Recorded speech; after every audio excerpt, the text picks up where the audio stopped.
And we are live. Hello, my lovelies.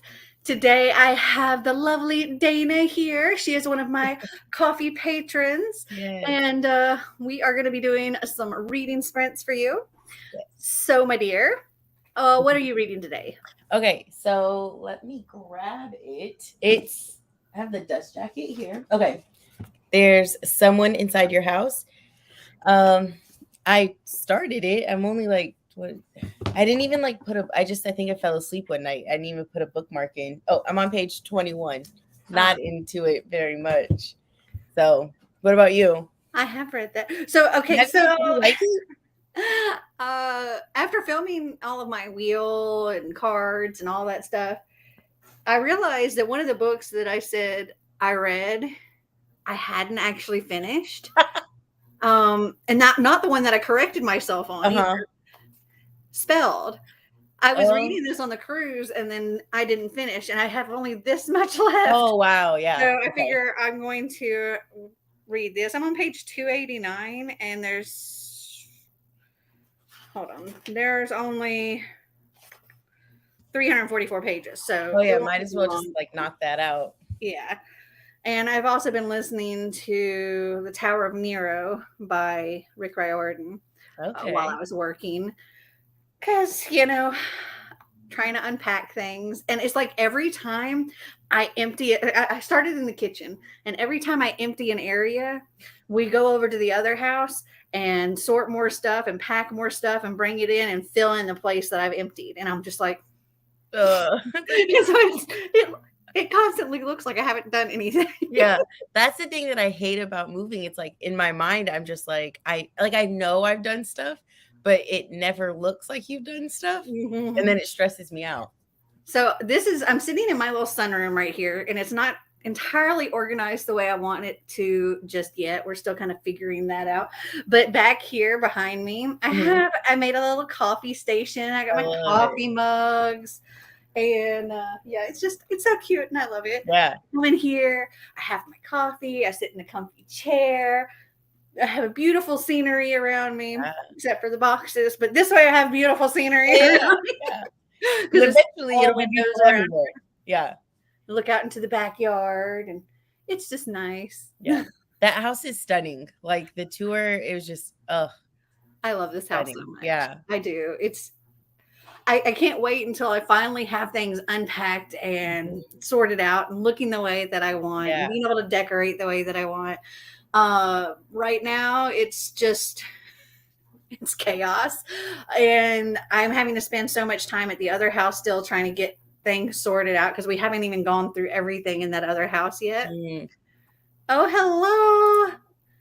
This is Christina. She is one of my other coffee patrons, and she's going to be joining us today for a little bit. We were discussing the house and the lack of unpacking that's happened. Yeah, been done that. What are you reading today? I think I'm going to start on Obsidian.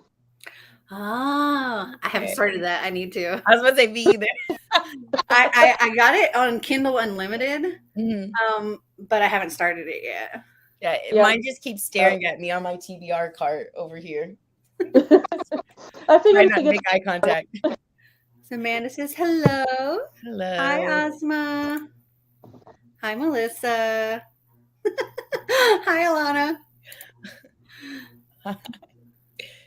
Nice to see you too. Good afternoon. Hello, Megan. Hello, Sophia. Oh, so many people here. I'm so excited. Yes, we're going to be doing some reading sprints. Thanks to your recommendation, Mel. I'm now on Clockwork Princess and loving this series. It got me out of my reading slump. Yay! I don't know if you remember, Mel, but Amanda was on our first time that we were on together, and she's from the place that I work. And so you remember when she was like, she picked it up and you were like, read it, just do it. Yes. Favorite series out of all of the Cassandra Clare series. Yeah. I love them all. But I love that one the most. But I want to. Yeah. Hello, Kay. I'm sweaty. That's how I'm doing. I'm hot and I'm sweaty. I've been working my butt off this morning. I'm good. I'm just chilling, ready just to have a relaxing day. I went and bought wine. I've got some face masks. I was like, Nice. we're gonna have a great time. And how are you, Christina? Oh, good. Me and my daughter went out shopping this morning. So went shopping, got some books. Like I need more. I love that. Sounds like a great start to your day. I want to get back in time for the show. Alana says, I'm great. Thanks for asking. She says, hi, Christina. Hi. Hello, Bethany. Hello, Miss Aurora. Sorry. I don't know how Cece's doing. I wrote her to see if she was going to do the live reading sprints, and I never heard from her. I don't know what's going on. I think she's just busy with, she's doing a lot of moving and stuff. So much like I am, but she's moving from one country to another, which is a much more complicated thing. Yeah. I'm thinking of diving into the Dark Artifices after I finish Clockwork Princess. Do you like that series? I do. I like them all. I love them all. So yeah, I definitely recommend continuing. And then after you finish the Dark Artifices, then you can go to the Eldest Curses. And then you can go to the Last Hours. I think that's it. Got a whole list for you to get through. Yeah. And I could even tell you all like the novellas and all, the order, the publication order and all that stuff that you could read it in, which is what I've been doing in my rereads. Yeah. Did you read the Infernal Devices before the Dark Artifices? Yes. Yes. Okay. Mm-hmm. I actually read the Mortal Instruments, and then I read the Dark Artifice. I read the Mortal Instruments, and then I read the Infernal Devices, and then I read the Dark Artifices, and then I read them all again, but in publication order, which is a really interesting way to read it. And I think I personally prefer that. So it's actually you're reading some of the Mortal Instruments, and then you read some of the Infernal Devices, and then you're back to the Mortal Instruments, and then you read other novellas and I loved it because you see connections that you might not have seen otherwise. Yeah, I'm doing reread of the Mortal Instruments, and so I'm almost done, so I didn't know where to go because I know the Dark Artifices continues right off the end of that, but then I've heard people say read the Infernal Devices first. So yes. I've only ever read the first two. I've only ever read the first two Mortal Instruments books. Like I know so little about that world, and I kept saying I wanted to get into it, but I was like, man, I have so many other things to read, and it's one of those things I feel like you got to devote so much. They're fast reads. They look like chunky books, but they're really fast reads. Well, I will say the first two, I know the first two Mortal Instrument books are not as big anywhere in comparison to like, later in her universe that she has, but I do remember feeling like the book was just zooming by fast. So I guess that's hats off to her for great writing. And it's big text. Yes, Cassandra Clare has a lot of books. See, Melissa's reading Serpent and Dove by Shelby Mahurin.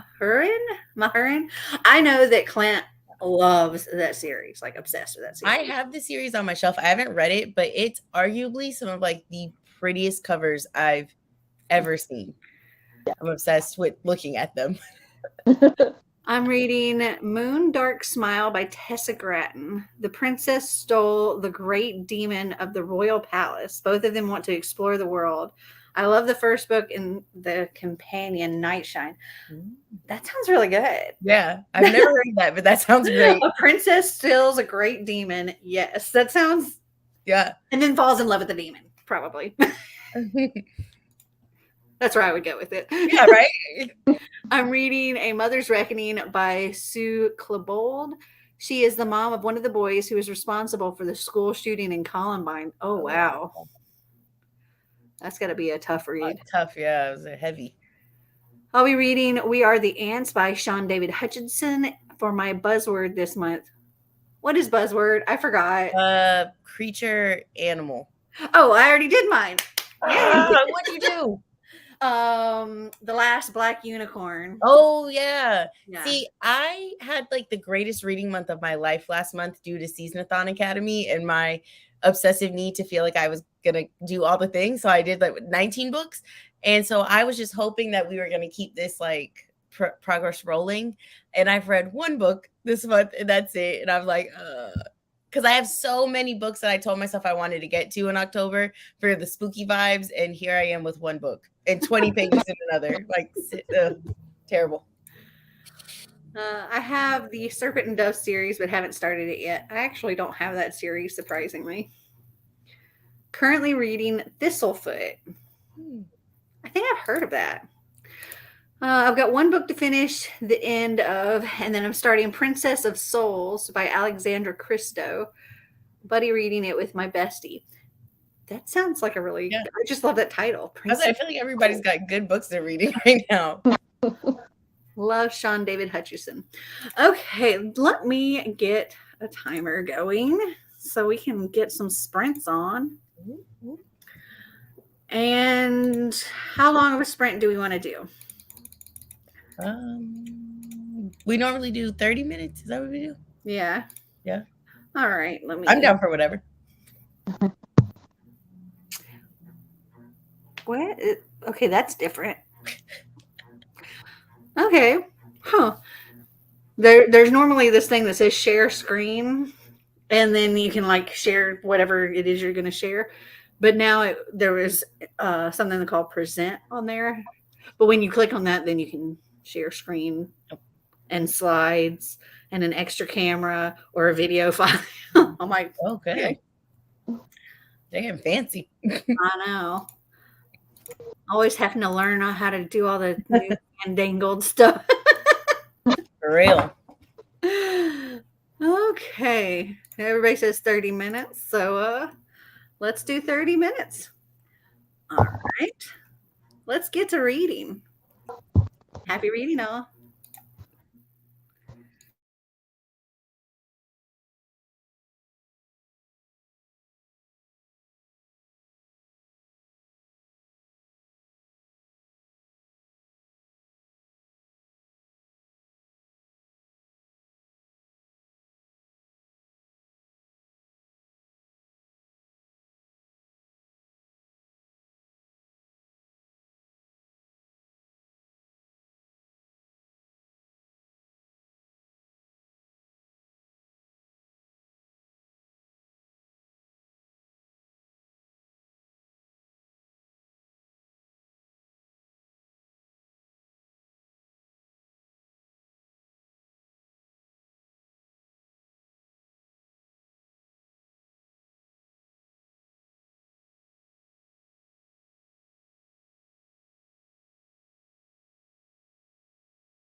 That is time. How did everyone do? I got 31 pages. 31 more pages, or you got to page 31? 31 more, thank God. I'm on page 52. I'm starting. I am on page. This page doesn't have a page number. I'm on page 311. Oh, you're getting close. Yeah, almost there. Oof. I also have a dog in my lap right now. If I can show you. Oh. Little Bella, she just chilling in my lap. Cutie patootie. How'd you do, do, Christina? I got about 10% through the book. Nice. Nice. Yeah, I read a little bit more. Joining in for some sprints, even though my stomach is hurting me right now. Last night I completed my reading goal of 100 books. Yay! I'm sorry your stomach hurts, though. Yeah, sorry. That sucks. Yeah. Read 36 pages, 78 pages. What are you reading, Megan? I'm guessing a graphic novel or something. Right, yeah. Pages. I watched 2 episodes of Avatar: The Last Airbender and avoided my assignment for another 30 minutes. Okay. Procrastination sprints. Love that. 14 pages read. Bella's so cute. What kind of dog is she? She is a Chihuahua. Can I lift you up, Bella? Say, "Hi, Chihuahua." Hey, Chihuahua. So cutie. She giving me kisses. Ooh, she got stinky breath. Literally started Clockwork Princess when the sprint started and just got to page 34. Nice. I didn't read 78 pages. I got to page 78. Okay. I was like, dang. Chapters 12. Roman numerals there. Love that. I had to remember what the thing. Go back in time, right? Oh, me. So what are you thinking of the book so far? So the beginning I felt like was pretty interesting. Like, I don't know how much you remember of it when you read it, but because like I guess the whole thing is just like people are dying in this high school. It was like the premise of this, I guess. And it starts off with like one of the murders. And so that was cool, you know. But that is not the same book I'm thinking of then. No. I guess it's all about like this girl that moves from Hawaii to Nebraska to live with her grandma. And something happened like in her past that she's trying to get away from. Oh, yeah. Yeah. And then it just says like, then one by one, the students of her small town high school begin to die in a series of gruesome murders, each with increasing and grotesque flair. So it's like, I missed the first. Huh? I missed the first. What is it you're reading? Oh, there's someone inside your house. Oh, okay. Yeah, so I've had this on my shelf. I got it from like Book Outlet, like I feel like a million years ago, like when closer to when it came out. And I kept telling myself that I was going to read this, and I said October's the perfect time. But like the first murder, everything was like really like off page. So it's not, I feel like really like horror, like not really scary, you know? It's like 1 second you're in this girl's point of view, and then the next second they're like, she's dead. But then it switches to like your main character. And right now it's not even like really like spooky or scary. Like it's more so of like this little like love story. So I feel like I am confusion right now. Like I'm like, it's not terrible, but it's not what I thought it was gonna be. Yeah. But it's okay. It's not bad though. I'm looking forward to see where it goes.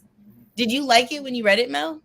I think I gave it like 3.5 stars. At this point, it's feeling very 3. Like not terrible, but not like oh my gosh. Yeah. Telling you. 265 more pages left to go. Well, you know, the way our reading sprints go, you might be able to finish that and then some. There you go. Only an hour left of my audiobook, finishing off my diamond painting. It's sad because my next one won't be here for a few days. Oh, I got one in one of my subscription boxes, and it's like apparently a library scene or something. And I was like, I've never done one before, so I'm excited to give it a try because I've had a lot of people tell me I should try it. I want to get one. I want to get one so bad. Personally, I didn't want to spend any money on getting one because until I've like tried it. Because I have tremors, so I shake, and that makes doing things like that hard. And so I was like, I don't know if that would be something for me because there's these little teeny tiny pieces that you put in these teeny tiny little spots, and shaky hands are not the easiest thing to work with when you're doing that. But I don't know. I can give it a try now because I didn't actually give it a whirl. Yeah, a girl I work with actually does them, and she brought one to work and was showing me what they look like, and I was like, oh yeah, that is very small. I don't know. Yeah, I've seen them, and I was just like, I just don't know, because I feel like a tedious task like that is good with like an audiobook. Oh yeah. You know, because like I'll play like just like stupid like games, like a coloring game on my phone. Sometimes when I listen to audiobooks, and so I was just like, I think maybe this would be good, but then I'm just like, I wonder if it would be so tedious that I would get it's like if you do it for 2 hours, do you end up only with like this much done? Because I feel like that would stress me out. Well, see, like I will do paint by numbers and listen to audiobooks. I remember that. Which again are not easy, those paint by numbers, because again, you're doing teeny tiny little places, which is it can kind of be difficult with a shaky hand, but sometimes a shaky hand helps because I just put my paintbrush down and my hand fills it in for me. The shaking just does it. That surprisingly, I'm really good at painting nails. Like my daughter, when I would paint her nails, she would always be worried because I'm so shaky, and but it helps when I know where to put the polish down and then let my hand just do the shaking. It comes on great. It's like on autopilot. Yeah.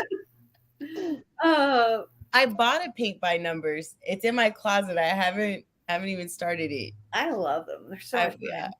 I want to try. Mel, are you going to Y'all West this year? That was something I kind of struggled with because I've gone every year for the past several years that they've had it anyway. And I really wanted to go this year, but between all the trips and the moving, and I have a trip literally the week before Y'all Fest going to Oklahoma to visit Clint. I was just like, I can't do it. I just, as much as I want to, and then they released the authors. And Cassandra Clare is going to be there, and I'm just like, oh, I really, really want to go, but no, I'm. Even Marty was like, "Are you sure?" Oh, and I was like, "Well, at this point, because I normally book way in advance, hotels and stuff," and I was like, "Yeah, anything would be really expensive right now." And he's like, "Well, how much?" And I was like, I told him. He's like, "Ooh, yeah." And then he was like, "Well, you could always stay outside the area and like Uber in." And he's like, "That would probably be cheaper." Yeah. I'm like, "Yeah." I was like, "I'll look into it." But he was like, "I mean, I'm going to be working. That'd be the perfect time for you to go and do it." And I'm like, I really want to, but I'm not going to. I'm trying to do the responsible thing. Plus, I'm spending money on house stuff. Yeah. Yeah. He's basically pushing you to it. He's like, just go. He's working nights right now. They're in this thing called an outage. And if y'all don't know, Marty is a nuclear reactor operator. All right. And, the nuclear plant, they've got like 2 reactors, and every so often each reactor has to be like shut down, and they keep the other one going, but one is shut down for maintenance and stuff, because you want those well maintained. And so they go into this thing called an outage. And during that time, you work a lot. So, like, he works 12-hour shifts anyway. But when they're in the outage, he's on nights the whole time instead of switching back and forth. And he works 4 nights, 1 night off, 4 nights, 1 night off, just constantly. And that's for like 2.5 months. So he's doing that all the way through like the middle of December, working Thanksgiving, all that stuff. Makes really good money during that time. Yeah. There's a lot of overtime. Yeah. But it's a lot. And then, so I'm not going to see him during that time anyway, really. But even that, he's taking his 1 day off each time, and every day off, he's having to go over to the other house and work all night long. So that we can get, he's like, because that's too much for me to do all by myself. So he wants to do that on his 1 night off. Oh, so yeah, Mel, you found a good one. He's working every day. Found a good one way or another. Wow. Yeah, I found a real good one. You did. I told you before your vlogs, like when you guys were in the park and you were just like leaning on him, reading your book, and I was like, oh my god, this is so cute. I can't deal with it. Yeah, we are kind of stupid cute with each other. You really are. Ugh. I told him, like I say all the time, when we got together, we were young, dumb, and in love. And luckily for us, it worked out, because when we got married, I was 17 and he was 18. Wow. Even more so than that, more ridiculous than that. And I tell my kids, do not follow our example, because we are an exception. Yeah. We are not the rule. For sure. But we dated for 2 weeks. We were engaged for 3 and then got married. Our first date was on January 7th, and we got married on Valentine's Day. Yeah. This is the most amazing thing I've ever heard. And we've been married a very, very long time now. Wow. I love it. It'll be our next anniversary. So Valentine's Day will be 25 years. Oh my god, this is like swoon worthy. Like, this is like, put it in a book. It's like love stories, but it's real. Yeah, no, for real. Wow. Like, it's a good thing we like each other. Thank God. Congrats on your 100 books, Drew. Yes. Was your 100th read a good one? Yes, 5 stars. Excellent. What was the 100th book that you read? Share. Imagine it being something terrible. Great. So happy. Yeah. You don't even realize you've read your 100th book, and you're like, oh, well, at least it wasn't. Yeah. I haven't read the book, but watched the movie pertaining to the book Dana is reading. Did you like the movie? That's my real question, because I want to watch the movie. Dana was telling me about the book she's reading last night, and it does sound interesting. I'm hoping for it to pull through. I also play coloring apps on my phone. Diamond painting seems tedious, but it's actually pretty addictive. I've got through so many audiobooks because I don't want to stop. Yeah, I mean, it's funny because some of the things like paint by numbers is something that I'm able to do, but I've never done the diamond thing for the shaky reason.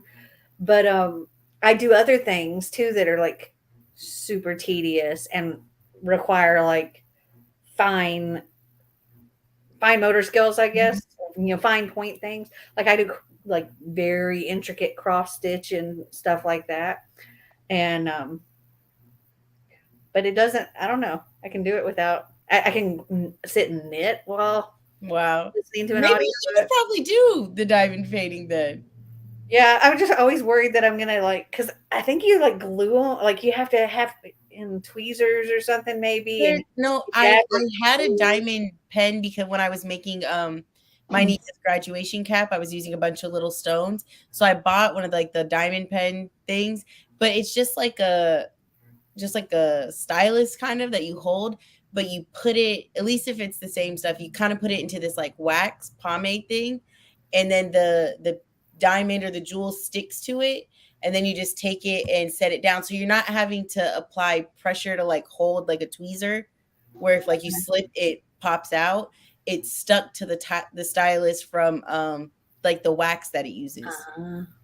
But don't you have to like put glue on something and I'm wondering if maybe you put the glue on the paper maybe or something. Because I know when I did her cap, I just put glue on the cap and then like in small sections and then just went boop, boop, boop. Hopefully the glue doesn't dry too fast so I have time to move whatever I mess up. Yeah, I would have to do very small sections then because I'm slow. The movie was meh. What I think I'd feel about the book. So I thought 1.5 hours lost would be better than reading the book. See, now I'm nervous.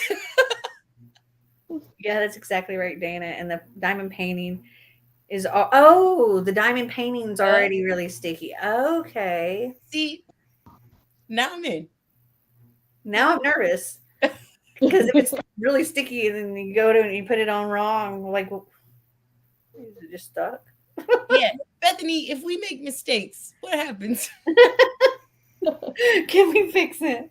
Do I then need the tweezers to pry them off? Yeah, see, me and tweezers have problems because of the shaky thing. Like, I also have problems with like screws and screwdrivers, like getting them lined up because my hands shake too much. It's really, that's actually how we determined I had a problem. And I was like 12 years old. Wow. And my mom was like, why are you like, and she was like, I was trying to put a screwdriver in a screw, and she's like, what is going on? And I've been tested to check and make sure it's not like Parkinson's or anything. They're like, it's not, and it's not anything detrimental or anything like that. It's just annoying. It's not severe enough to like really interfere with life. Yeah. So I don't worry about it. It's Mel's 12 years old, and the doctors are like, you just got it, kid. And you're like, yeah. Okay. Xander, he's shaky too. Is he? Yeah. And it's funny because people are like, why are you so nervous? And I'm like, I'm not. And they're like, well, why are you shaking? I'm like, even Marty's dad asked me that. He's like, oh, you're so nervous. And I'm like, no, I'm not. And he's like, you're shaking like you are. I'm like, you've known me for 25 years. Right. I always shake. I have a question. What did your families like think of you guys getting married like 5 weeks after knowing each other? That is a whole nother story. I'll have to share in the next after. Okay. Okay. That's a story. Were you still in high school? Was that your senior year? Mm-hmm. I love this so much. This is like my favorite story I've ever heard, I think, at this point in my life. I'll have to share more of the story after we do our next sprint, because okay, it's a story. You can easily get the diamonds off. Haha. You can nudge them into place or just pick them off completely. Okay. My hands are also kind of shaky, and I've got weak wrists, but I manage just fine. So hopefully you'd be okay, Mel. Well, that's good to know. That is good. Now I want to see if I can find my diamond painting. Or not my diamond painting, my paint by numbers. Amanda says, Dana, we still need to schedule our next BNN date, LOL. Oh, yes, of course. And in my next vlog, which will actually be coming out tomorrow. Hi, Bella. You want to get cuddly? My next vlog that'll be coming out tomorrow has the gift that you got me, like me opening the gift that you got me. Yay! And you'll see that, like, I almost cry. Oh, this is Xander's hand right here. He's doing school next to me. That's where the other hand's coming from to pet the Bella. Oh my God, Mel, you do these? Hey, Xander. Yeah. Holy shit. Yeah. Those paint by numbers, they are something. Let me see the ones you got. I was gonna say, I don't know if you guys can see. No, not the page. No, I know, but do you see how little all those things are? Paint by numbers are. Oh, okay. Wow. So I got I went really like basic and got Starry Nights. Yeah. Because there weren't many options in my Michaels that I went into. Yeah. And so I wanted it right then because I was like, I could order one off Amazon. But I told myself I wanted it right then, just to get it and then not do it. So Stella. Wow, this is intimidating. I'm just gonna fold this right back on up. Pretend I did not pull it out the closet. Yeah, it's paint by number, but looking at that, scary. Yeah. Yeah. In my mind, I was like, wow, because I played. It takes a long time. Like my favorite app to use when I'm reading is Happy Color, where I'm just like, yeah, it's color by number, but Yeah, I'm just clicking. Yeah, that's just clicking. Yeah, this is different. Oh, it takes a long time. Yeah, holy smokes. Yeah, I want to try paint by number so bad. It might be dangerous around a destructive 3-year-old though. I mean, during nap time is fine. Yeah. I've done those felt color by numbers as a kid, and those are so much fun. I never did those. Me either. Okay, I think we are due for another sprint. So let me get this going. Oh, we lost Christina. She got up. There she is. Power cord. I had to do that dirty sprint too. Yeah, my phone decided it's about to die. So you're upside down now. There you go. All right. Happy reading, all.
That is time.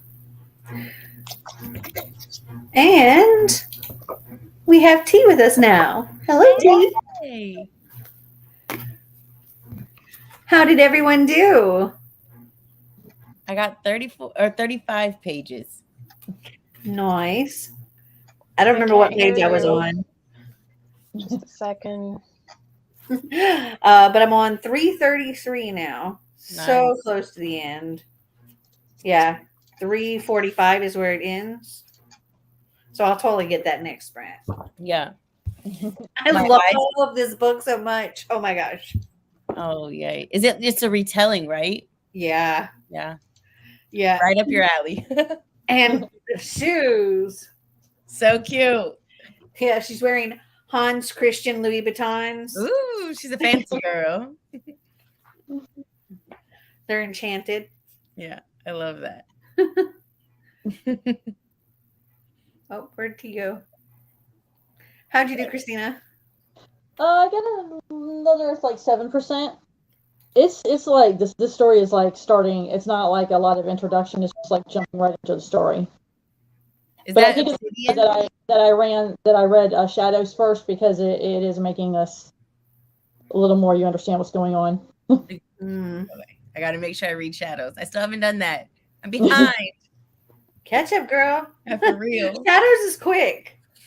Yeah. And there's an audiobook for it. Like, yeah, it's on my script for Shadows, so I'll have to pick that up. It's a short audiobook. Oh gosh, Bella. Yeah. I don't know what happened to T. Let's see. Hello, everyone. Hi, Jacques. 27 pages that time. Oh, there we go. Are you good, T?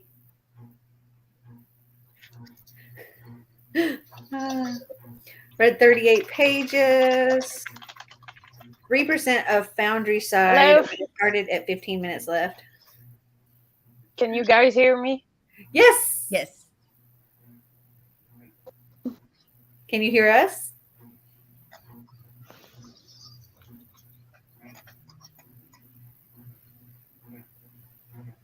Can you hear us? Yeah, it's a bit choppy. I think I'm lagging for some reason. See, another episode down, and I'm almost done with my coloring page. Yes. Asma here is just enjoying her day. She really is. I love that. Just forgetting about responsibility. I only got 10 pages read, but at least it's something. Oh, we lost T again. Uh-oh. Read 16 more pages working the desk where Dana and I live. So I had to go back and forth from working in my book. Yeah. I mean, you do what you got to do. Gotta get it in somehow. Are you reading your Have I Read It TBR, Melanie? What is my Have I Read It TBR?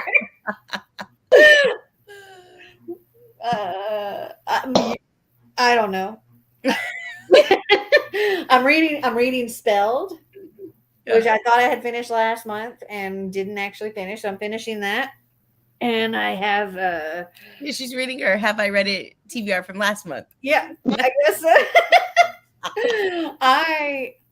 Right now I don't even know where. Somewhere I have my TBR written down. It's on. I think it's on a bookshelf in there.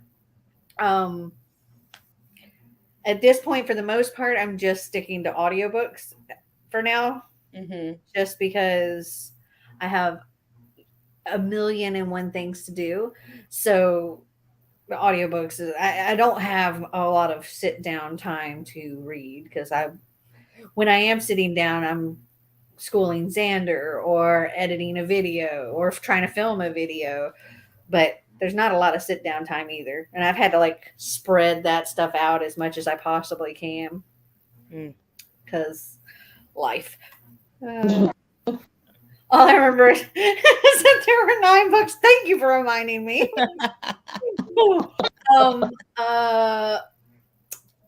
I don't remember. I do remember that there were 9. Oh, we got T again. See if it'll work. It's weird. I see her down at the bottom, but she's not coming up on the screen here. Mm. Let me try removing her and putting her back on. I think she's frozen on the screen or something. Let's see. What is everyone reading? I didn't catch that. I am reading Spelled by Betsy Chow, which is something I was supposed to, that I thought I had finished last month. I started it on my cruise, and so I'm finishing it now. Yeah, I'm reading There's Someone Inside Your House. And I am reading Obsidian by Jennifer Armentrout. Looks like you have a comfy blanket there, Dana. I do. Quite cozy right now. So let me just tell you guys, you know how before I was like, yeah, the murder happened off page, nothing crazy. Well, the second one was on page, and boy, was that a doozy. I was like, oh, we're in this now. And it's actually kind of really cool the way she's doing it, because most of the time you're in, hey T. Most of the time you're in the point of view of the main character, but it'll switch to the point of view of somebody different. And then when it does that, you know they're going to die. Oh. You're reading the chapter of their death. So we love that. Well, at least you know who's dying. Yeah, right. Welcome, T. Hello. No lagging now. No, everything is fine. I changed my browser, so should be okay. Good. So what are you reading? I might start The Coldest Girl in Cold Town, but I also have to read Spice and Wolf, and I have 2 audiobook to finish, so I don't know yet. One of them. I'm just gonna like close your eyes and randomly pick this one. Yeah. Probably. Dana, that's a really ominous title. Yeah, no, it really is. Like, the title's ominous, the cover's slightly creepy, you know. I don't think I'm thinking of the same book, because I do remember that one, but there's another one, and I want to say it's by Stephanie Perkins, and that title made me think of it, and it was like, it's a couple, and this woman keeps coming home and finding things either missing or moved, and thinking that there's the stranger next door. Oh, that's the one I'm thinking of, or something. I think that's it. Where somebody, it's like somebody's coming into her house or something like that. See, to me, that's like such a creepy idea. I mean, obviously, like, murder and being killed is obviously crazy, but like, those little things are so creepy, and they have that in this book where it's like the main character, like, she's not been put into this like scary situation that other people are experiencing in this town, but there's those little things where like things are missing or things are moved, and the killer has done that in the previous murders. Like, but obviously, like, the public doesn't know that. We just get that because we're in the point of view of the person being murdered for that chapter. And so it's like you see all those things are happening in the main character's house. And so you're kind of like, where are we going here? Are you going to die? You know, so. Dana's book does have a really cool cover. Yeah, it definitely was a cover buy and a hype buy, because I remember when it came out, people were like really hyping it up a few years ago. And then it didn't have the best reactions when it came to reviews. Like, nothing terrible, but just did not live up to what people really thought it was going to be. Yeah. Yeah. Oh, Bella's just adjusting in her spot. Hi, Einstein. He's been napping down on the floor. Bethany says, so nice to see everyone's faces for the first time. Hopefully I can join next. Oh, don't pull my computer down. That's how we know Einstein's here. Hopefully I can join next time. Currently have a sore throat, so not the time for lots of talking. Well, that's totally understandable. Yeah, for sure. Einstein, you're so cute. It is nice to see people's faces that we chat to. Yeah. For those of you that don't know, not coffee. Dana and Christina and T are all of, or not all of, but they're all part of my coffee patrons, which I will link down below if you want to go and check it out. Lots of fun perks involved. We have a good time. I haven't been quite as active chatting as I had been before the move, but I've been very busy. Very busy. Ozma's got her coloring page done. Good job. Is Ozma, did you stay up all night last? That right? And like had like no sleep and went to class? Yep. I think that was How did that go? How did that go, girl? Did you actually wake up and go to class? Yeah, because we were feeling like you weren't gonna get there. Because I wouldn't have got there. I wouldn't have either. I would have slept right through it. Or would have. Yeah, and the way my phone goes, when I'm really, really needing to get up like that, especially if I'm not getting enough sleep, that's the night that my phone decides it has to do its update. Oh. And so it turns itself off, and then my alarm doesn't go off. Yikes. Yeah, that happened the day we were like leaving to go on the fly to the cruise, and I was just like, oh my gosh. It was like Home Alone. Plenty of time, but we don't speak about that. She said, yes, I did go to class afterwards. Wow. I would not have. You're impressive. So impressive. She was up till like 4 a.m. and then she's like, yeah, I got to be at class in like 2 hours. Yeah. Oh, Melly, you're keeping my legs a little too hot. It's kind of warm in this sunroom. And then with this furry heat blanket here. I feel bad because I'm over here like, yes. Blanket. She's so cute though. She doesn't get enough love and attention. Because usually when she's getting any, there's a bigger one that is very jealous and is all about getting all the attention, and no other animals can. Oh, hello, Clint. Hi, Clint. I'll be at Clint's house before you know it. Wow, that's so fun.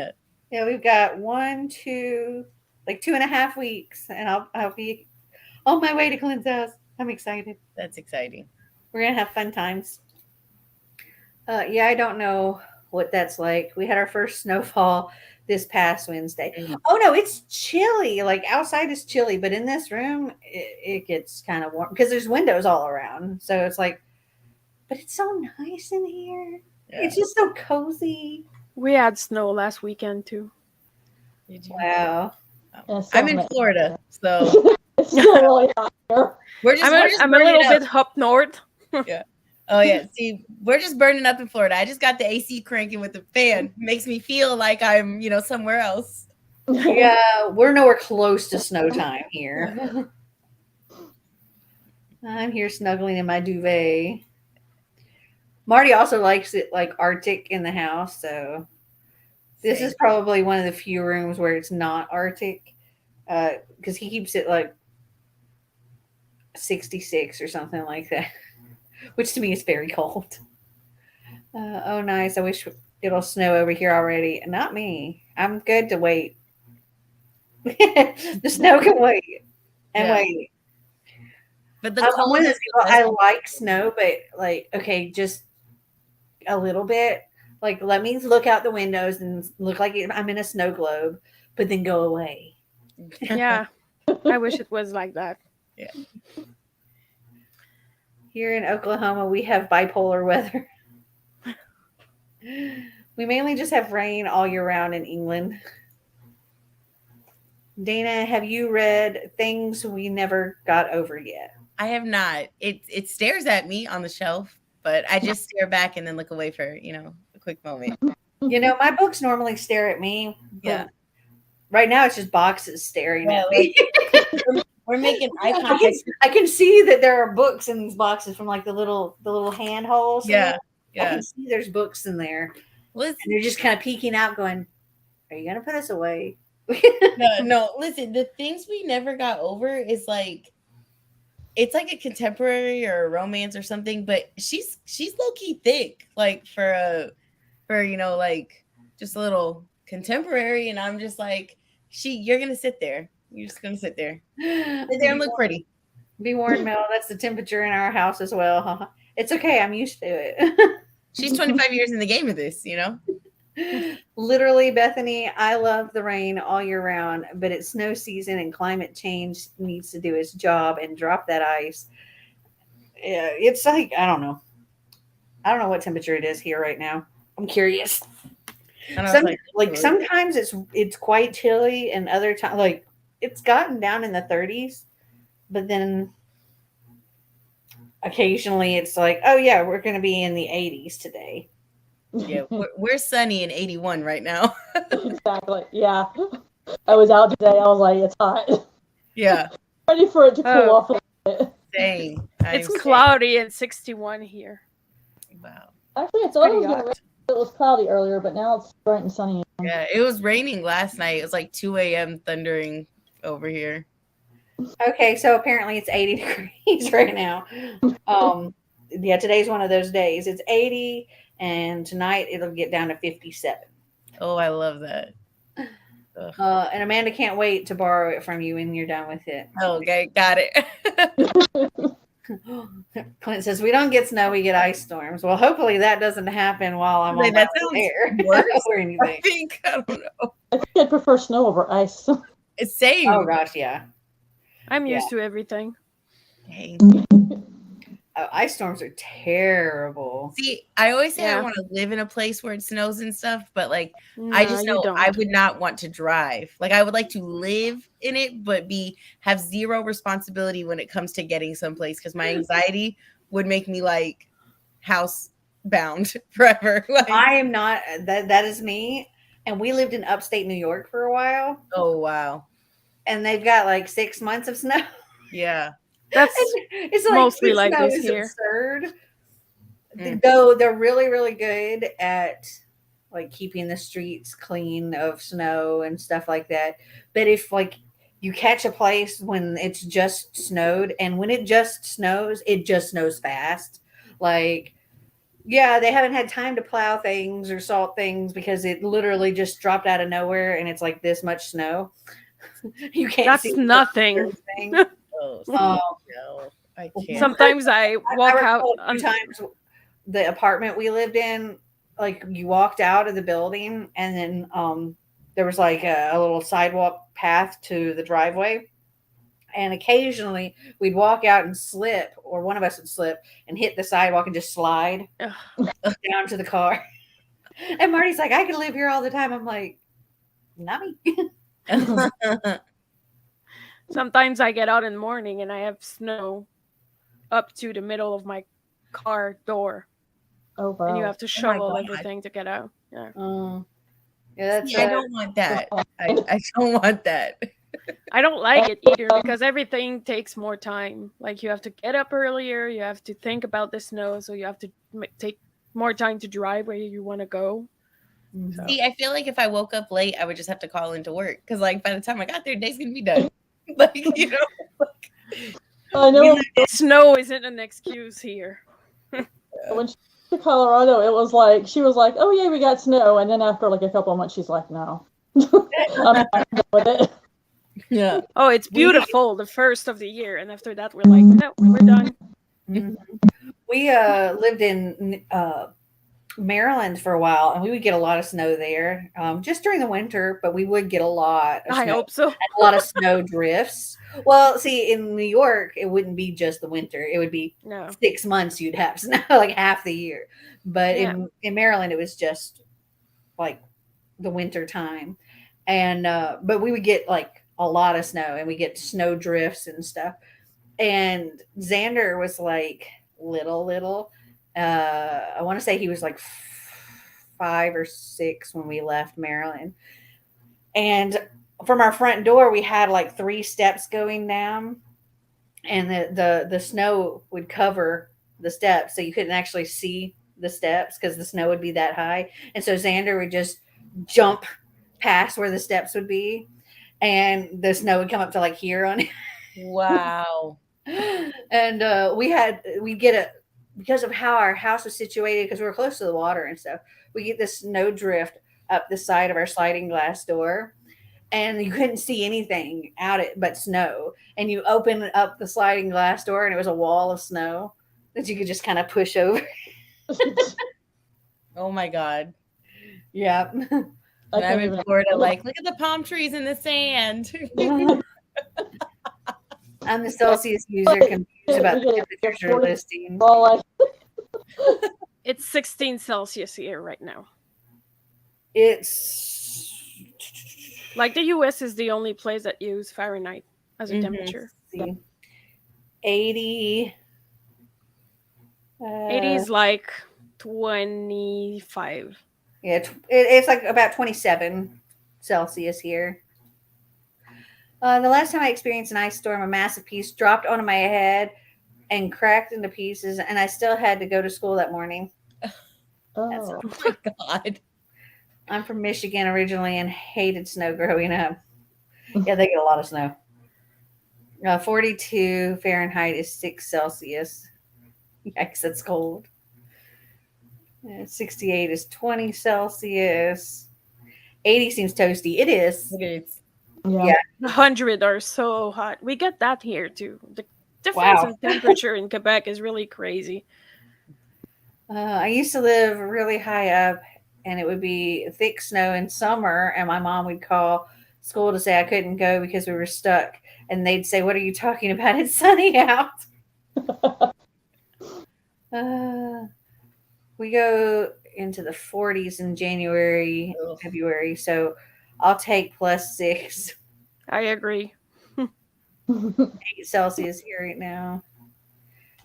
Yeah, it's like that in Goosnar. I don't know if I'm saying that. To Bethany. By the time you get to Whittingham, it's a whole new weather and season, and it's only a 30-minute travel. Wow, that's crazy. That is crazy. 40 seems like a nightmare. Are you kidding? It's cold. It's 90 there today. Wow. That's too hot. 85 in Vegas. 72 yesterday. Wow. Marty is like texting me up a storm here. Hold on. Oh.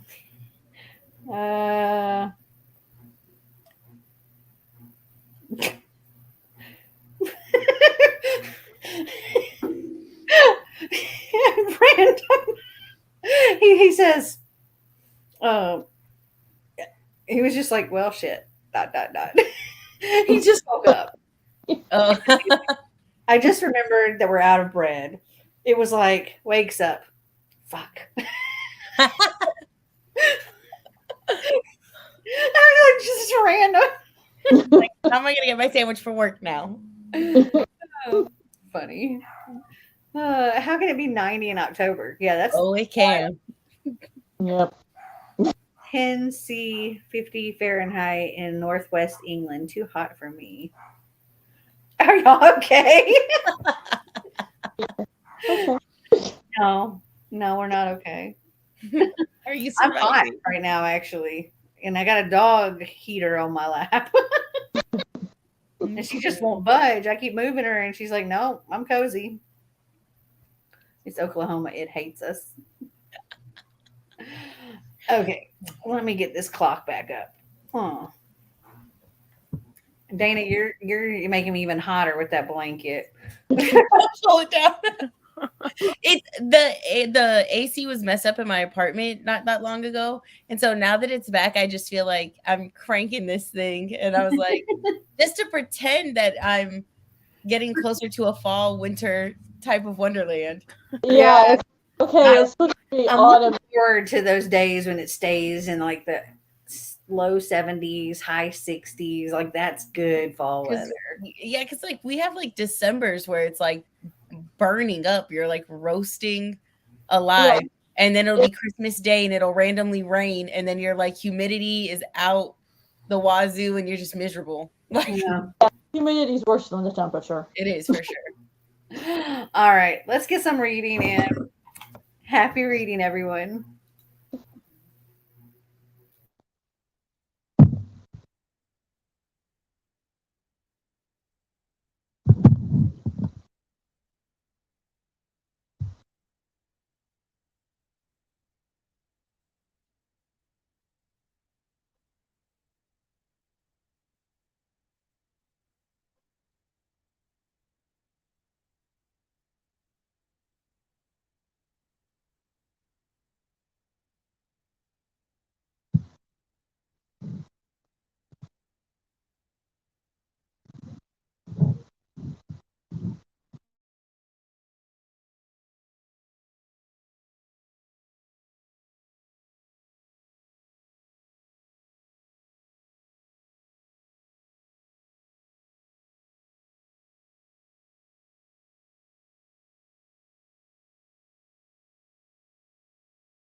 that is time.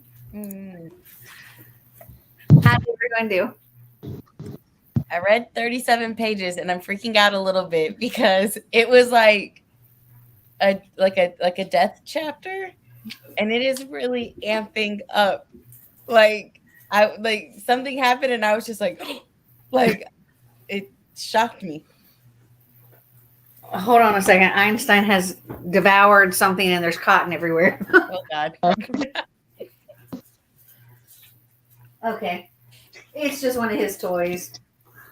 He's currently ripping all the stuffing out of it. I finished Spelled, and this is 5 stars. This is wonderful. So good. And I really, really, really want to read the next one, which is Wanted, like now. Even though it's not on my TBR, I really, really, I mean, it's packed, so I couldn't possibly do it right now. But dang it, I want to. It's so good. It's now like, I'm regretting. Now I'm regretting unhauling it. I know. Oh, you unhauled it? Yes. Oh, it's so good. Even like before each chapter, there's a different little thing up here, and I was showing Marty them when I was reading it on the cruise, and they're all like really cute. Like rule number 74: when escaping into the wilderness, be sure to pack your magical bag with clean undergarments and breadcrumbs. Or over to a tea party, the only acceptable behavior is to eat every last crumb and drop. Then, even if it turns you big or small, don't forget to say thank you with the tip of the hat. That's from the Hatter's Mad Manners. Or, let's see if I can get one. Power is a worm that crawls into your heart and eats away your soul. Finally, when there's nothing left, that's when the good part starts. And that's Malevolent from Dungeon Confessions. I love when books add like little things like that in there. That like it just sets the ambiance like in your brain even more. This is like Wizard of Oz kind of thing. Oh, it is so good. And like Dorothy has like spent her entire life in the Emerald Castle and like kind of trapped inside of it because there was this curse and it was supposed to happen to like an ancestor, but now it's getting passed down that like one of these emerald princesses would end up like burning the whole kingdom to the ground, and so they can't like leave the Emerald Castle in order to keep them from doing that. And she ends up making this wish, which completely breaks magic, which allows her to leave. But all magic is now broken in Oz, and it's fantastic. And it says stuff like, "Somewhere over the rainbow, all spell is about to break loose." I love that. And it, so funny. Yeah. And her parents, when magic's broken, they get stuck in some place called Kansas. Oh, wonderful. Yeah, it's cool. Great. That is cool. It's giving me like a Once Upon a Time vibes. Like that's like one of my favorite shows. That was so good. It's so good. So good. I want to rewatch it. I have 1 hour left into Truly Devious book 4. Oh my God, you're killing it! Because you started the series this month, right? Yeah, but they're really short. So are they? Okay. Yeah, yeah, they're not. They're not big book. They're sitting in the TBR card over here. My TBR card's loaded with regret. Book 4 is really different because it's not the same mystery that she's trying to solve. So yeah, I heard I don't know if it's true, but I think I remember people saying that when she first wrote that series, it was only supposed to be a trilogy, and then she decided to add on to it. So that fourth book is kind of like set apart, I guess, kind of like with a different storyline going. Yep. I think the fifth book, same characters. December. Yep. Yeah. It's like a really pretty cover with the leaves on it, I think. Yes. Yeah.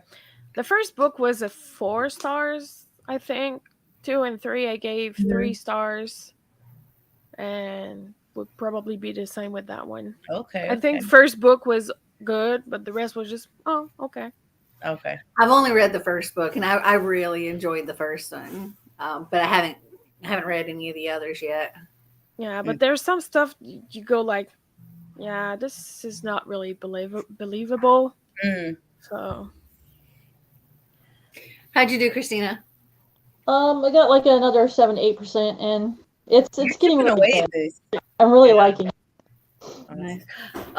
In the last little bit, I continued listening to my audiobook.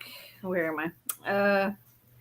I have about 2 hours and 8 minutes at the speed I'm listening to it.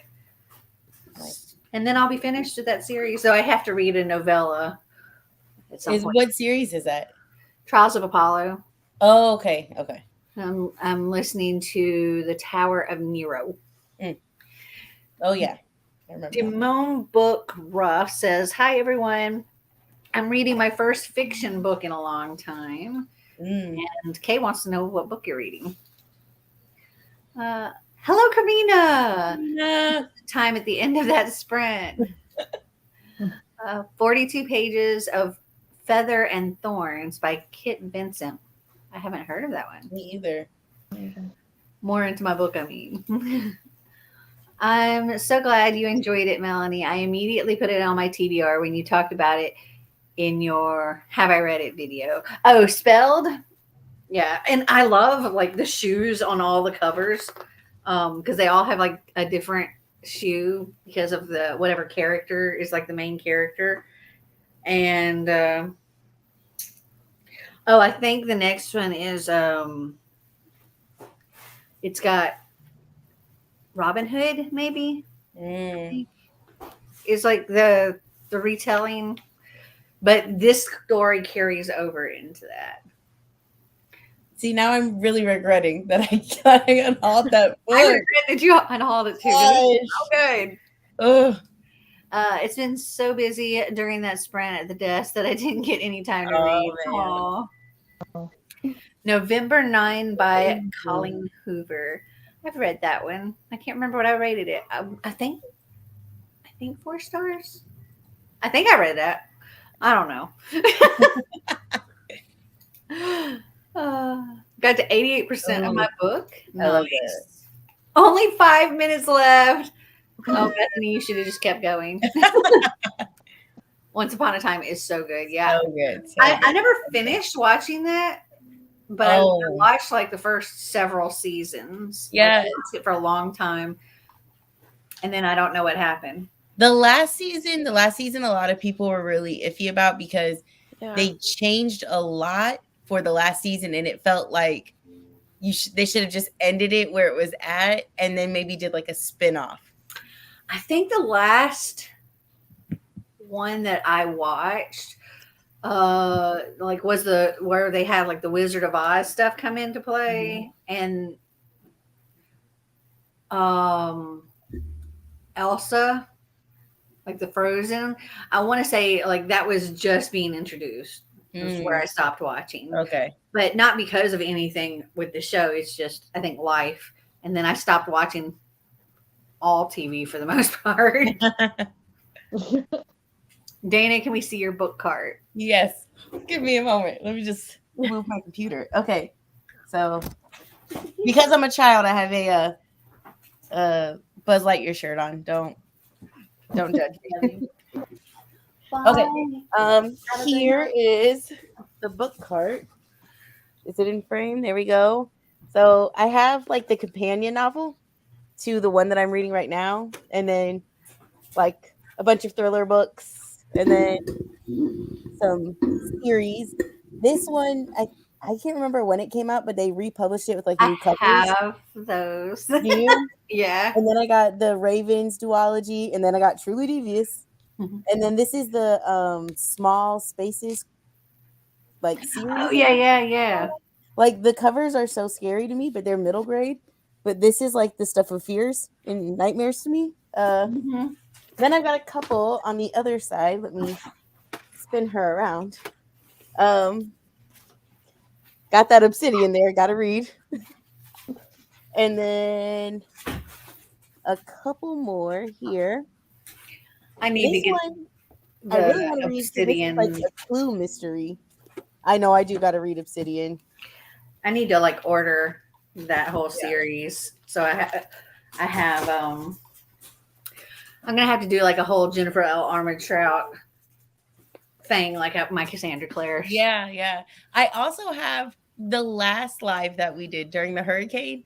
You remember when I bought books, did like a book outlet order? I have my box came in, and so it's like I gotta like my box just came in the other day. Yeah.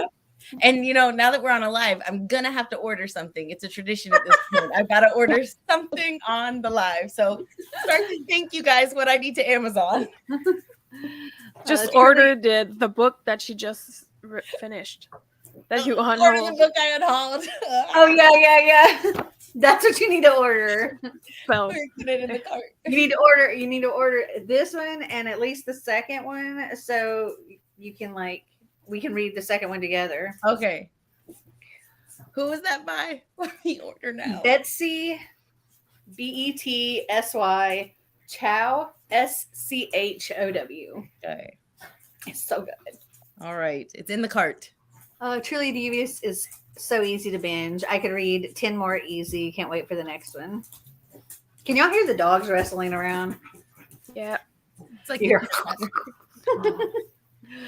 I really like the last one and the Trials of Apollo. Yeah, I'm like, there's some things that, I don't know. There's some things that are kind of connecting to my real life that annoy me. Let's see. Spelled is on Scribd. Wonderful. So you might not have to order it. You can just listen to it on Scribd. Oh, I bet it sounds so good. I wonder if it has like a full cast and stuff. I'm going to go look it up. Let me look. The shoes were the main reason I added it to my TBR. And I feel like that's why I picked it up. It was in one of the times that I was in Texas at a Half Price Books, and me and my sister-in-law's niece, I don't know what that makes her. We just call each other family, but we were in there and we're both obsessed with Disney, as you can see. Like if you go through my room, it's like there's so much random Disney crap in here. But we saw it and we were like, oh my God, we need that. And I got it, and then I was trying to just declutter how much I had on my shelves. I get that. Yeah. But then all I did was declutter things out just to buy other books and put them right back on the shelf. So this has been maybe the worst decision I ever made on hauling books, because all I did was spend more money. Let's see. Okay. So I told you kind of what this one's about. Mm-hmm. Wanted is book 2, and it says, I'll have to be careful and make sure I'm not reading anything that would spoil this one. But it says, in the sequel to Spelled, can Robin Hood's daughter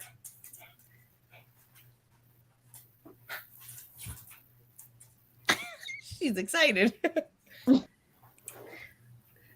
Robin Hood's daughter is I can't read it. I can't read it because I don't want to spoil anything, but I'm excited now. Okay. But now I just put all 3 of them in my cart.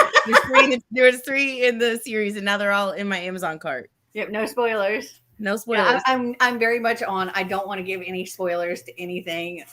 Oh, I'm so excited to read the next one. All right, well, now it's in my cart. So we'll see what else gets added in the cart as this goes on. Kit Vincent is Adriana Mather and James Bird's best friend / roommate / business partner. Okay. Oh, wow. And A Feather and Thorns is their debut novel. Kit sent it to me to read and review. Gay Magicians. That is awesome. I love Once Upon a Time, but the last season messed up everything because it made me miss a whole new story to be fixed by Henry with no promise on going back to filming the show. Yeah. I still loved it just because I love that show so much, but it definitely like changed just so much that I really think that it could have been a really cool spin-off. Like if they just kind of made it its own thing, you know, still within the universe and still within those storylines, but just a little separated from the main story. I can't read the titles of the first trilogy. In the cart. Oh, what was that first trilogy in your cart? It is Remember Me. Hold on, let me grab this. Oh yeah, the Christopher Pike book. Yeah, by Christopher Pike. So there's I knew the spines, so I yeah. I was like, I have those. Me, and then The Return, and then The Last Story. This is actually the author of that new Netflix show, The Midnight Club.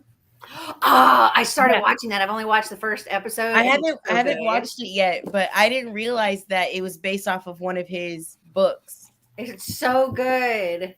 I mean, I have to watch it. It's definitely the October spooky vibes kind of show. I started watching before the live. I started watching the first episode of The Watcher. It's their new one on there about like this family that moves into their dream home and they start getting like creepy letters from somebody called The Watcher. It's based on a true story. Obviously, they've like intensified some things, but creepy. Very creepy. Yeah. Lance says In the Hall with the Knife is so good. I'm so happy about that because I was the biggest Clue person like as a child. And so when I saw that on Book Outlet, I was like, that in the cart, no questions asked. If I had seen that on Book Outlet, I would have put that in my cart. He thinks they are good. I want to read them. What'd you say, Christine? Sorry, cut out for me. Oh. No, I said that I wanted to read those, but I heard somebody say that they didn't like them, so I'm glad to hear that somebody says they do like them, because I'd like to read them. See, the Clue books? Yeah, the Clue ones. Yeah. See, I got that one, and now I feel like maybe I just need, I got to get the other ones. But I'll wait till I read that one. So, Amanda, yes, the Harbinger series, fantastic. I would pretty much recommend anything by her at this point. She's amazing. So we're actually like part of this little coffee thing. We're reading Obsidian this month. Last month, it was sort of a not really buddy read, but it kind of happened to be a buddy read as well of Shadows, which is like the prequel to it. And a lot of Jennifer L. Armentrout's books, like their worlds kind of intertwine, a lot like Cassandra Clare's books. So I started reading some of her other books, and I was like, I want to go back and like see the order in which you should actually read all these, like the Cassandra Clare books. And so that's what we're doing. Because I want to read everything, and she's written a lot. Well, I liked Shadows, and I'm liking this one. So if the rest of her stuff is like this, then I might have to go through all of it.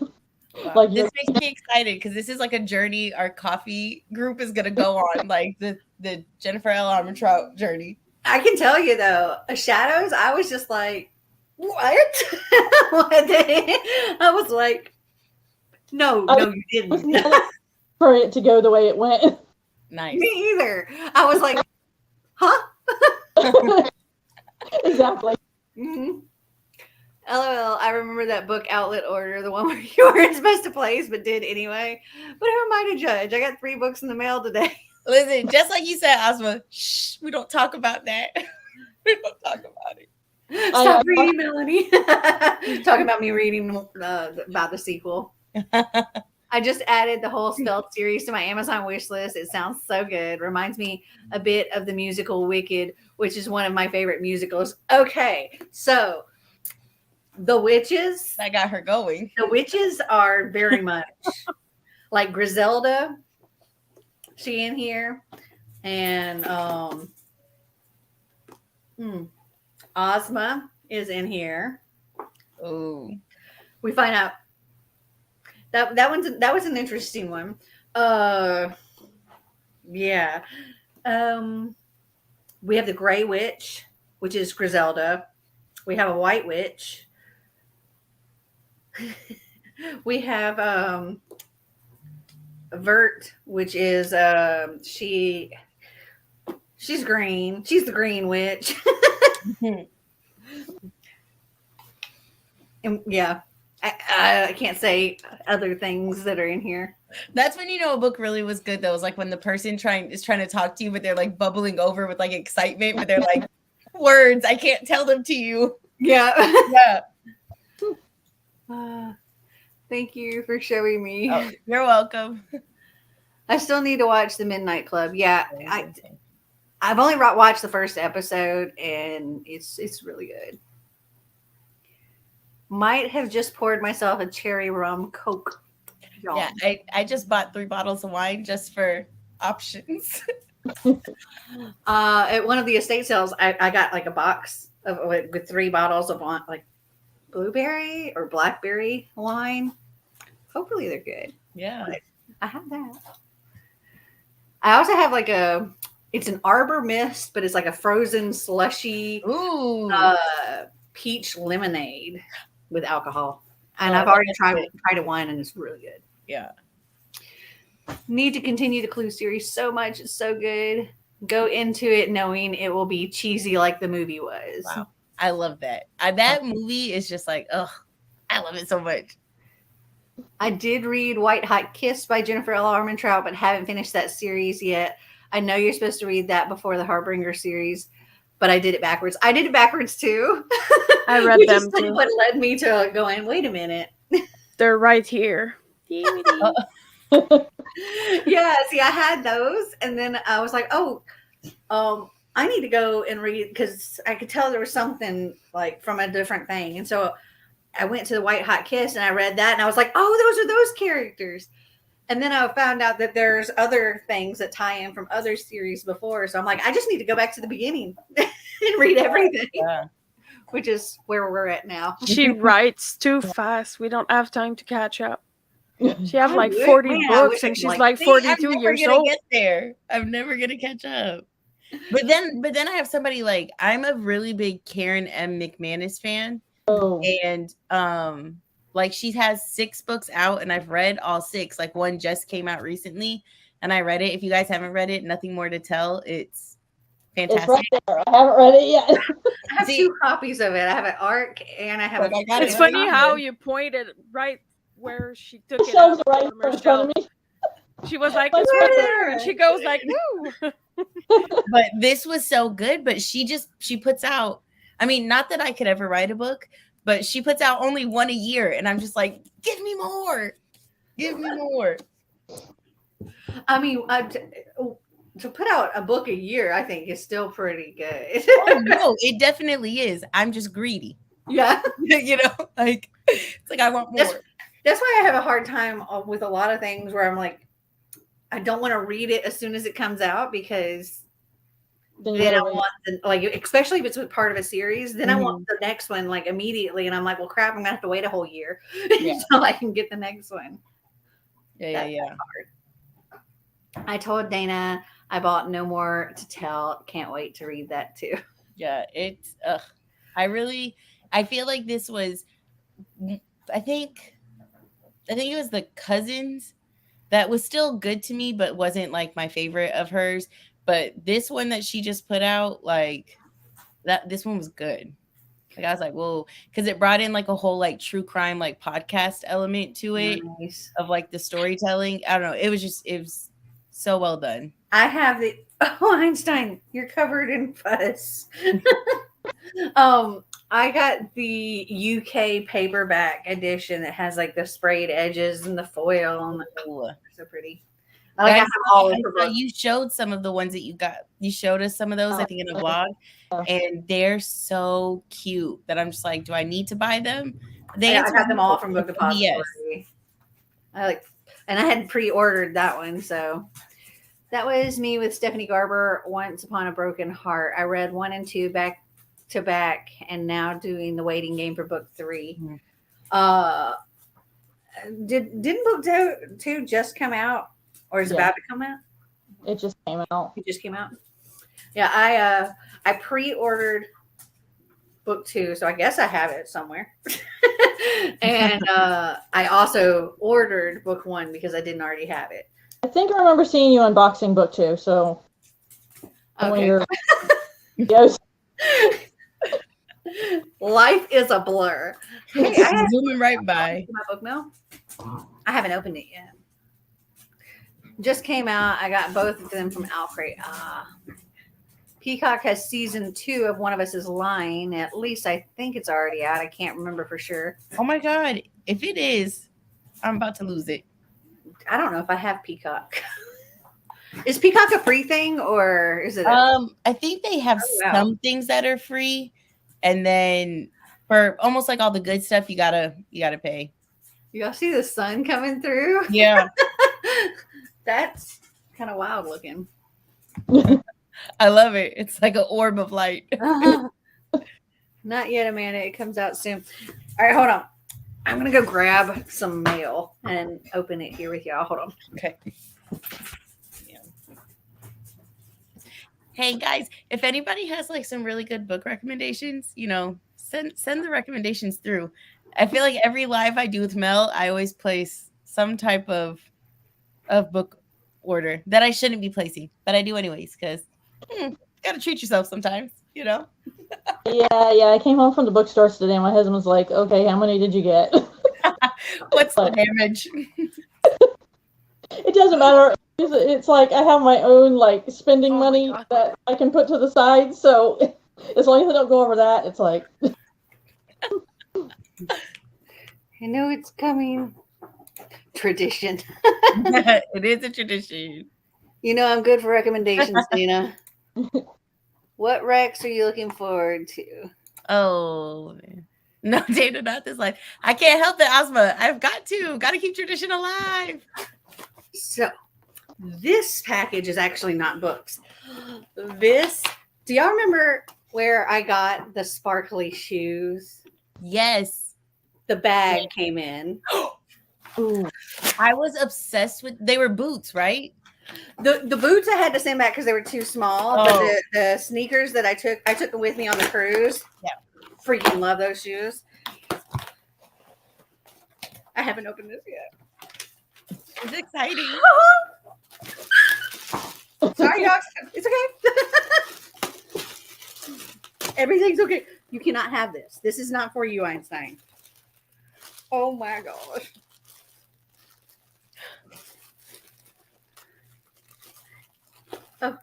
Oh, it's so blingy. Woo. It's time to cut the cord. I'm wireless now. Oh yeah, the phone on here, because there's a phone. It actually connects via Bluetooth to your phone, so you can use it like a phone. Stop it. Oh my gosh. And it's a bag? I can't. Oh my God, I'm so excited. I'm taking all the packaging off before I show it. There's a lot of package. I need scissors. I'm going to chew it out. Okay. There you go. There's zip ties. Why are there zip ties? Okay, hold on. I got to get scissors. Man. I can't wait to see this. A phone in the bag? Yeah. That's like... I hope you just don't put the bag like this. Hello.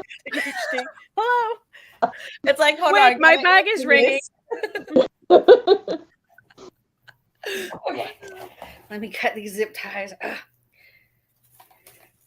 The suspense it's building.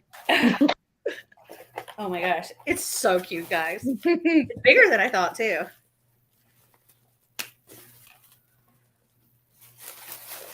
No, it's not for you. This is not your call. Okay. Oh, see, it's a phone, and she said it's not your call. Okay. So first, let me show the phone part, which is also the handle if you want to have it for like a little handbag, but there's a strap if you want it for a shoulder bag. Oh. I'm obsessed already. Hello, excuse me. Hi. Imagine walking down the street with your phone on your doing important things. See, like there's the little buttons to use it. Yeah. Okay. Wow. Now I'm going to attach it back to the bag because that's what I had to zip tie so I could get the plastic off of it. This snaps onto the bag.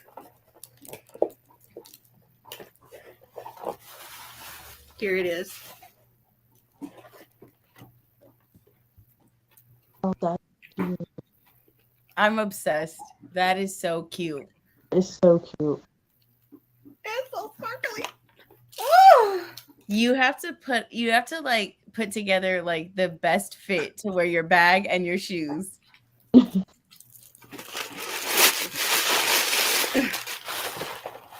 Oh, the charger. It comes with a charger. What are you charging? My purse. Oh, what is all this stuff? Okay, it's like instructions on how to use your phone. How to use your purse. Was it expensive? I got it on. Well, I got a discount because there was some kind of code to get so much off. And I pre-ordered it with tax and everything. I paid $129.35 for it. That's not bad for a purse with all the like jewel work on there. And it's a name brand too.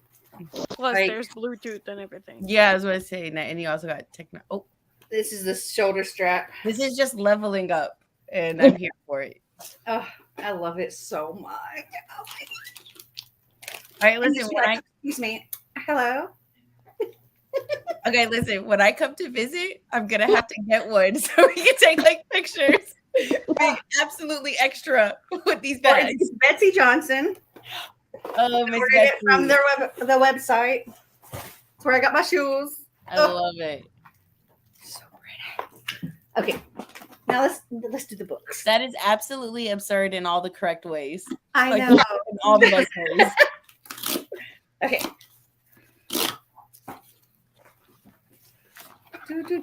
Ooh. From Book Depository, I have A Dowry of Blood. Ooh, the cover's so pretty. Oh, And it comes with red sprayed edges.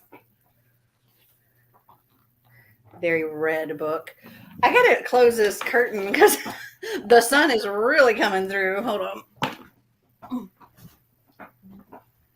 It's like right. Oh, I just ripped the curtain off. Okay, that'll work. Is it 6 p.m. for you too? yes. Maybe I turn the camera. But yeah, this is like,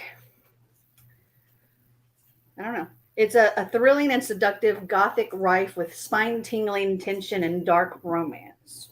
Mm. We like that. And then from Barnes & Noble, we have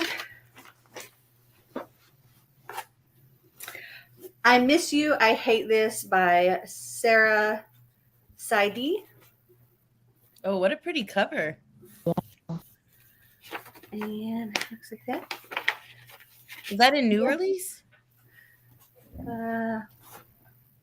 Timely and topical in more ways than one, I Miss You, I Hate This is a heartfelt and hopeful exploration of friendship and love amid the most challenging of circumstances. This is the must-read pandemic story you've been waiting for. And then I have The Witch Hunt by Sarah Peyton Smith. The shininess of it pulls me in. Ooh. And this is, I think it's the sequel to, The Witch Haven. Mm. Okay, that's my little haul.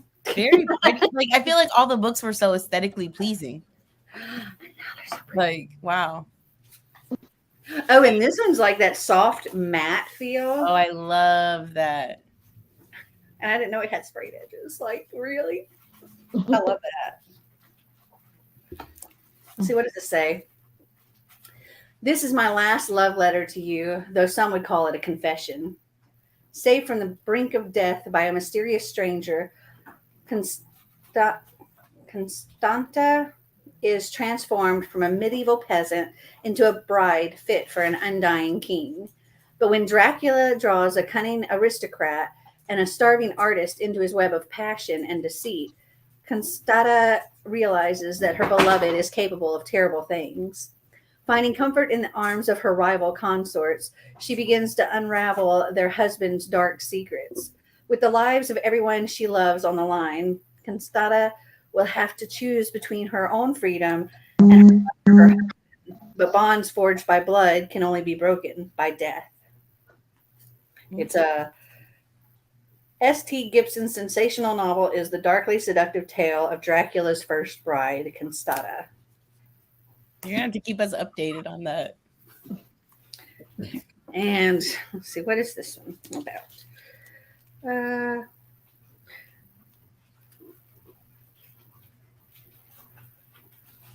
So it's like when the world shuts down and these two seniors in high school are having to, like, the only way they can be in contact is via FaceTime and all that. Yeah, we know that. I would say, what a crazy time to live through, man. Yeah. Yeah, I feel bad for, like, the seniors and stuff. Because they all missed prom and graduation. That was sad. I teach first grade, but I'm at a school, like a small school that's kindergarten through 12th grade. And it was really sad for our seniors because they just, I mean, all those things you spend your whole life up to that point, your whole life looking for. I can't refrain, Ozma. I can't. I must order. But everything that you spent your whole life working up to and thinking that, you're going to get this rite of passage, I mean, was just ripped away from them. Yeah. I will always recommend The Sea of Tranquility by Katya Millet. It's about a girl who chooses to remain mute after being sexually assaulted, but no one knows she was. A boy helps her. Oh, so good. Did you order Between the Lines yet, Dana? Yeah, it's sitting in that book outlet box from the last one. Have you flipped through it and, like, looked at some of the illustrations? I haven't. I literally just opened the box and then that was it. So you can see how well this month's going. Book Rex, Murder Between Us, White Trash Warlock, Lightning Struck Heart by T.J. Klune, which T.J. Klune himself categorized that as Shrek erotica. Ooh. Yeah. Okay. Book Boyfriend by Chris Ripper, Boyfriend Goals by Riley Hart, The Guncle, to name a few. Is this the Murder Between Us, Clint? Is that the one? Because it says it's a thriller. I'm into that. Oh, sorry, all of them are queer. That's fine. Just send the scissors through the screen. Oh, for my bag. I was showing you a pair of scissors. Oh. Read Between the Lines is fucking amazing as well. I got to. Oh, Dana, if you get Peacock, it has the movie The Black Phone on it, and it's so good. Janelle Ray and I watched it together, and we all loved it. And Ray doesn't normally like spooky stuff. Yeah, everybody's been telling me about that one. Peacock is only $4.99 a month. It's funny, like, we stopped doing cable forever ago because it was like, oh, we can do Netflix. And that's, like, at the time, for all, like, 4 accounts on one thing, like, I don't know, $7 a month or something like that. And then, but then you add on Disney Plus and you add on Hulu and you add on, and then it's like, well, it's more expensive doing all those things than it would have been to just have the cable internet with all of those things included. Yeah, but you can watch more with that than you're gonna do with TV. Yeah, no, if there's nothing that interests you on TV, you won't watch it. True. Instead of the others. You don't have to wait for a certain time for things to come on either. Yeah. A quirkier, lesser-known book I'd love to recommend is Rabbit Cake by Annie Hartnett. That's really pretty. Oh, my bag. Bag. Yeah. Everything. Oh no, it's so pretty. So I squealed a little too much and made the dogs run. A charger. You gotta charge the phone. Bruh, now you need to attend a rich, posh ball gown event to use it and flex off. That's it. Oh man, I wore those little sparkly shoes all over that cruise. I was just like, and I'd sit where my feet would be like under the light, and I would just wiggle my feet around so the light would hit in the sunlight. The comedians, I'd be in the front row, and they'd get distracted by my shoes. Have you read Beautiful Disaster before, Dana? It gives after vibes, and we all know how you feel about after. The trailers just dropped for the movie. I have not read it, but that recommendation alone is getting put in the cart right now because you guys know how much I love After, that sick, toxic story. I love it. It's giving Met Gala. Yes, I need to go to the Met Gala with my bag. I wish. That would be cool. Beautiful Disaster is going to be a movie. How did I not know this? I loved A Dowry of Blood. Perfect for spooky season. Ooh. Yeah, this is it's not a new that one's not a new book, but this is like the UK edition. So I liked that one. Yeah, that one's pretty. I only found out because the trailer popped up on Instagram. At first, I was like, wow, this sounds like Beautiful Disaster. And then they said his name, and I screamed. Bethany, did the trailer say a date? It just says coming 2023. Oh, man, I have to wait a whole year. I hope it's early 2023. Me too. I can't wait. I need it now. Same, Bethany, same. Just got home and ready to read. Yes, Murder Between Us is Gay Criminal Minds. Oh, putting it in the cart right now. I recently binged Daughter of the Moon Goddess by Sue Lintan. 4 stars. I think you guys would love it. It reads like Chinese fantasy drama, which makes sense as the author lives in Hong Kong. It's one I think I can buy, and I will look the other way when you do. Thank you. Thank you. Also, Blood Like Magic duology is the best duology I've ever read as well. Dana, read the Crave series by Tracy Wolf. OMG, hint, I'm co-hosting a read-along starting in January. Cough, cough. Okay, fine. It's in the cart now. Oh, gosh. Gay Criminal Minds is all it took to convince me. That's it right there. Okay, we have chatted long enough. We need to read. Yes. We need to get to it. So, happy reading all. Whoa, whoa, whoa. No. What the heck? Okay.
That is time.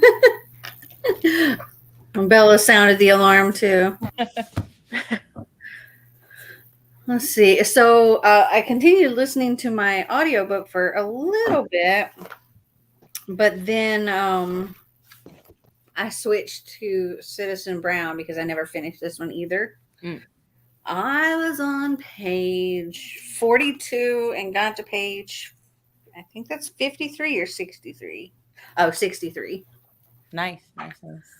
So I have 22 minutes left in my book. Oh, nice. You'll get that next sprint for sure. Yeah, for sure. Yep. Yeah, I did really good this one. Because I have my audiobook, because I have this on audio too, and with reading it like physically and listening to it, I was actually able to put it up to like 3 times speed, which is fast for me. But I got 42 pages in just now. Woo-hoo! So feeling good. Nice. Yeah, it got a little crazy. There's a lot happening right now because like they've named the killer, but we're only halfway through the book, so there's got to be more that's happening. Yes, Crave, it's so good. I put it in the cart. Girl, that's all it took for me as well. I was like, gay Criminal Minds, sign me up. I love Criminal Minds, so yes. I don't know what happened. Like it all of a sudden it was just like just me, and I'm like, wait, what happened? But I don't know. It fixed itself. I read the first Crave since I love Academy stories, but couldn't get into it as much as I thought I would. I hope I love it because I bought all of them and then pre-ordered the next ones, and I haven't read any of it yet. So hopefully I'll like them. Wait, they're still here. We're here. Hello, just joining and going to read Siren Queen by Nevo. I think that's how it's pronounced. Going to move to my bed and get comfortable. BRB. Got to take the brat out. Have fun, ladies. I think by brat he means Sterling. That's what I was wondering. I was like, oh no. I don't think he's talking about Chewy the dog. I think he was actually talking about his husband Sterling. I think so. I just read about 20 pages. That's good for up at the desk. The first one I found meh, but kept reading it. But keep reading, it picks up and gets so good. Nice. Okay. Yeah, I started this one on my way. I think it was on the way when I was waiting for Marty to get his COVID test before we flew to New York for our cruise. And then I think I read it a little bit like maybe waiting at the airport or something. And then it got put in my backpack and stayed there the entire cruise until just now. I was like, I finished and I was like, well, when I started the next thing, I started picking up some stuff and I'm like, what books are on my TBR? And so I did find my list here. Nice. And I was like, okay, so here are the books on my TBR. What books do I know where I can find them? None. That was the only. This is the only one I knew where I could find. Everything else is packed. So I do have one box that is nowhere near close to read the 30+ book you have to read. Yeah. Where did my pages go? 30 books out the window. That was like 31 books or something. Yeah, it was 31. And I gave her a 700 pages book. Yeah, you did. Yeah, there's that one. I was like, oops. Yeah. But it's so good. Well, there are some that I know where they are, like the ones that were on my September TBR. They ended up like, because they were sitting on my shelf at the end, those went into a box with some other stuff. So I actually know where those are. That's the only ones that I know of. Like, I couldn't tell you, other than there are books in this box, what books are in there. Are you going to put some shelf in that room? No, I don't think so. What room are your shelves going to go in? I know you said you had to kind of like downsize, but... I'm going to have books in my living room, books in my dining room, books in the guest room, books in my office, and books in the master bedroom. Got it. Okay. All right. My house is my library now. Yeah. Xander's got books in his room. Yeah. Who needs a dining room? Honestly. Yeah. Imagine if you turned your sunroom into a reading room. I mean, I have a feeling I think every room is gonna be some kind of reading room. True. Imagine when you're gonna do your TBR wheel of TBR. I know. You'll be running around the house. I know. So I've been thinking about that when I'm thinking about like how I'm going to do things. So like in my living room, I have like these 2 built-in bookshelves, and with the fireplace in between. And so I was thinking, okay, well, one of them I would do like my Cassandra Clare stuff, and one of them I would do like my like really old books and my classics kind of thing there. And then like in my dining room, only the first like top half of the shelves are actually going to have books on them, because the bottom half I'm going to get the cabinet doors for them, and all our board games and stuff are going to go in there. So I'm going to have to like cut down on my books even more. Oh man. Yeah. And so I'll put my cookbooks on there, and I'm going to put the season-a-thon author books on there, and maybe some other collection things like all of my Wizard of Oz books if they don't fit into the other classics thing. Things that I have like a display of, I might put in there. And then the other books, I don't know, maybe in the guest room, maybe I'll try to put like books that I've read and loved. Like books I've already read, books I know I'm going to keep because they're ones I'd reread. Put those in the guest room because I have 2 bookshelves in there. That way, if I have guests, they have like a selection of books that I've loved to read. That's a cool idea. In my office, one of the bookshelves that's in my office, I've given up a whole bookshelf too for Marty, so he can put his stuff on it. And then I think I'm going to put like pretty much the rest of my TBR. I'll put like my most important, like most anticipated TBR on the ones in the office. Then the next level, or maybe my newer books that I've gotten in the master bedroom ones. And then all the books I can't fit on a shelf. Which is going to be a lot. Yeah. You need a TBR closet. Yeah. Is going to be my TBR closet in the guest room, because guests don't need a closet. When you showed your closet in your bedroom, I was like, oh, nice place to have a TBR closet. And then you said, Marty's going to sleep here. Oh, I thought the same thing where I was just like, oh my God, that like extra room off for books. Yeah. I was like, that would be such a cozy little reading spot, but that's Marty's sleep during the day spot. It's literally the farthest room away from everything else in the house. The only downside is it's directly above the garage, and the garage doesn't have like insulation and stuff, so like between it and the floor above. So the garage gets a lot warmer because it's not heated and cooled. And so even though that room does have central heat and air into it, it still stays warmer than the other rooms. It'll also get colder. Yeah. So we're trying to work that out right now. But Are you using your garage for a car? Yeah.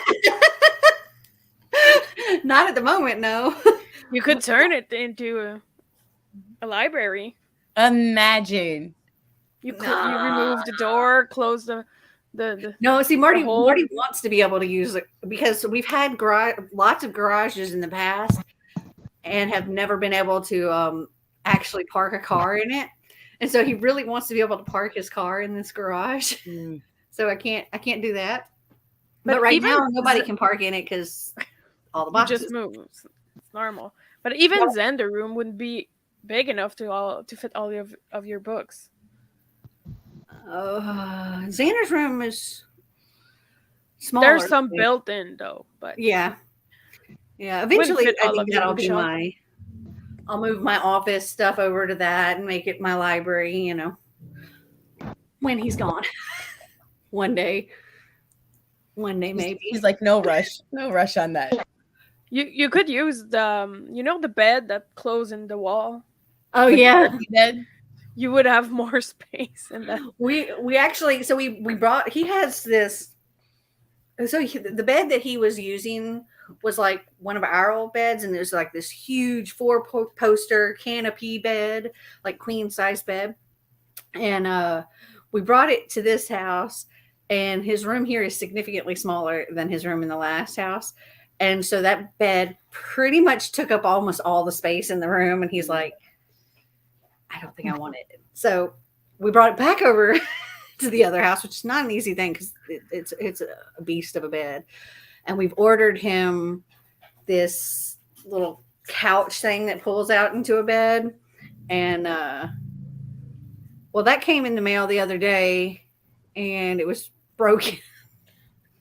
So they're like, we're having to wait for them to send us replacement parts for the broken things. And so he's been sleeping in the guest room, which is the pink room. Xander's sleeping in the pink room with the little chandelier. I don't think he might, though. Yeah. I'm an hour and 35 minutes into A Curse So Dark and Lonely. Oh, that book is so good. I need to read book 3. Book 1, 5 stars. Book 2, even better. Book 3, Oh no. I've heard so many mixed reviews on that one. Curse of Dark and Lonely, so good. Love that series. I was just a little disappointed. I hear most people say they like the first one, and then the rest of them, it's like people only give mixed reviews. So Love the first one. Love the second one even more. Was so excited for the third one, and it just fell flat for me. Oh, damn! I was a little disappointed. Finished my book onto Princess of Souls on chapter 4 and loving it so far. The main guy has the same name I have in mind if I ever have another son. Aww. What name is that? Right now, my books are in my living room and bedroom. I have books in the living room too. Good afternoon. Hello. Don't read book 3. Stop at book 2. I'm with Kay. Just stop. Like, book 2 is its peak. Do y'all want a tour of my boxes? Yes. Okay, so I actually showed Dana this before the live show started. I was like, you want to see how my living room's coming along? Just wait, y'all. Just wait. Okay, hold on. All right. So first off, this is the sunroom. And this is my little makeshift desk. Okay. See all the windows? I got to turn this light on in here so y'all can really see. Because it's kind of dark It's in so there. sunny where she lives and it's black where I am. Same time. Yeah, Okay. yeah, I still got sun too. You can see it through that window. Okay. Here's my living room. oh gosh. It's like instant. That would anxiety. drive me nuts. Yeah, that's my living room. That's how things are going. Hold on. Let's see. My kitchen's not so bad. Like, That's enough space to put a dining table. You don't need we're a going dining to. room. So the table that I ordered for here, it was supposed to have arrived, and it said it arrived, but what I got was a box with so I ordered this white round tulip table. What I got were 4 black plastic chairs. So I'm having problems with getting things ordered. So they're having to send me another table.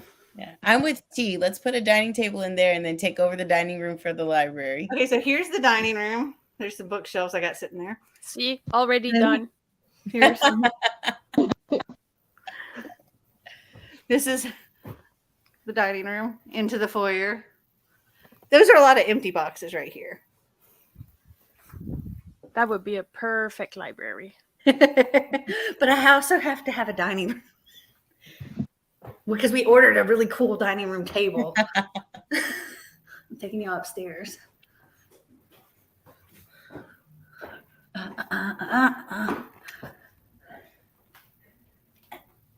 Okay. Whew.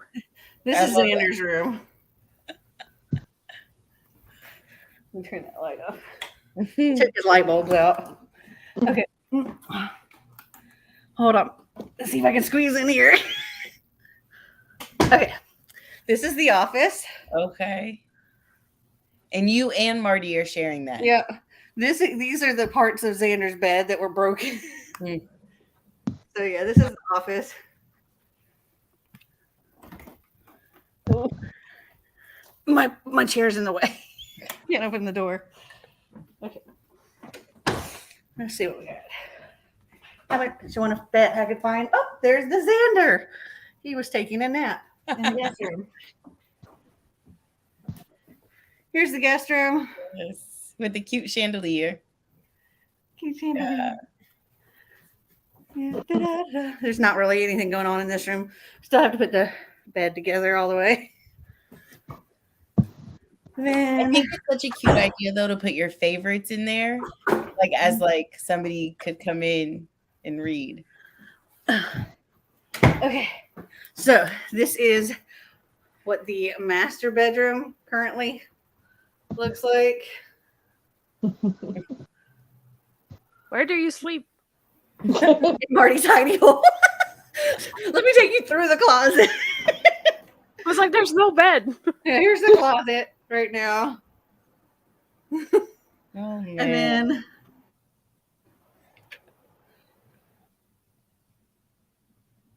Oh, she froze. Uh-oh.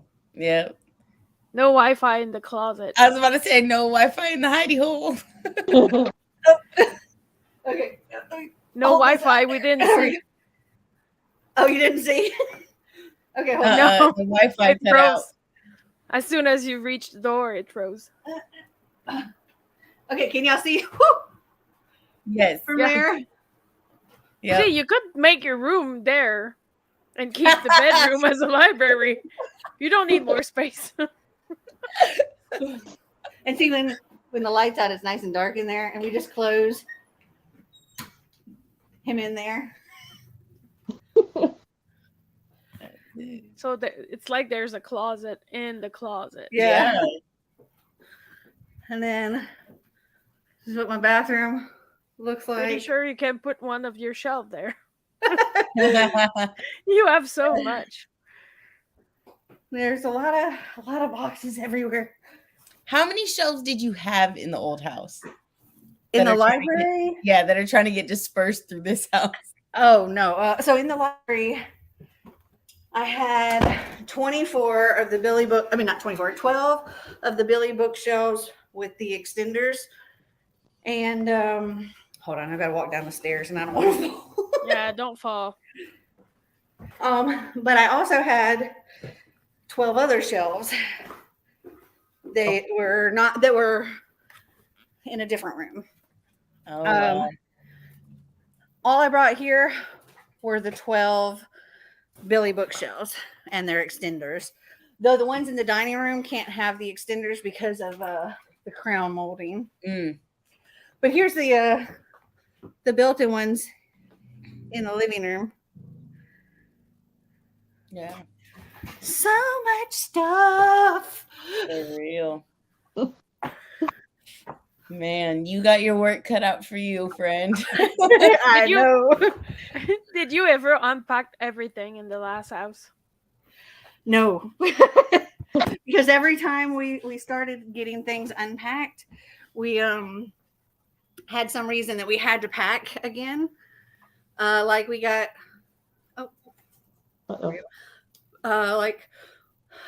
We had a leaky roof and they had to come and do stuff with our ceilings. So literally our entire house had to be packed back up for that. And then we got the floors done and the whole house had to be packed up for that. And so, yeah, it was like every time we would get things unpacked, we'd have to pack back up. Mm-hmm. And then in our basement, when we first moved in, we went from a really, really big house to that house. That was a huge house. Yeah, but we still had all the stuff to fill that house. And so we filled up our basement. And so we're still going through all the stuff in the basement. Do you have a basement there? Huh? Do you have a basement now? Nope. Well. Yeah. Oh, hold on. I didn't show y'all the garage. So we took our fridge from our other house here. You worked so hard to get it. Yeah. Oh, really? Those that actually remember that fiasco. Okay, so this is in my garage. So this is the fridge that was in the kitchen here. We wanted to keep it. But yeah, this is what the garage looks like right now. Oh my God. Yeah, no cars are going in there. No cars there. Yeah, we got stuff. But we've got a lot so much to stuff do. still over at the other house that we're getting rid of because we got too much stuff. Like now you really just don't have space for it all. And Xander's got a bathroom upstairs too. But yeah. So this house is like half the size of the really big house. But it's just a little smaller than the last house. But it is like losing the basement though, I think is like that's the tough part. That was definitely the tough part because we had a lot in that basement. And yeah, we don't have a basement here, so and I'm big on with this house. I don't want anything in this house that's not going to have a place in this house. Everything has to have its place to go, so it's not like a cluttered mess all the time. Right now, it's going to be a cluttered mess for a while, just because that's the nature of moving. Yeah, but once we've gotten that stuff done, I don't want a mess. I can imagine. Yeah, I'm gonna get rid of the other houses right now too. When you leave stuff there and here. I'm gonna sell the pinball machine. You had a pinball machine? Yeah, it's a very cool pinball machine. But we're gonna sell it. We moved it here, and I'm like, I don't think I want to keep it there. So there's not another place for it to go. So we're gonna sell it. This move, I think, is really going to force you guys, like you said, to like declutter your entire lives. Like, yes, really, really, really. Yeah. And even after bringing stuff over and going through it and going to put things away, I brought so much stuff back to the other house for the sale because I'm like, you know what? This doesn't have a place. It's go. So I'm working on boxes like that. It's just once I fill it up, it's like, okay, that box goes and that box goes. Yeah. I brought lots of boxes back over to the other house because I just get rid of it. Just get rid of it. Gotta go. And we went through a mountain, and I'm not joking, a mountain as tall as me of clothes and bedding and stuff that Marty pulled out of boxes and stuff in the basement and sorted through. Like we had some itty bitty shorts and stuff of Xander. Like we had his like 7-year-old clothes still, so we had to go through everything. And we're like, we don't need all that. It's like time to let it go. Yeah, I had clothes of Becca's that she had when she was like 12 and 13. I'm like, oh, it's like the memories though. Yeah, but I was remembering all the things like, oh, she wore this in this pageant. No, she wore this to this dance. And, but then I'm like, she's never going to wear these because, you know, she's 22 and a very different size now. Yeah. she was a little bitty thing back then. So I'm like, yeah, get rid of all that. Though I'm also looking at some of it like going, occasionally she would go through these phases where she liked the grandpa sweaters or the flannel or and if y'all don't know, my daughter is very, very gay. So she had her different phases of what that meant as far as her attire. And so I'm like looking at everything and I'm like, well, this is big and comfy, I could wear it. And then like, well, this is something I think Xander might actually wear. So some of those things are getting dispersed between me and Xander, and then the rest is just going to go into the estate sale. It'll be exciting though for you guys to have an estate sale. Since you guys like to go to them now, then you'll have. Well, I like to go to them. Marty would like me to not go to them because I keep spending money bringing in more things. Like, I don't know if you remember the house we're trying to minimize and downsize. Yep, he said that to me. He's like, aren't we supposed to be getting rid of stuff, not getting more? And I took him to one estate sale, and he's not a social person. He's very social if he gets to know you, but like just with the people he knows. But like being around a lot of people, he does not. That is not his thing at all. Yeah, me either. And there's a lot of people at these estate sales, and a lot of people in a small space. And he literally got up against the wall. He's like, I can't do it. That's uncomfortable. Yeah. He had to go wait in the car. I understand that. I'm like that too. All right. Well, whenever I visit, we can go because I'll poke around with you. Yeah, this is the new house. The name is Knox. Oh, there's a Knox in Dorothy Must Die. In that series, there's also a Knox. I got that one sitting on the shelf. Also a fantastic read. I highly recommend. I think I bought the other ones in the series in one of these book outlets. I think I did. I've got to look. My son's name is Damon. It seems there's a theme of dark names going on. For a person that's a minimalist, not by choice, but because of anxiety, I would not be able to stay in my house if I didn't have time to unpack all of my stuff. Yeah, with my life, I have not had. I have unpacked my kitchen like 4 times, but every time I do, I also have to go to the other house and I'm doing stuff over there, and then I bring back stuff, and because that's the only emptied area, we keep filling it back up. So I keep having to unpack that. So none of the other rooms are getting unpacked. I have a book in my bedroom, basement, living room, and family room. My husband told me I should get rid of some. I told him if he got rid of his tools. You're like, for a second, I thought she was going with, my husband told me I should get rid of some. I thought I should get rid of him. That's also a good option. I need your shells, Mel. I already sold one of my other shells. My boyfriend said, you can get as many books as you want, but I'm not moving them. Like, if you need to pack them, you deal with it. You're on your own. Okay. You get a dolly. Okay. I'll get a moving company. You got it, babe. I need the space to have that many shelves. Let's see, 0 to 37 pages. I forgot how fast I read when a book is so good. Oh, love it. Love that chandelier. Yeah, there's so many freaking cute chandeliers in this house. Like even Xander's bathroom has a cute little chandelier. My bathroom has a fantastic massive chandelier, which is crazy. I love it. How are we? I am good. How are you? I'm tired just thinking about what I have to do. For real.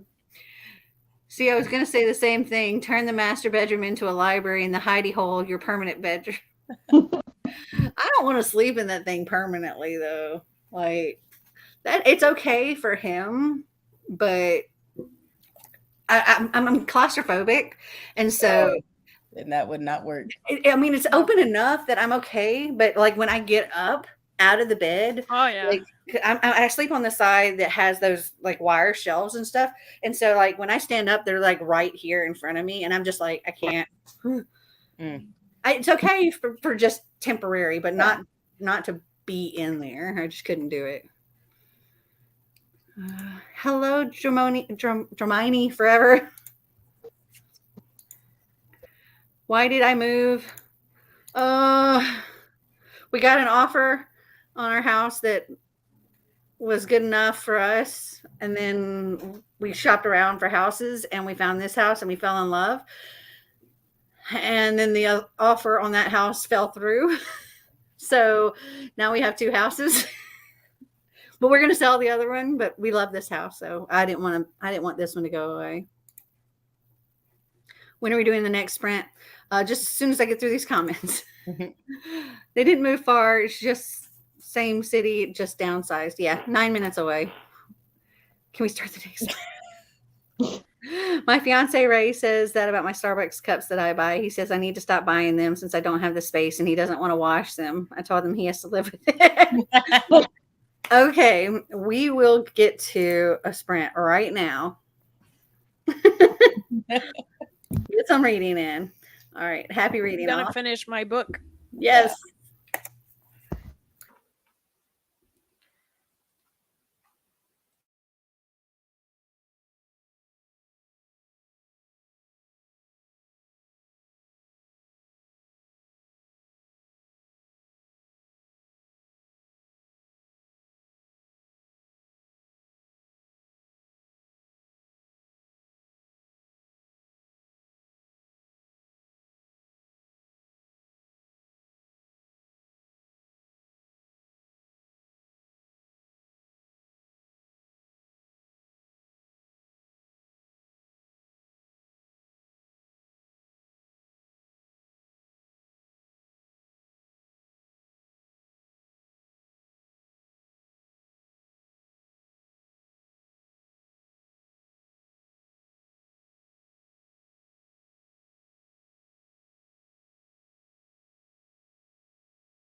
That is time.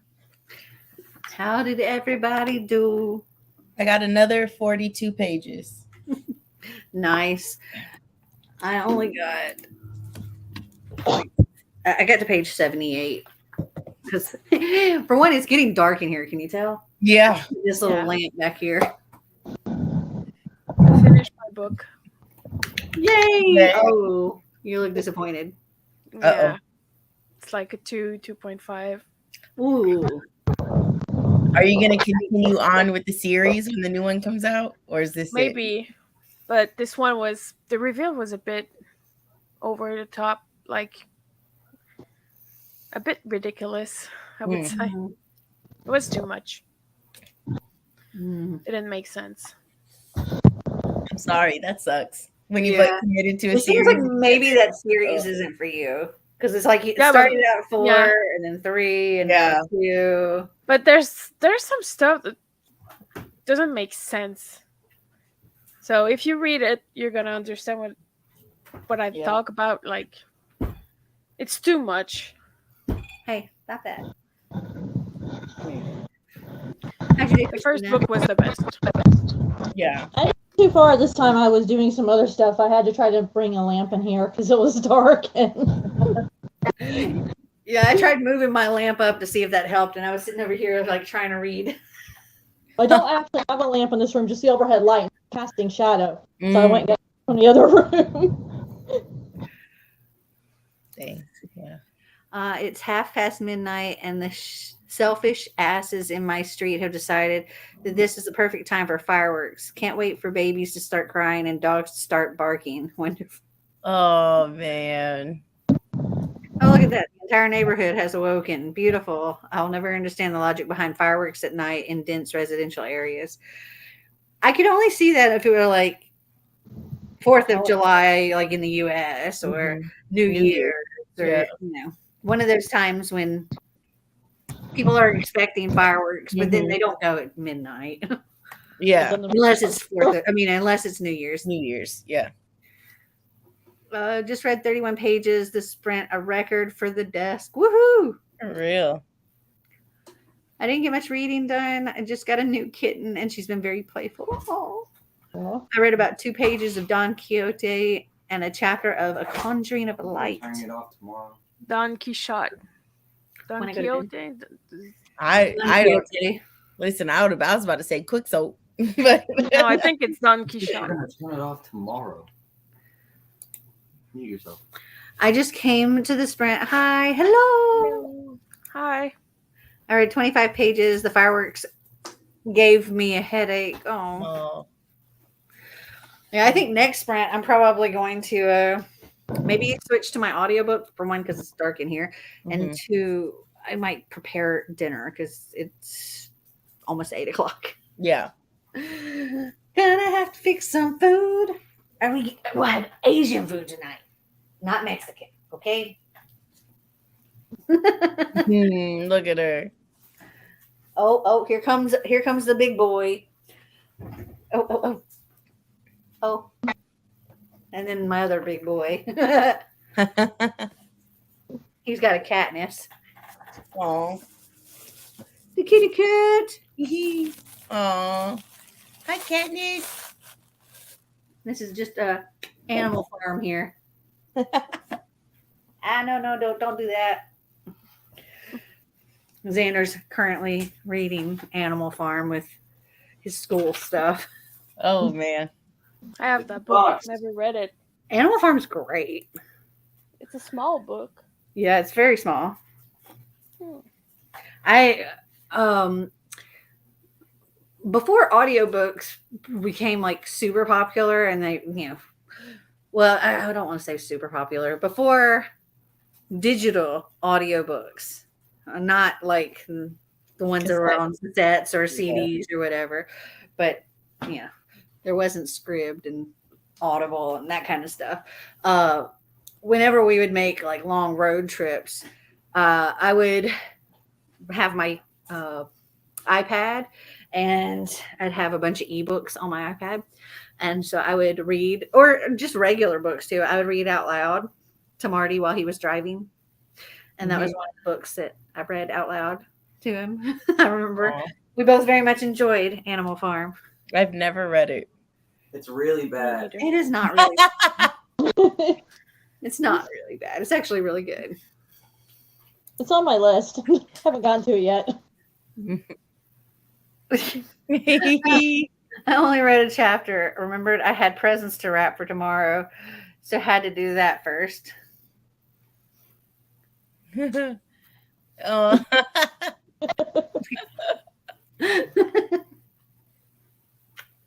Oh, Katniss. And she's just purring. She's like, just so content. She is. Can you hear her purring? Yeah.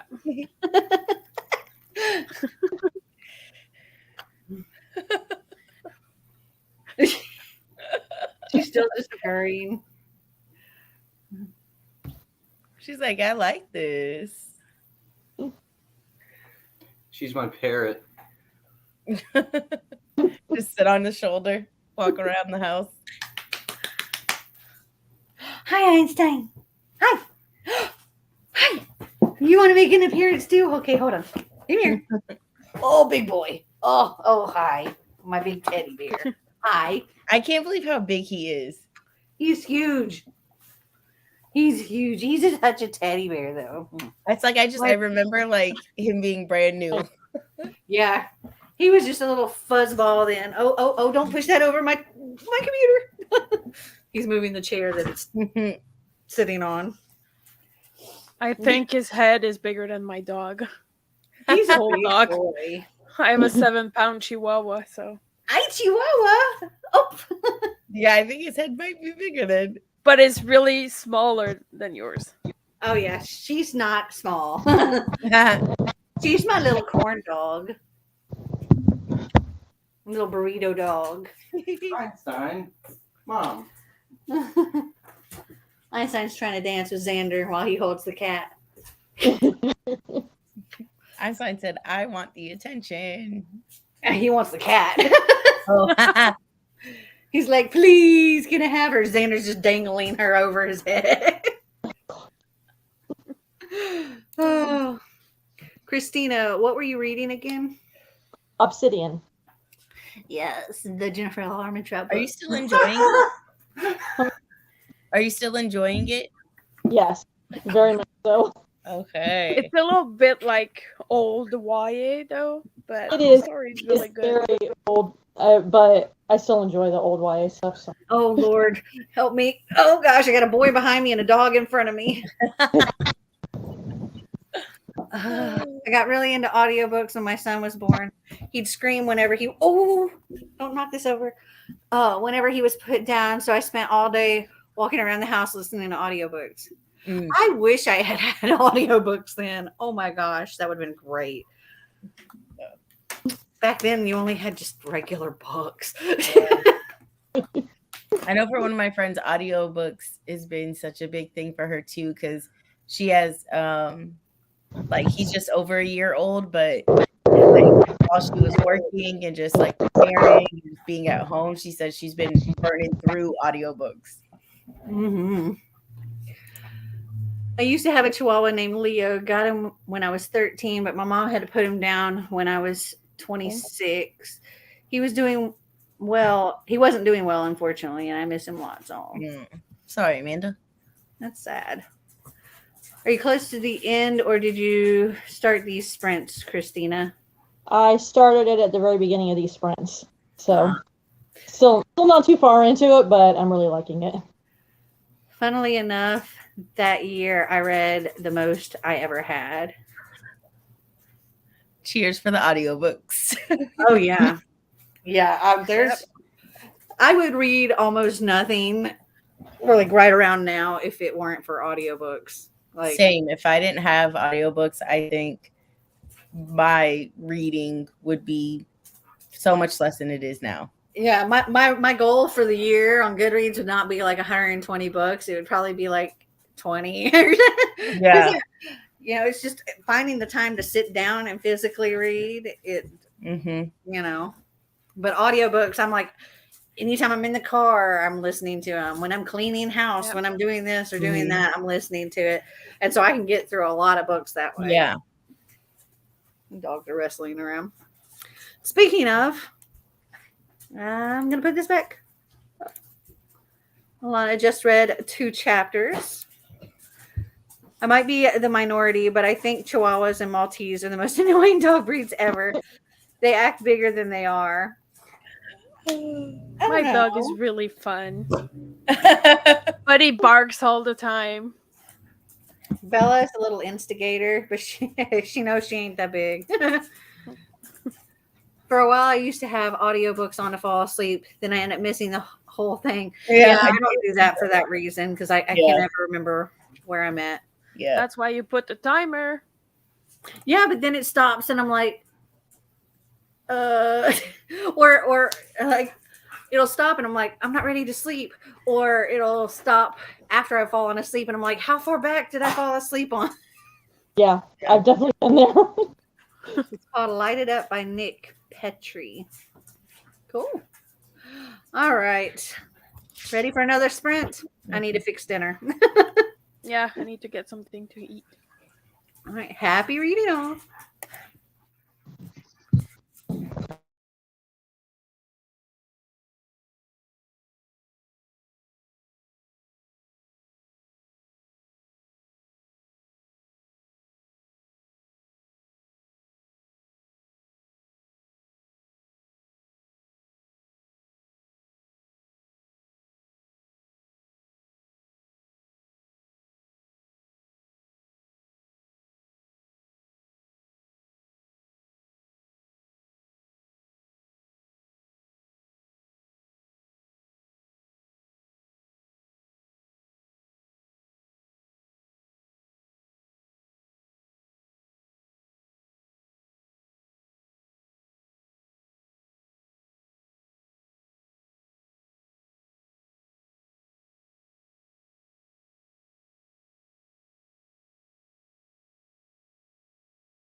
It's time. So I was listening to my book. I got dinner going, and I was like just flipping through stuff on my phone. And what am I even on? I'm on Twitter. And I happened to see this thing somebody posted, and I started reading it. I had to pause my book because it just kept getting stranger and stranger. And I was like, I can't listen to this and read this. And just kind of scanning it, I was like, you know what? I need to share this with everybody. It says, the craziest thing just happened at dinner. I'm at a ramen shop owned by Thai people in Oakland, dressed as Power Rangers. That's how it starts, okay? Love that. When a woman comes rushing in saying she wasn't safe, and a man came running in after her and puts her in a chokehold. Why are the employees dressed as Power Rangers, you might wonder? Because this is a ramen fusion restaurant where their main cocktail is, you guessed it, the Noka Rangers. Once the woman had expressed she wasn't safe and she didn't want to go home with this man who was chokeholding her, the Black Power Ranger, the manager with a kick-ass bob, and the Yellow Ranger told the man to leave. I'm wondering if this actually happened. Yeah. He swung at them. This is when all the Rangers yelled, Hue. Hue is the Thai expression for the Cantonese, Wah, the Korean, Ya, and the English, the fuck. And the Yellow Ranger, who has the sweetest eyes and a sleeve of tats, stood in front of the Black Ranger and blocked it. Everyone tells the woman to hide in the kitchen. The man starts calling everyone Asian slurs, and if Bruce Lee was still alive, he'd kick everyone's asses and beelines for the kitchen. Yellow Ranger grabs him by the collar to drag him out the restaurant. Man kicks and hurls punches. A white guy yells, "Do you want to go to jail?" We're trying to call the cops. Patrons are shaking and crying. The pink Power Ranger, hostess, tells us our food is free. The man goes outside, starts picking up chairs, baby seats, and salt and pepper shakers to throw at the windows. I, for some reason, start wolfing down my ramen. Man comes back with a friend or another person bugging on the street to try and fight the Power Rangers. It's been half an hour and the police still haven't shown up despite everyone calling. My friend receives an airdrop request to accept photos, and she's like, the fuck not. In retrospect, we're now curious about this airdrop. More swings are swung, more Power Rangers pile onto the men at the door to lock them out, locking us in. I tell the hostess we're paying her for our meal and double the tip. She starts shaking. Police finally show up. Cook materializes with hairnets in disarray and ready to join the Power Rangers at the door. But I hear them tell the cops that the man has now started another fight down the pier. I thank all the Rangers for their time. The green one said, we're beta testing these costumes, but we wore the right outfit tonight. Black Power Ranger Manager of the Year with Kick-Ass Bob says, I'm a Power Ranger with absolutely no power. We chuckle as more Thai people show up, presumably the owner of the restaurant. There's no sense, moral, or meaning to this story, except that I can't believe Power Rangers are actually Thai. I'm grateful no guns were involved, and the food at Noko Ramen was excellent. I'm also missing this person at BTS live stream in Busan for this. So was it worth it? I don't know. That's wild. I'm just like, if that actually happened, I mean, that's just epic. Wild. What's beyond ridiculous? Just going out for a nice meal, get dinner and a show.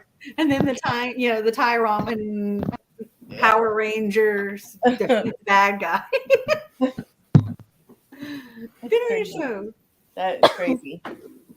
I have no idea how much I actually got read. Not a lot, because I was talking with Xander and stuff part of the time too. I got 45 pages in. Woohoo! Yeah. Only 18. One. I've started Spice and Wolf. Yay. I have an hour and 52 minutes left of the Tower of Nero. Oh, nice. I've also moved into my kitchen so I can watch the See, food got some light. and have some light. Yeah. I'm sitting in the one chair that's currently in our kitchen, and the laptop is on my little ladder that I had in the library. my little fake flower tree bush thing that I got from an estate sale. Nice. I got it for a whole $3. Ooh. Got some pretty fake roses on it. Nice. I love this. How far did you get, Christina? I got another 5% in that time. Okay. Okay. Nice. It's still good. I mean, it's like definitely old YA, but it's Yeah. intriguing. But you will see the ending. You will be like, oh. So does that whole series? Because I know you guys said Shadows, like Shadow ended with like a cliffhanger or like a twist. Does that whole series end with like twists after every book? I don't remember the I guess ending most of series every do. book, but I think they do.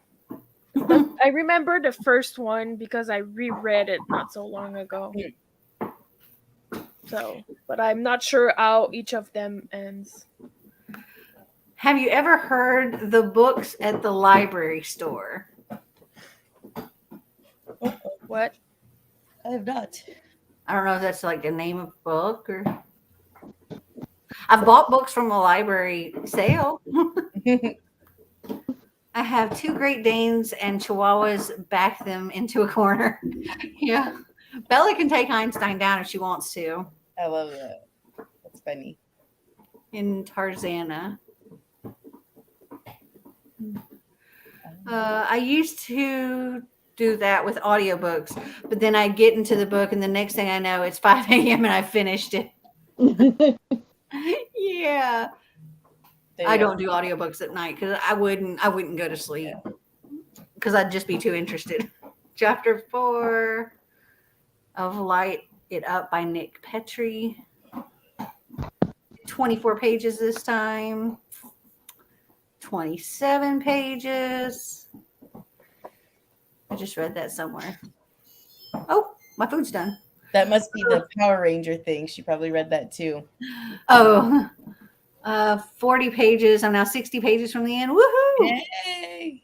Also, what the heck are you reading, Melanie? Oh, The Tower of Nero. It's the last book in the Trials of Apollo series. Oh, no, sorry. The thing I was reading on my phone, that was somebody's Twitter post. I was just like what? I just thought it was ridiculous. That is that was crazy. Yeah, I started at the beginning. I was like, what? And so I started scanning down and I'm like, I was looking towards the end trying to see if there was like something to like it's a joke or some story somebody's writing, but it was like I guess it legit happened. I'm just like that's just even more absurd. Yeah, for real. Okay, I'm gonna turn so I can get my food out of the Tovala. I love my Tovala. Right there. We're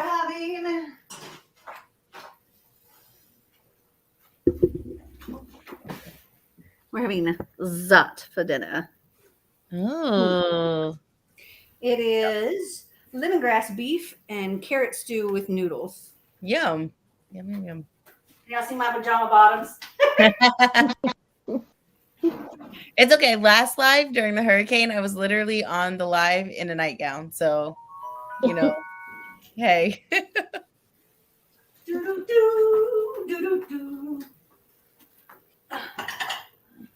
Oh, these are the new dishes that I got from that estate sale. Oh, pretty. Yeah. Very pretty. Just y'all can keep talking. Oh, yeah. I'm just preparing food while we Is everybody in the same time zone? Like that, right? No? I know I am. Christina is, you are Yeah, we're too. Eastern. What? Scooting a little closer. Oh, scooting the ladder. Hour behind us, though? Huh? What? He's an hour behind us, though, right? Oh, I don't know. I'm the same time as Melanie. It's Oh, 8:34 right now. Yeah. Oh, then we are in the same. Okay. Yeah. That's nice. I'm just up north. Oh, okay. It's always crazy because Bethany will be on the lives, like, chatting with us, and it'll just be so late. And we're just like, wow, you're amazing. I think, or something. Huh? Is she in the UK? Yeah. Yeah, That's 5 hours. See, and like she'll be on here for a while and we'll be like, dang, you're committed. That's the same thing with Asma. Like, it's legit, when she stayed up all night and read that book, and she read the book. She didn't even like it. You're like, stop reading, you don't like it. Yeah, like, sometimes it's a good read. I will see this through to the end. It's fun to a read sometimes. Yeah, I guess it goes faster. You think so? Yeah, once in a while.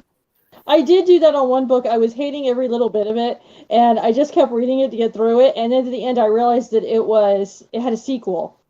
And so I started reading the sequel because I just wanted to see what was going to happen. And then I realized that it was a whole series, and I'm like, no. What was the book? It was an independently published book. I can't even remember what it was called. It was several years ago. I'd have to look it up and see what it was. I might like hate read the Final Gambit. I think I'm like the only person that did not it's not like a huge fan of what was that book called? The Hawthorne Legacy? Yeah, right. And I loved the first one. Like, I really did. The first one too. I haven't read the second one yet. And then I read the second one. And the second one, it was, I mean, like, it's everything. It's a book that I normally would have thought that I would have liked.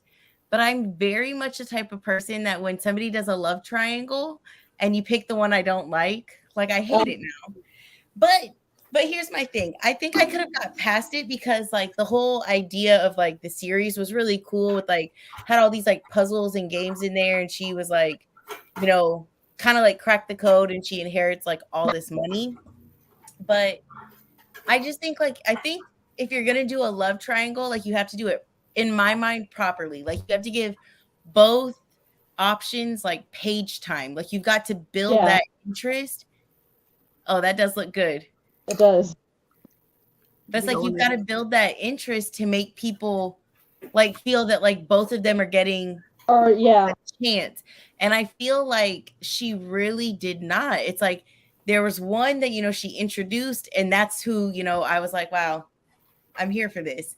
And then it was like he barely got any time on the page, and then it's like she had so much time with this other character, so that by the end of in the second book, they were like a full-blown like, yeah, we're together. And it was like, but it's like this triangle wasn't triangling enough. Like, you know what I'm saying? It was like we were trying to make a triangle, but it wasn't really doing it. And it's like, in my mind, I feel like it should have just been like, push the other one out, the one that I wanted, and I would have been better with it.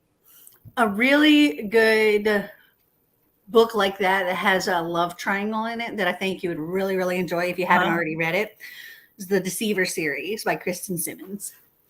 I feel like you told me about that one last time. Probably. Is this a sign? Do I need to get it? Yes, add it to your cart. It doesn't take much to convince me. But yeah, so it's like everything else about the Hawthorne Legacy books or whatever were really fun. Like, it's a fast read. It's like super fun. And just because like you're always kind of like, well, what's going on? What's going on? What's going on? But I read the first one earlier this year, and I got through it really quick. And I've got the other two, but then I had to read other things, so they haven't. See, and I read them back to back, those first two. And then the third one came out, and Amanda, who's been in the chat, like, she really liked this series. Like, she's loved the series. So, like, we had very different opinions when it came to book 2. I was, like, ready to, like, trash it and, like, throw it straight to the pits of hell. And she was like, this is great. And so she's really excited for the third book. And I'm just kind of like, nah. Like, she already read the third book. And so she's now excited for, like, the spin-off series of it. And I'm just like, like, I unhauled the first 2 books, like, got rid of them. I was like, I don't want this. So there's going to be a spin-off series? Yeah, so I guess she's doing a spin-off series about the brothers. Oh. Because like though, it's like how it's the whole brothers in there and the family. And so I guess she's gonna do a spinoff series just getting to know the brothers more, which I would actually be interested in that. So like I feel like now I'm gonna have to hate read the last book in the trilogy to actually get to what I would probably find very like interesting to see more about, like, because the brothers are so different, They are. like such different like kids that grew up in the same environment. You kind of like just wonder like how are people so starkly different growing up in such a things I found so interesting was just the total different personalities. yeah, and I enjoyed those parts. And I'm a big romance person, but I enjoyed everything about the books except I feel like she just really fumbled the bag like when it came to the romance, and it just I feel like it threw the whole vibe off for me, that then I started, I think, like more critically picking apart the rest of the book because I was already irritated. Yeah, I'll have to see how I feel about it when I get to them. Say that, and then I've started my book past 12 a.m. tonight, and it's so good so far. I want to read the entire thing right now. That looks really good, except I don't like carrots. I don't either, so we'll see. Carrots are good. I would say it like you guys. Bethany, I feel you. I'm going to finish my book before I go to sleep. There they go, both of them champions. OMG, no, not a sequel. Hello, Dana. The Hawthorne brothers are awesome. I agree. The brothers are interesting. I can hate read a standalone, but not a series. Well, at least not anytime soon. I don't have much time these days, sadly. Me and Ozma have the same vibes. We ain't sleep until we finish our books or we pass out. I better not pass out before the end of this book. Close the tab, Dana, before you file bankruptcy. Ozma, it's too late. The FBI is looking for me. Only 1:30 a.m. right now. I've got plenty of hours left before I get tired. I love this for you. Chapter 4. Whew. All right. Whew, I'm hot now. I hope this food's good. It's called Boko with udon. Okay. I do love udon noodles, so I'm very excited for you to have this. I, however, am not cooking tonight, so I'm gonna put something in the microwave. I freaking love my tovala. Like, oh, it's so good. And the meals are freaking fantastic. I haven't had one that I didn't like yet. So we'll see. Yeah. I'm not a fan of carrots, but see how that goes. I mean, they've made me like Brussels sprouts. Worth a try, then. Too. Yeah, if a good way to done right, they're good. Yeah, probably from all that cooking meal. Yeah, you make them boil a little, then you put it in a pan with maple syrup and garlic, and you roast them a little. I wonder. And the trick with that vegetable is you only eat a little amount. Which vegetable? Brussels sprouts. Yeah, thanks. That's hard to say for me. They're just like little baby cabbages when I look at them. Like, it's cute. I caved and ordered enough takeaway for 2 earlier. It's all gone now. I love that for you. Anytime I order food, I always order way more than I need. Me too. That way I can continue to eat on it and not pay multiple delivery fees. Right? I went to Aldi's today because I was like, I need wine. So like I bought wine, but then I was like, let me look down the frozen section. And they had like this like garlic chicken noodle bowl. And I was like, I'll give that a whirl. And then there's like these mini margarita pizzas. I was like, I'll give that a whirl. And then there was like buffalo chicken egg rolls. I said, I'll give that a whirl. Girl, you shop like me. Yeah. And then I was like, I've got to leave Aldi's because this is going to get ridiculous quick. You shop like I do. In the grocery store, in the bookstore, on the Amazon. It's a sickness. Yeah. Let's see. Is this? No, this one's not a gluten-free meal. Yeah, they have like a lot of gluten-free stuff available on Toval. You okay, I say? on Tovala. But I wasn't sure if that was one that was gluten-free or not. I'm kind of supposed to be eating gluten-free. I was for a while, but then I stopped. You guys are making me hungry again. My fiance Ray brought me down some shrimp fried rice that my friend Janelle made last night a couple of hours ago. Now I want more. I'm in bed. Stop with the food talk. We're gonna make Ozma get out of bed to go get some food. People have to drag me away when shopping because I just buy everything. Yeah, I tell Marty sometimes, I'm like, when he goes to the grocery store, he gets what's on the list and that's it. And I'm like, most of the time, if he sends me to the grocery store, he sends me when I'm hungry. And then I buy everything, especially junk. A lot of junk. I come home with like, oh, I've got every flavor Doritos. I get that like one a day. Candies. Every Candies. flavor Doritos. And I did another time where I bought every flavor of Oreos. And we did a taste test where we tried all of them. Yeah, you can't. Original is the best. Yeah, I agree. And Put no me in a no bookstore. double white stuff. Original. No. Yeah. Put me in a bookstore and I want to buy the whole place. Yeah, I could just spend all day looking at all the books. Yep. Yeah. But then I'm like, it depends on the bookstore. Like if I walked in Barnes and Noble, I'm probably not going to spend a lot of money because I'm probably not going to buy a lot of books because I'm going to look at these prices and go, dang, Book Outlet's got it for sale. Yeah. Anytime I'm shopping, I'm on Book Outlet comparing prices, especially when I go to like McKay's. I'm like, okay, is McKay's cheaper or Book Outlet cheaper? Which one's cheaper? Yeah. Now look at your book and look at the Canadian price beside the Oh, US yeah. one. Yeah, I know. I was like, oh yeah, right. It's always more. Yeah. For real. It's that book is like $4 more in Jeez. Canada. Yeah, Yeah. it's always like that. We pay When art covers sometimes are like $40. Yikes. Wow. When I Yeah. go to Barnes and Noble, like I'll buy some books. I try to limit what I buy there just because I know that I can find it cheaper on Amazon or Book Outlet or anywhere. But I do buy some, but I used to just go in Barnes and Noble and sometimes just go hard in paint. And I was just like, this is ridiculous. And so It hurts to spend that much. yeah, and like I would still buy stuff. Most of my collection came from like clearance, like Book Outlet, you know, The bargain tables at bargain Books A tables, Million. like at Books A Million. Books A Million. Me too. Books A Million bargain tables will forever have my heart. But My Books A Million closed, and it was so sad.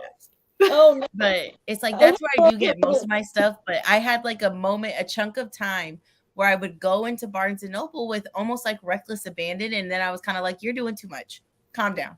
Like looking at myself in the mirror, like you need to stop. The only time I get stuff from Barnes and Noble typically is when they do their 25% off, including pre-orders. Then I'll go through and find all the things that I want to pre-order and use that then because that's the best. It's the best deal that you can get really with a pre-order. Yeah. Unless you want to wait and see if maybe it'll show up on Book Outlet or something. Yeah. But if you want to pre-order, that's like the best way. And so that's pretty much the only thing.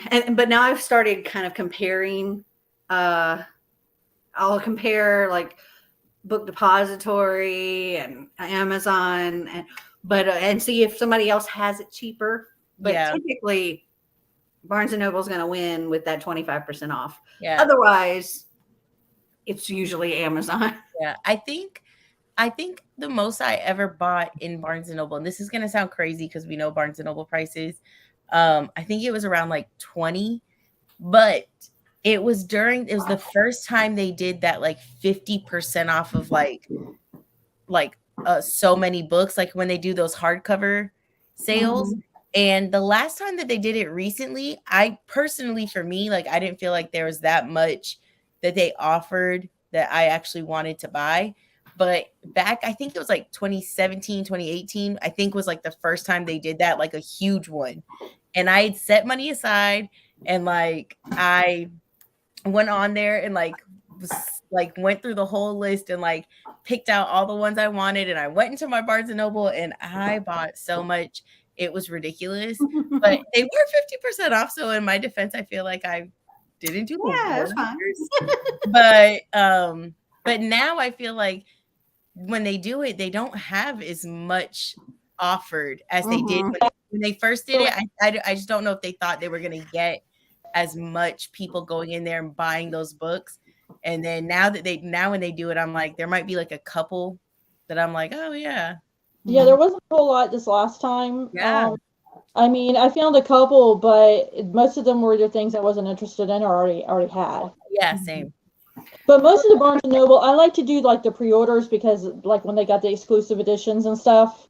Yeah. But if it's not coming out on an exclusive edition, I'll just get it from Amazon. Yeah, because you can pre-order there and cheaper. Exactly. We will start the next sprint very, very soon. I want to get through these comments.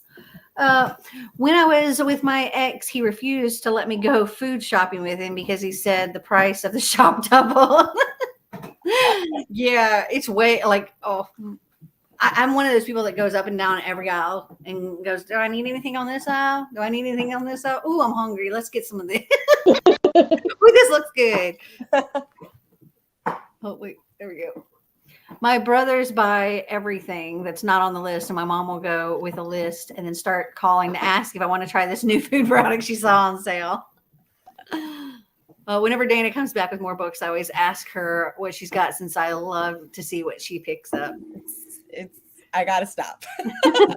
$40 for a hardcover. That sucks. The minimum price for hardcover in UK is 15 to 25 pounds, depending on the thickness and whether it's special edition or not. I see so many books that I want to order from like those boxes, like a Luma crate and stuff, and I'm just like, the prices or Waterstones, and I'm like, the price is not terrible for the book, but then when you figure in the shipping to get it here, it's outrageous. That's when it's like exit out the tab. Every time it gets me. Yeah. Do you like the library bookstore? What's a library bookstore?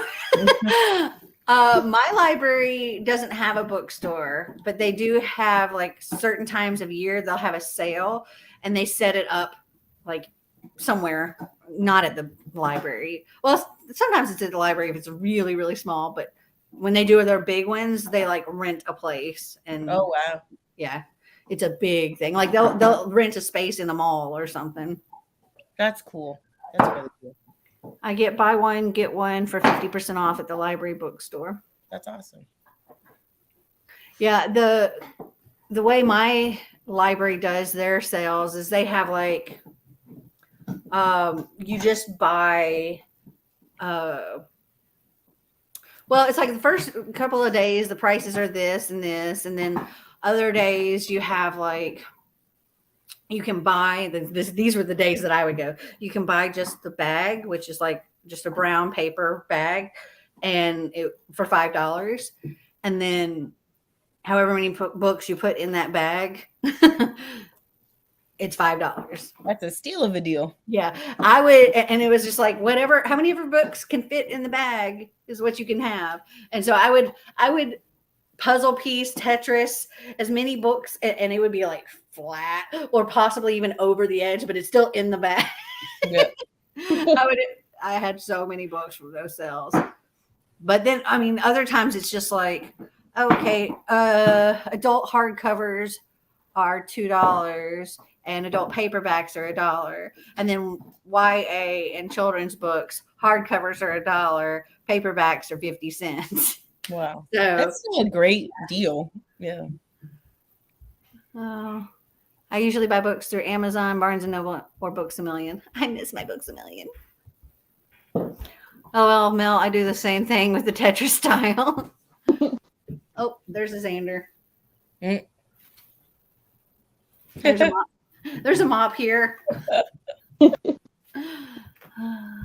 My library is going through renos, so it's renting out a small space in a plaza, but no sales so far, and it's mostly outdated stuff, so no point. Mm. Yeah, there's a lot of outdated stuff in the library sales, or a lot of things that people will donate for the sale. Yeah. Okay, let's get us another sprint in so I can eat my food. All right. Happy reading, all.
It is time. Oh. Can we turn this timer off? I have a kitty. Aw, Kitty, kitty, kitty. so cutie. How was dinner? It was. I'm still not a fan of carrots. So That's not changing mine. no. I think I would have preferred the carrots to be softer than they were, so that I didn't have to taste them as much. Mm-hmm. Hello, fluffy kitty. I finished my book. And I am struggling with, like, am I a 3 or a 4? Oh, wow.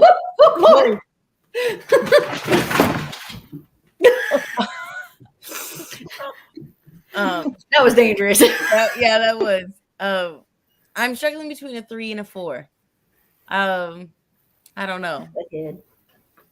Like, I feel like it's like a 3.5, but I can't decide. Like, if I would bump it down, like on Goodreads, like if I would bump it down to a 3 or let it go up to a 4.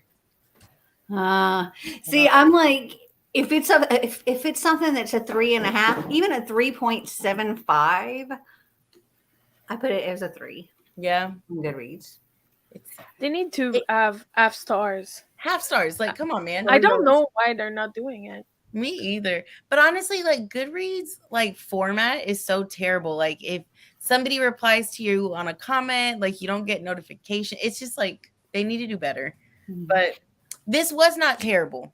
Like, but I think this was like the first thriller, like, type book that I've read that they told you who the killer was, like, at the halfway point. And so you were but it was still interesting.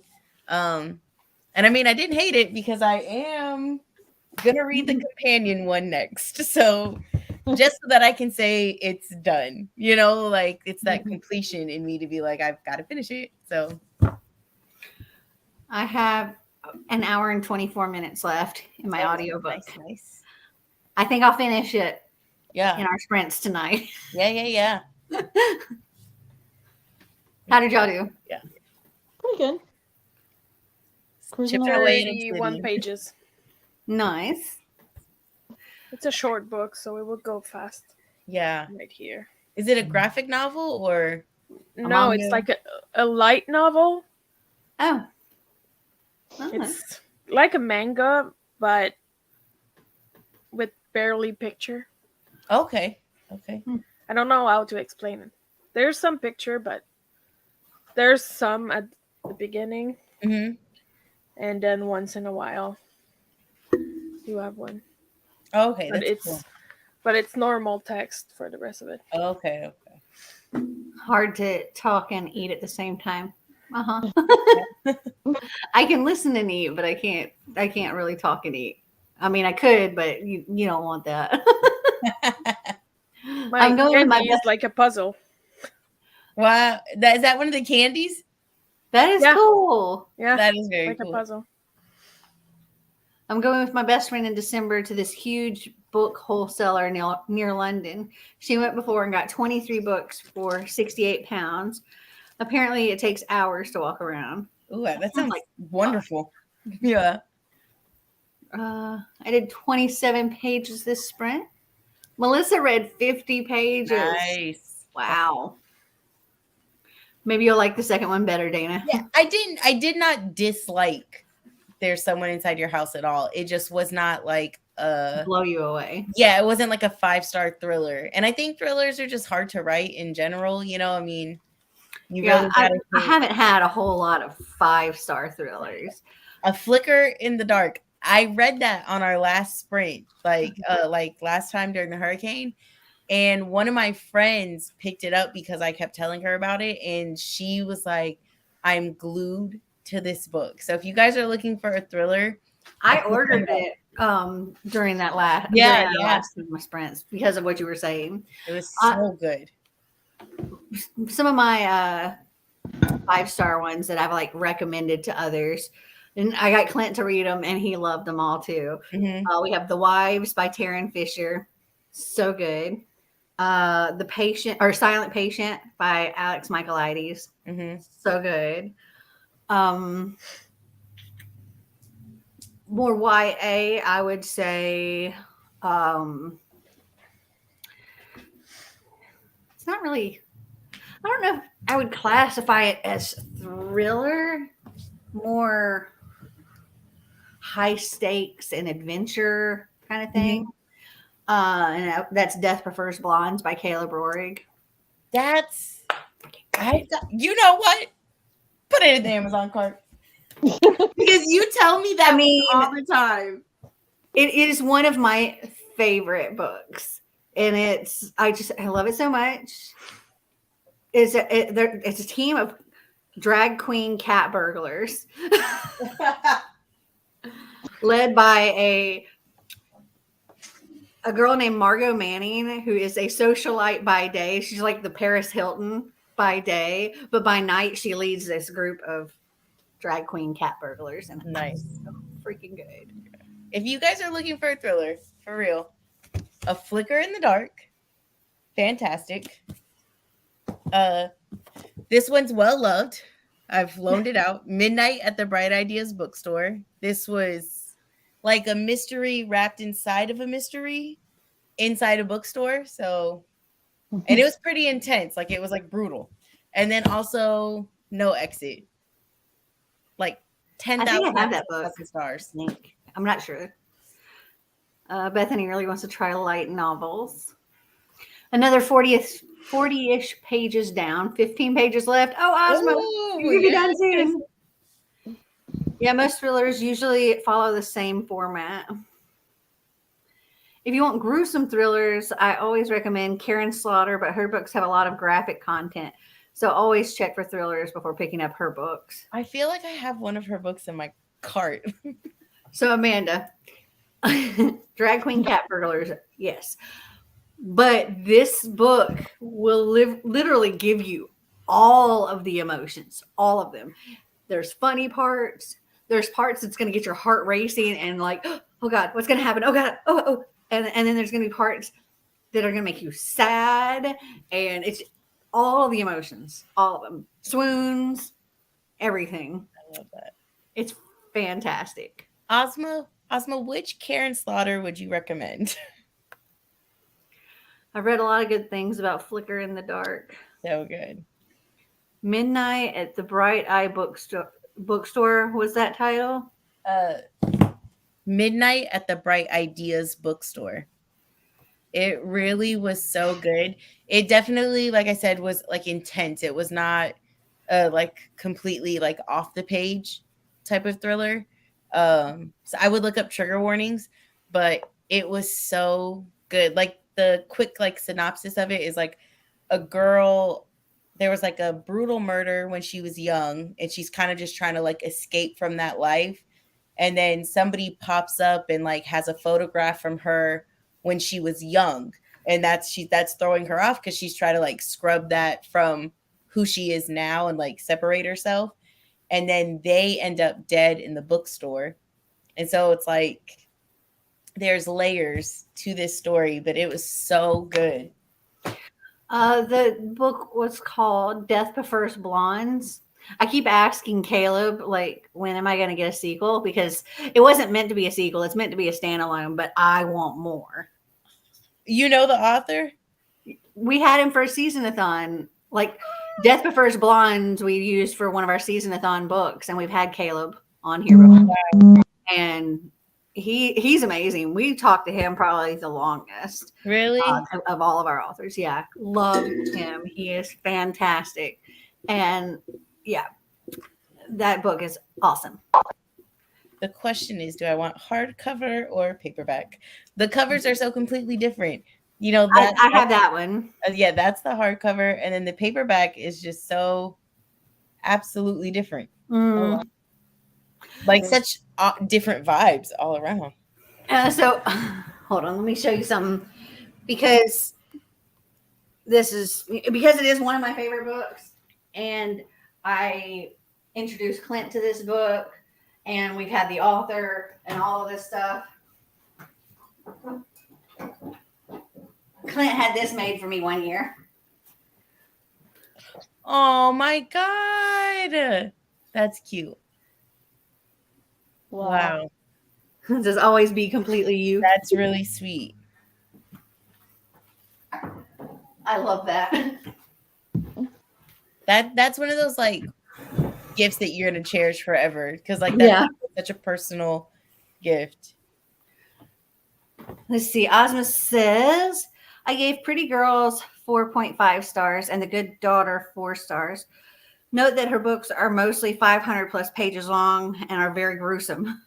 Both of these have a lot of triggers, like a lot. Okay. I think I might go with Pretty Girls. I love that cup. Marty made me a cup too, like a coffee mug. I think it just says completely Melanie on it, but I'm just like, oh. It's cute. I make a, oh my God, I have to grab a cup and show you guys this. Because I make stuff for when we have like little like girls trips or little like parties. I'll be right back. I mean, I remember your Hocus Pocus party. Yeah, I'm like, I was gonna show. I wanted to be there. Like, everything was so freaking cute. Thank you so much. Got a bug bite on my ankle because I keep leaving my back door open because the dogs go in and out and the cats go in and out. I should have a revolving pet door. They're constantly in and out. And yeah, now I've got stupid mosquito bites on my ankles. Okay, so we had these like black like speckly cups and had our names on them. Cute. And then I smell children. Love it. That's so cute. Thank you so much. Hey Mel, that Deceiver series you talked about earlier, what was that author again? Kristen Simmons. We also had her as an author for Season-a-thon. Yeah, that was very cool. We actually got really, really lucky with that, and she was able to arrange all of us getting arcs of that third book, so we could read it too. Oh wow, yeah, that was very cool. That is really nice, yeah. But I had already read The Deceivers, like twice, and I loved it, and I think we were reading. I think The Deceivers was the one that we used for our group book, but the first two books had already been out, and then the third one was coming out, and so we got that third one, which was awesome. Like the whole series was awesome. I smell children. That smells a little sus. Have you ever watched the movie? I smell children. And the sequel was so cute. I haven't watched it yet. So cute. I haven't watched it yet, but who knows? Maybe that's something we'll end up watching in our possible movie marathon on the 22nd. Yeah. That's going to be fun. Very, very fun. For those of you that don't know. Promo time down below. If you want to like join us, we have a monthly movie watch and all of that stuff with our for the coffee patrons, and yeah, so we're actually gonna do a little Halloweeny movie marathon next weekend. Is it next weekend? Yeah. Yep. Yeah. It's gonna next Saturday. It's gonna be a lot of fun. We have to figure out the time. I know I'm really sad because I don't think I'm gonna be able to be there for any of it. Yeah, I know. Me and my friends had made a reservation to go to Disney. Oh, yeah, I'll be there in spirit. It's okay. I know. We'll forgive. I thank you so much, but I know you guys are gonna have so much fun because it really, when we did the first one, we really had so much fun just like chatting and like seeing the expression of people's faces like as things happen. We were like Oh, Matilda. No, it's Hocus Pocus. Yes. Added the Deceiver series to my wish list. I'm just growing everybody's TBR. Nice. Like, yeah, let me just make you buy more. So I'm trying to get a Karen Slaughter book on Amazon, and it's either like a library binding or mass market paperback, and I can't do it. Try Book Depository. I should. Maybe Book Outlet. Or you know what I want to try? Pango Books. Yeah, you can also try Thrift Books. Yeah, true. I'm gonna have to get something on my ankle. I had a mosquito attack me, I think multiple times across my ankle. It's just like crazy. They have some on Book Outlet. They do? Yeah. Let me go to that tab because you know it's already open on my computer. I'm pretty sure they I've have like 7 books off of Book Outlet. They do have some on here. Yes. So Ozma, they just came out like a few days ago, a couple weeks ago maybe, with the second one to the Hocus Pocus. So it's Hocus Pocus 2. Some of them are in Spanish, I think. Oh wow. Guys, stop enabling Dana. Because I'm on the site. Dana is shopping. What's new? I don't even remember what I ordered, to be honest. I haven't opened the box yet. That's what I need to get the box to make sure I'm not like double ordering. Yeah, I'm gonna go grab my box right now just because I forget because it takes so long. Yeah. To get there. What did I order? And it's like in reality, it might not be that long, but when you're used to Amazon, waiting 2 weeks, but happening, it's from Canada. They have to cross the border. Yeah, that's why. Because it takes just a couple of days for me. They have a store. Really? Like it's like 6 or 7 hours for me. I wish I could go. Let's see. I got I ordered 9 books. I got Spell on Wheels Volume 2, graphic novel.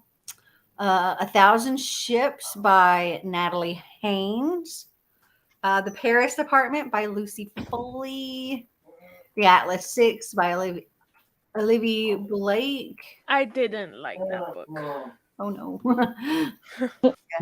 I unhauled the Atlas 6 like I was like 3 pages in and I was just like, I can't do this. And I don't normally DNF books, but it was just like, oh my. I felt like I needed like 13 degrees to understand. Oh dear. It was so smart and I just was not smart enough for it. It seems like most people hate books like that, man. Yeah. What did you say, Christina? I said it seems like most people either hate it or love it. Yeah. The whole middle part of the book is like you could remove it and the story would be the same. I really didn't like it. I don't like books that make me feel stupid. Yeah, it made me feel like I was like, oh Lord, I'm trying to get in touch with brain cells that I never had to begin with. Okay, so I got I think the rest of the series in my belly. What is this? The Montague siblings, like the Ladies' Guide to Petticoat and Piracy. Yeah. I think I got the first one somewhere else or something. What is the and then forget? I got this series almost solely off of a cover buy because I thought they were stunning. But then I read the description and it sounded good. Well, that's good. But it doesn't take much to convince me. The Ogres and the Orphans, honestly, don't know much about it. But I really wanted to read this one, The Girl Who Drank good things about that one. Yeah, and so I think it was like buy 2, get 1 free when I made this order. Yeah. And so I was just like, I might as well. And then Good Girls Don't Make History. Just for a little, girl power. I saw that one too. The Road Trip by Beth O'Leary. I heard mixed reviews on that one. I have it, but I haven't read it. It Only Happens in the Movies. Because I am one of those that's like a hopeless romantic in a movie. Sweet. Starfish, never heard of it, but it was like big girl plus size rep, and I was like, I'm here for that. The Secret Bridesmaid, I heard. I've ordered that. You might have heard it from me. I don't know. Maybe you might be where. And then the one that started it all. See, for me, the first book was like, meh. For Finley? Yeah. I heard people really like this series so far. So yeah. I think I went in thinking it would be a serious book. Mm-hmm. And it's not really serious. I heard it's more like a fun thriller vibes. Yeah. So let's see what else I ordered. I also got 100 drives, 5,000 ideas. Where to go, when to go, what to do, what to see. Okay. Flicker in the Dark. A beginner's guide to knitting. I've done knitting. I think these are interesting to see different patterns and stuff and learn different patterns. A beginner's guide to sewing by hand and machine.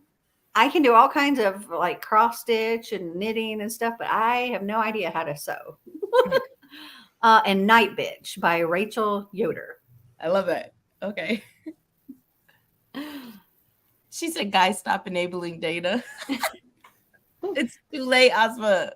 From the same sale that you got, buy two, get one free, I got The Color of Dragon. R.A. Salvatore. So it must be like a bit like D&D or something like that. Okay. I think Among the Beast and Briars. Cover by. Pretty cover. Yeah, that's stunning. That is pretty. Do I have that book? If not, I should have that book. Right? The Starless Crown. Sci-fi. Okay. Running Club. I've heard of that. Thriller. Yeah. And that book was $1.99. It's called They'll Never Catch Us. I keep seeing that book like over and over. And it's like every time I go on there, I feel like it's the first thing that a book outlet suggests to me. Like, I think it's something I might have even pre-ordered. I can't remember. I feel like I have it. Maybe I've just seen it 50 million times on Book Outlet. I don't know. And the book was $1.99. So when you got other books, it didn't fit for buy two get one free. So you wouldn't lose the free one on the $1.99. So that's good. And I got some puzzles because they had cool puzzles. Oh my god, I never thought to look at like their puzzles. Oh yeah, they have all kinds of fun things. I need to look. I need to like look through all of this site. And they were no, you don't. I don't. You're right. I don't.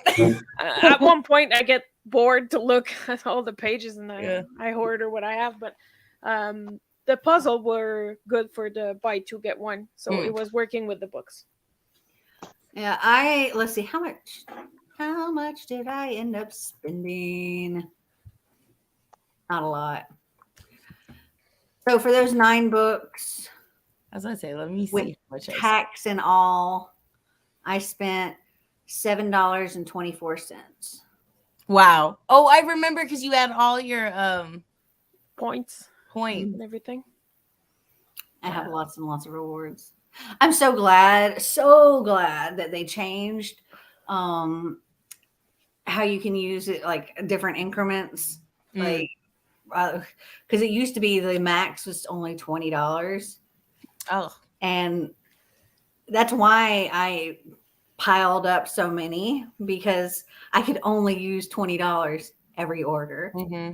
So I would make multiple orders. I'd get my orders to like right at the $35, so I get the free shipping, and then I'd use $20 in rewards, and then I'd pay only $15. Or if I had a coupon, I could use the coupon and the $20 in rewards, so I could get $25 off. So I'd only pay like $10.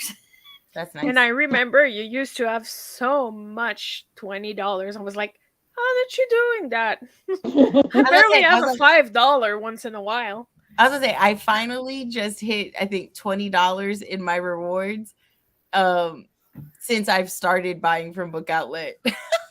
So once upon a time, this guy doesn't work there anymore, unfortunately. But once upon a time, I was offered a job at Book Outlet because at one point in time, they actually turned off my rewards and took all of them away. Why? All of them away. And I called them up and I was like, where'd my rewards go?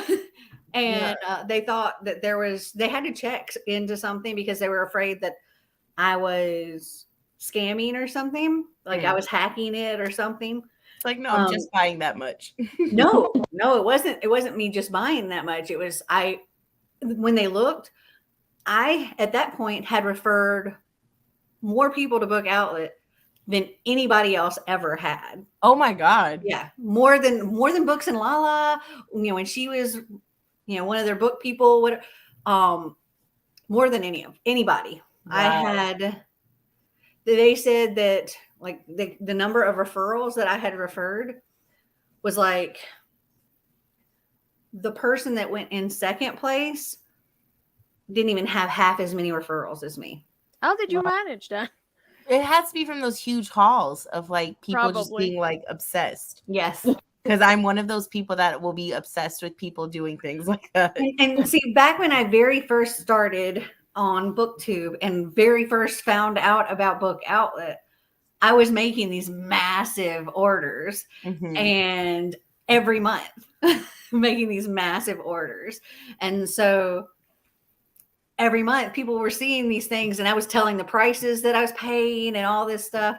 And I was earning points and rewards for my orders, but also every time somebody would sign up, they would get the discount, but I would also get points for referring.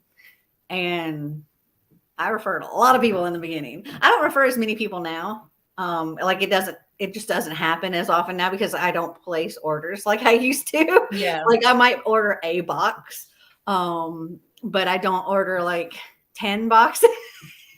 Yeah. I don't order 10 boxes of books anymore. I'm not constantly on Book Outlet. I actually make myself stay away from it and I'm much more picky about what I purchase because I get to the point where I have all these books and then I'm like, I don't really want to read that. And at least for most of them, you didn't really pay them, so it's not that bad. That's my thing with it is like I don't feel terrible about like unhauling or giving books away and this and that because I didn't spend a huge amount on it.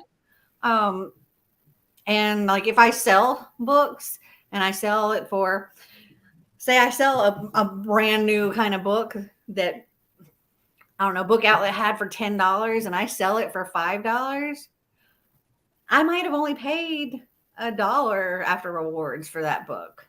So it's not hurting me really. Yeah. It's just running out of space and having to like emotionally part. I was about to say that's the thing of just being like, am I gonna want to read it? Am I not? That's the hardest part is the emotional attachment to the books and having so many books it's hard to let them go. Like I have been brutal these past couple of months, but it's hard. It's like emotional, but also like trying to decide what your future self is gonna want to read. And just being like it's a shot in the dark, to be like, I'm not going to be interested in that enough in 2 years. Yeah. I'm also like, if I am interested enough, I can get it from my library. Yeah. And if my library doesn't carry it, I can request it and my library will order it. Okay. Which is very cool. Yeah. Amanda also added a Flicker in the Dark to her wish list. If Dana says 5 stars, I usually end up adding it. I'm trying to convince anybody to read that book. Yeah, I heard of the new movie, but I don't think the original cast will be in the new movie. So I don't know if I want to watch it or not. They are. Oh, yeah. The Hocus Pocus too, yep.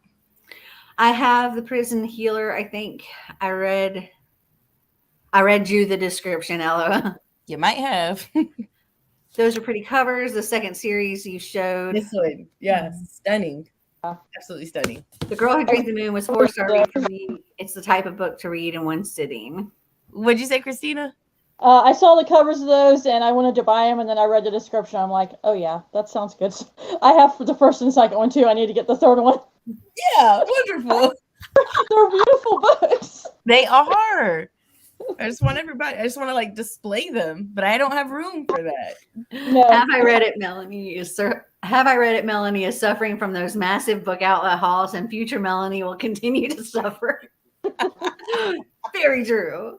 Very much. Hello. Hello. We've been at it for about 7 hours. Yeah. Still going. Still going strong for me. But like I'll stay forever. Like if you're wanting to see more books, these are books that have arrived since I've been in this house. We've got We Spread by Ian Reid.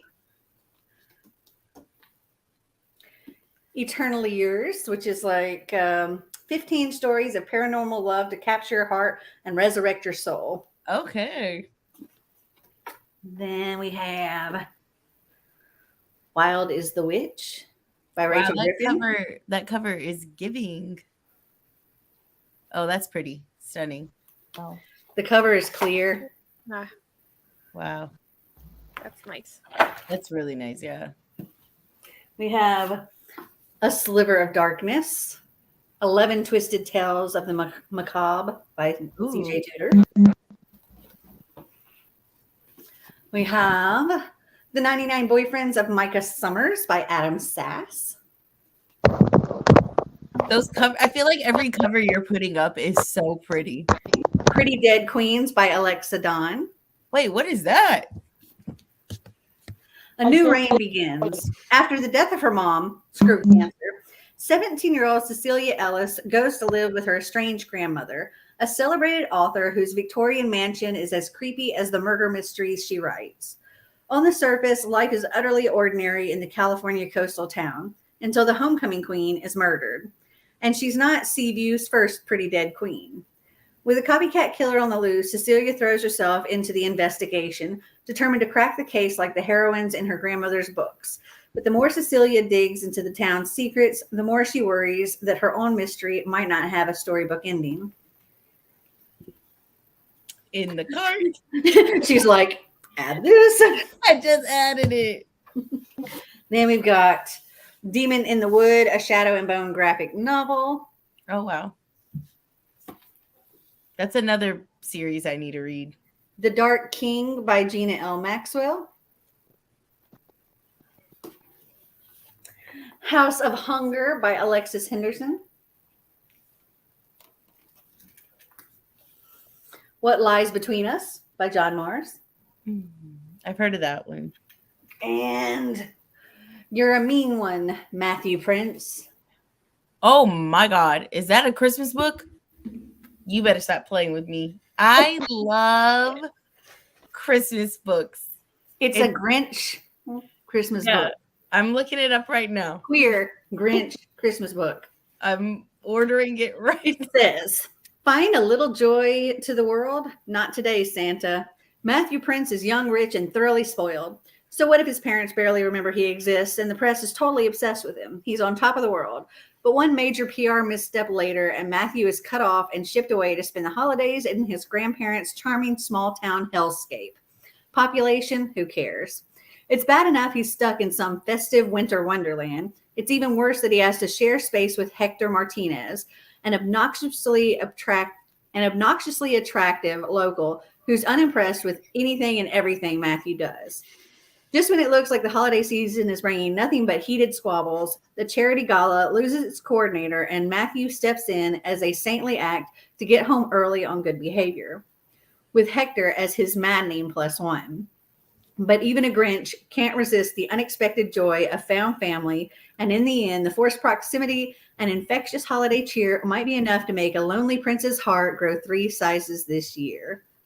Oh my God. A charming Christmas LGBTQIA+ new adult rom-com, perfect for fans of Schitt's Creek and Red, White, and Royal Blue. I love those things.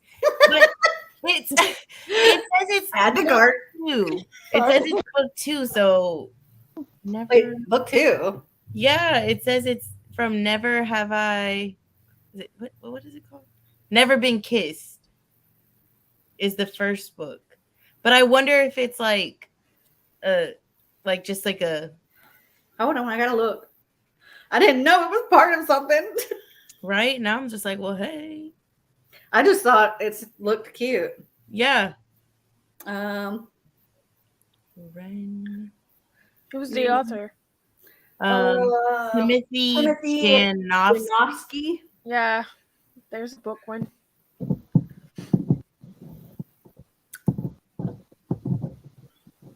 You see, it doesn't show up as it's part of a series on Goodreads.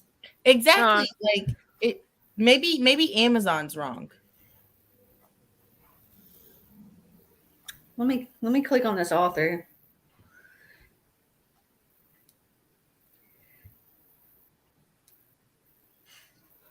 Yeah, I mean, I don't think it's part of that series because Never Been. I mean, he did write Never Been Kissed, Mm-hmm.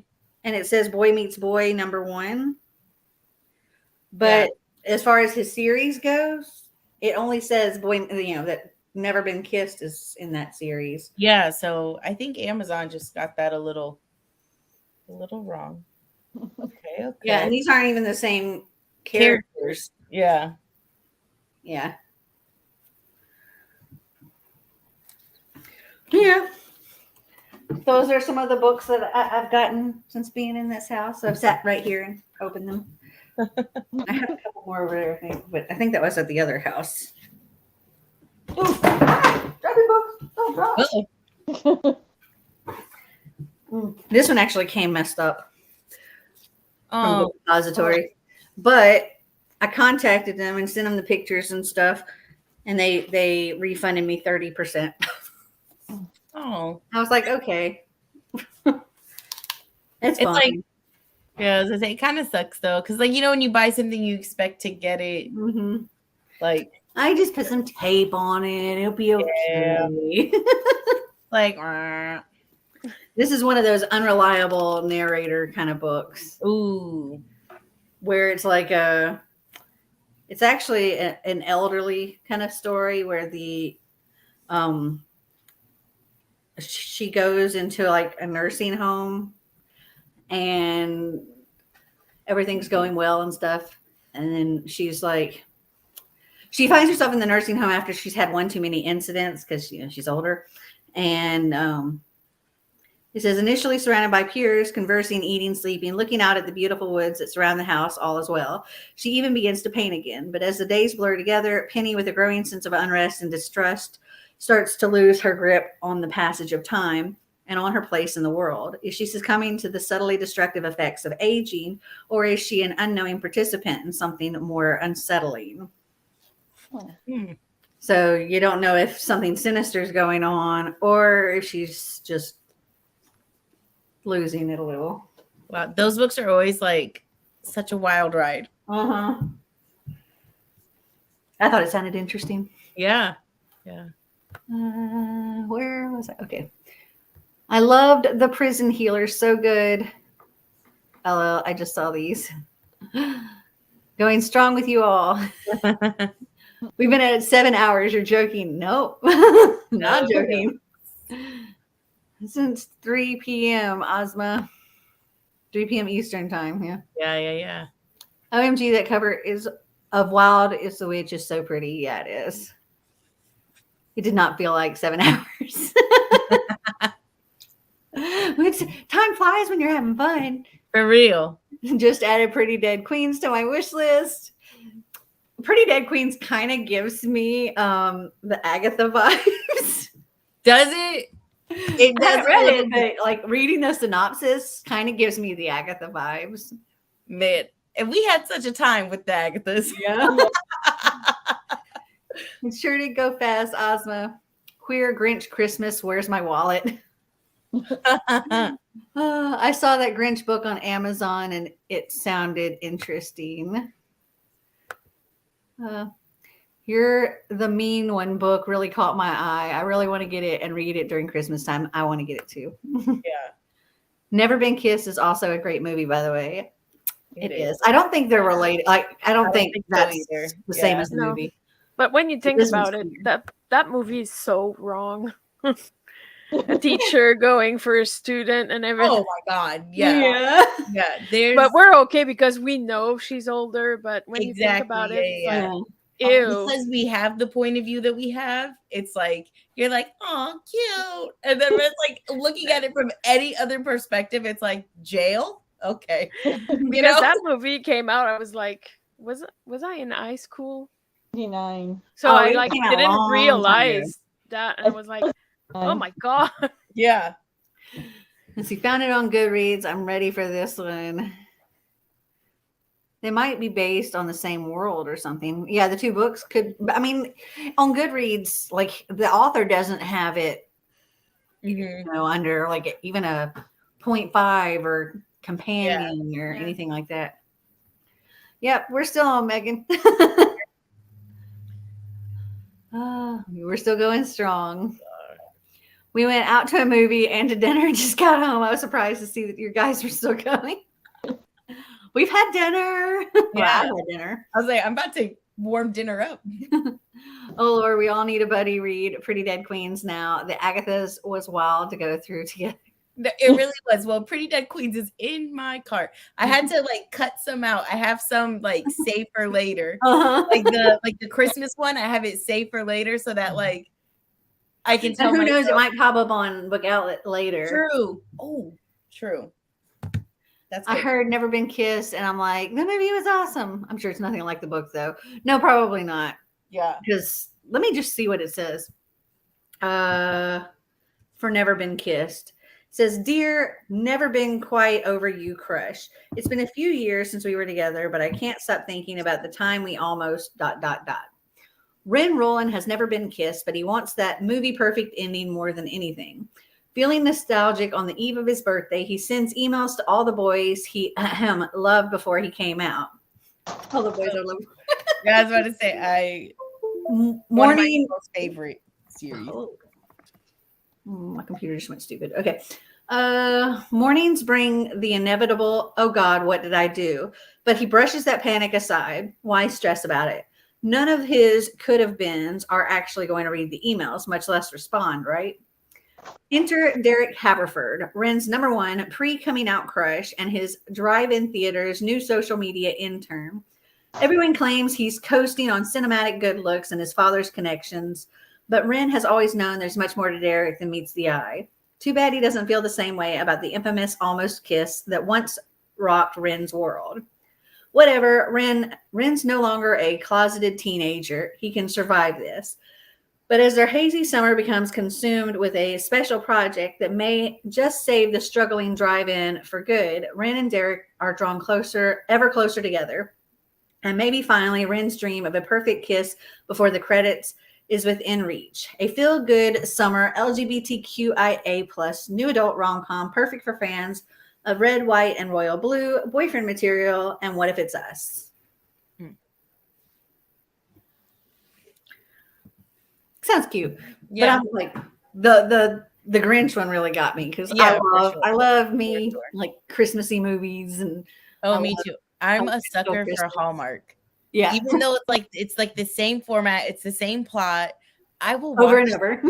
I will watch them Midsummer. I will watch them Halloween. I will watch them Christmas. Yep. It gets me. It's just the good vibes. It is something about just it's so comfortable. The author is Timothy Janofsky, Janovsky. Why does my computer keep doing that? I don't know. Oh yeah, there. But I'm looking forward to all my books. I'm being much more picky about which books so that I'm not getting just a million books. Yeah. And then I'm never going to get around to reading them. Yeah. And then you see them on my unhaul, like not my unhaul, my have I read it in 3 years? And I'm like, oh, I'm so excited I have this book. I can't wait to read it. 3 years passed and yeah, I haven't read it. Oh, I got rid of that book. But I really, truly, I love the Have I Read It because it's just so funny because I feel like that's me. Yeah, because it's like if I pulled up my old book outlet orders and went through that, I would be so embarrassed. Like for myself, because it's like you at least put like a dent in some of your hauls. Like sometimes we're just like, dang, like you only got to read one. I would by minimum have to probably read 3 books every time. Like well, I mean, what I have to read for October, I mean, there's 9. But that was like 4 videos. But it was all from one haul. It was 12 boxes of books. It was all from one haul. That was a time when I bought 12 boxes. I love it. I had to split that video into 4 parts because there were 12 boxes and I couldn't do it all in one. I still think it was fantastic. But oh man. How many have you read so far? Of those 9? None of them, I don't think. So November will be crazy. Yeah. Well, I'm just like wipe the slate clean. Well, I have one of my Have I Read It's for this month is already up. It posted on Thursday. Yep. That one was really good though. Thank God you unhauled most of it. Yeah. Yeah. That went so well. I was not. I was shocked by because I saw like in the thumbnail these 2 massive stacks, and I was just like, oh crap. Like, oh God, no. Because if you didn't move, you would have still have most of them. No, probably. Actually, a lot of those apparently I had gotten rid of like right away because when I was filming that haul was the first time I was reading what those books were about from my mom. Like my mom had gotten books from somebody and she passed them on to me. And so I didn't know anything about them when I was hauling them. But as I was reading them, even then in that video, I was like, yeah, I'm probably only going to keep like half of these, which I didn't end up keeping any of them, except for maybe one. Added Never Been Kissed to my wish list. You guys have made me hungry and it's 3 a.m. now. Take responsibility. I'll take responsibility. I give you some food. Here you go. That's funny. I love the ones where you haven't read many and you're like, I haven't read anything ever. I was really worried about how I was going to do the Have I Read It this month because I'm like, I don't know if I've unhauled that because I don't have my books. Yeah. And so I'm like, some things I have like marked on Goodreads that I've unhauled, but not everything because I haven't done that with a lot of stuff. And so I'm like, I think I unhauled it, or I'll go on Goodreads and go like, okay, the rating is this. So yeah, that was one I unhauled because I know I got rid of like everything. It was like less than 3.5 or something like that. I think. It's like so many things to read, but so little time. It's like you got to start being like so picky. Mm-hmm. Yeah, there's no way I could have like with what I had. There was no way in my lifetime, even if I stopped buying books, could I actually read all of the books I had. So it had gotten kind of. It would be doable. You read like 200 books a year if you don't buy anything else. If I did, let's see, if I didn't buy anything else. And I did manage to read 200 books a year, which I want to say I'm probably closer to like the 120. But if I managed to read 200 books a year and I didn't get rid of any of those and I didn't buy any more, it would only take me like 10 years. Only. But there's no way I'm going to go that long without buying any books. So that would be doable, but have you thought about have you thought about putting all your unread books together so you don't have to run around to find them? Well, that's kind of what I'm thinking about with how I'm sorting out these new ones. I'm going to have like I'm thinking top priority unread books will be in my office, and then like second tier would be in my bedroom, and then third tier would be the things that go into the closet. The ones that I don't have room for. Do you plan on filming your TBR games in your office? Yeah. Mm-hmm. Okay. Yeah, I'm gonna have all that stuff in the closet of our office, so I can just pull it out and do it right there. Yeah, That makes sense. Yeah, I'm guilty of that too, though. I still have book outlet box that I haven't even opened. That's just been sitting in my living room for like a month now. How can you guys do that? I'm like, a box. I need to open it. Right away.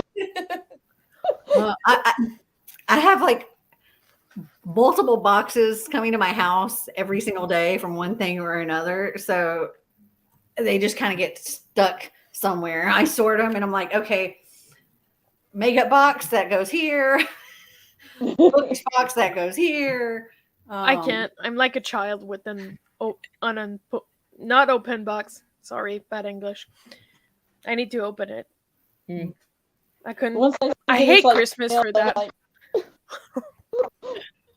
I'm bad about making somebody else wait. Like I can't. I'm fine with waiting myself, but if I give a gift to somebody, like Marty thinks it's ridiculous. He's like, because I try to give him like the gift. I'm like, I got your gift for Christmas, and it's like beginning of November, and I'm like, I got your gift for Christmas, and I was like, do you want it now or do you want to wait? And he's like, I want to wait, and I'm like, but are you sure? And I'm just like, but you could maybe use it right now. That's how me and my roommate are. Like, I got her some stuff in the summer because there was like a sale on a website, and I was like, yeah, this is like your birthday and Christmas. Her birthday's November 30th, and then Christmas, end of the year. She's already gotten it all. Like, it's sick, but that's fun. No, let me show you. Okay, so I went to Epcot, and let me grab it. I went to Epcot and I got like one of those like so cute Disney bags. Thank you very much. And I'm like, I was so excited for it, like so obsessed about it. Cause like my mom growing up, like she always had a Dooney and Burke bag. And so when I saw them in there, I just felt like that, like nostalgia was like pulling me in. And then my mom, I had FaceTimed them just to show her. I was like, oh my God, look, like Dooney and Burke. Like I just remember that from growing up. And then I think she felt like nostalgic. And so like my dad was just like, we just sent you money to get it. And I was like almost crying in the Epcot, right? Aww. And then I know I was like, wow, that's really cute. Cause like my parents are very like nostalgic like that. Like they see things like that and they're just like, oh, like just carry that on. But my roommate was online and she saw somebody that made like, custom tumblers. Mm-hmm. And they had that print. And so she was like, I wanted to surprise you with it, but like, do you want this? And I was just like, I want this. she's like, why are we so bad at that? Like, can't like just as soon as it comes in, look. Mm-hmm. Like, sick. Can you and see that Marty tells me little white box there? Uh-huh. A friend of mine sent me a gift, and that box was in the box. And it's written on it, do not open. So I have to wait for that one. Right there. How long do you have to wait? I don't know. I'm sure it's something D&D related because we play every Sunday morning. So I'm sure it's related to that. So she's waiting that we play. But I'm like, ugh. And it's taped, so I can't look into it.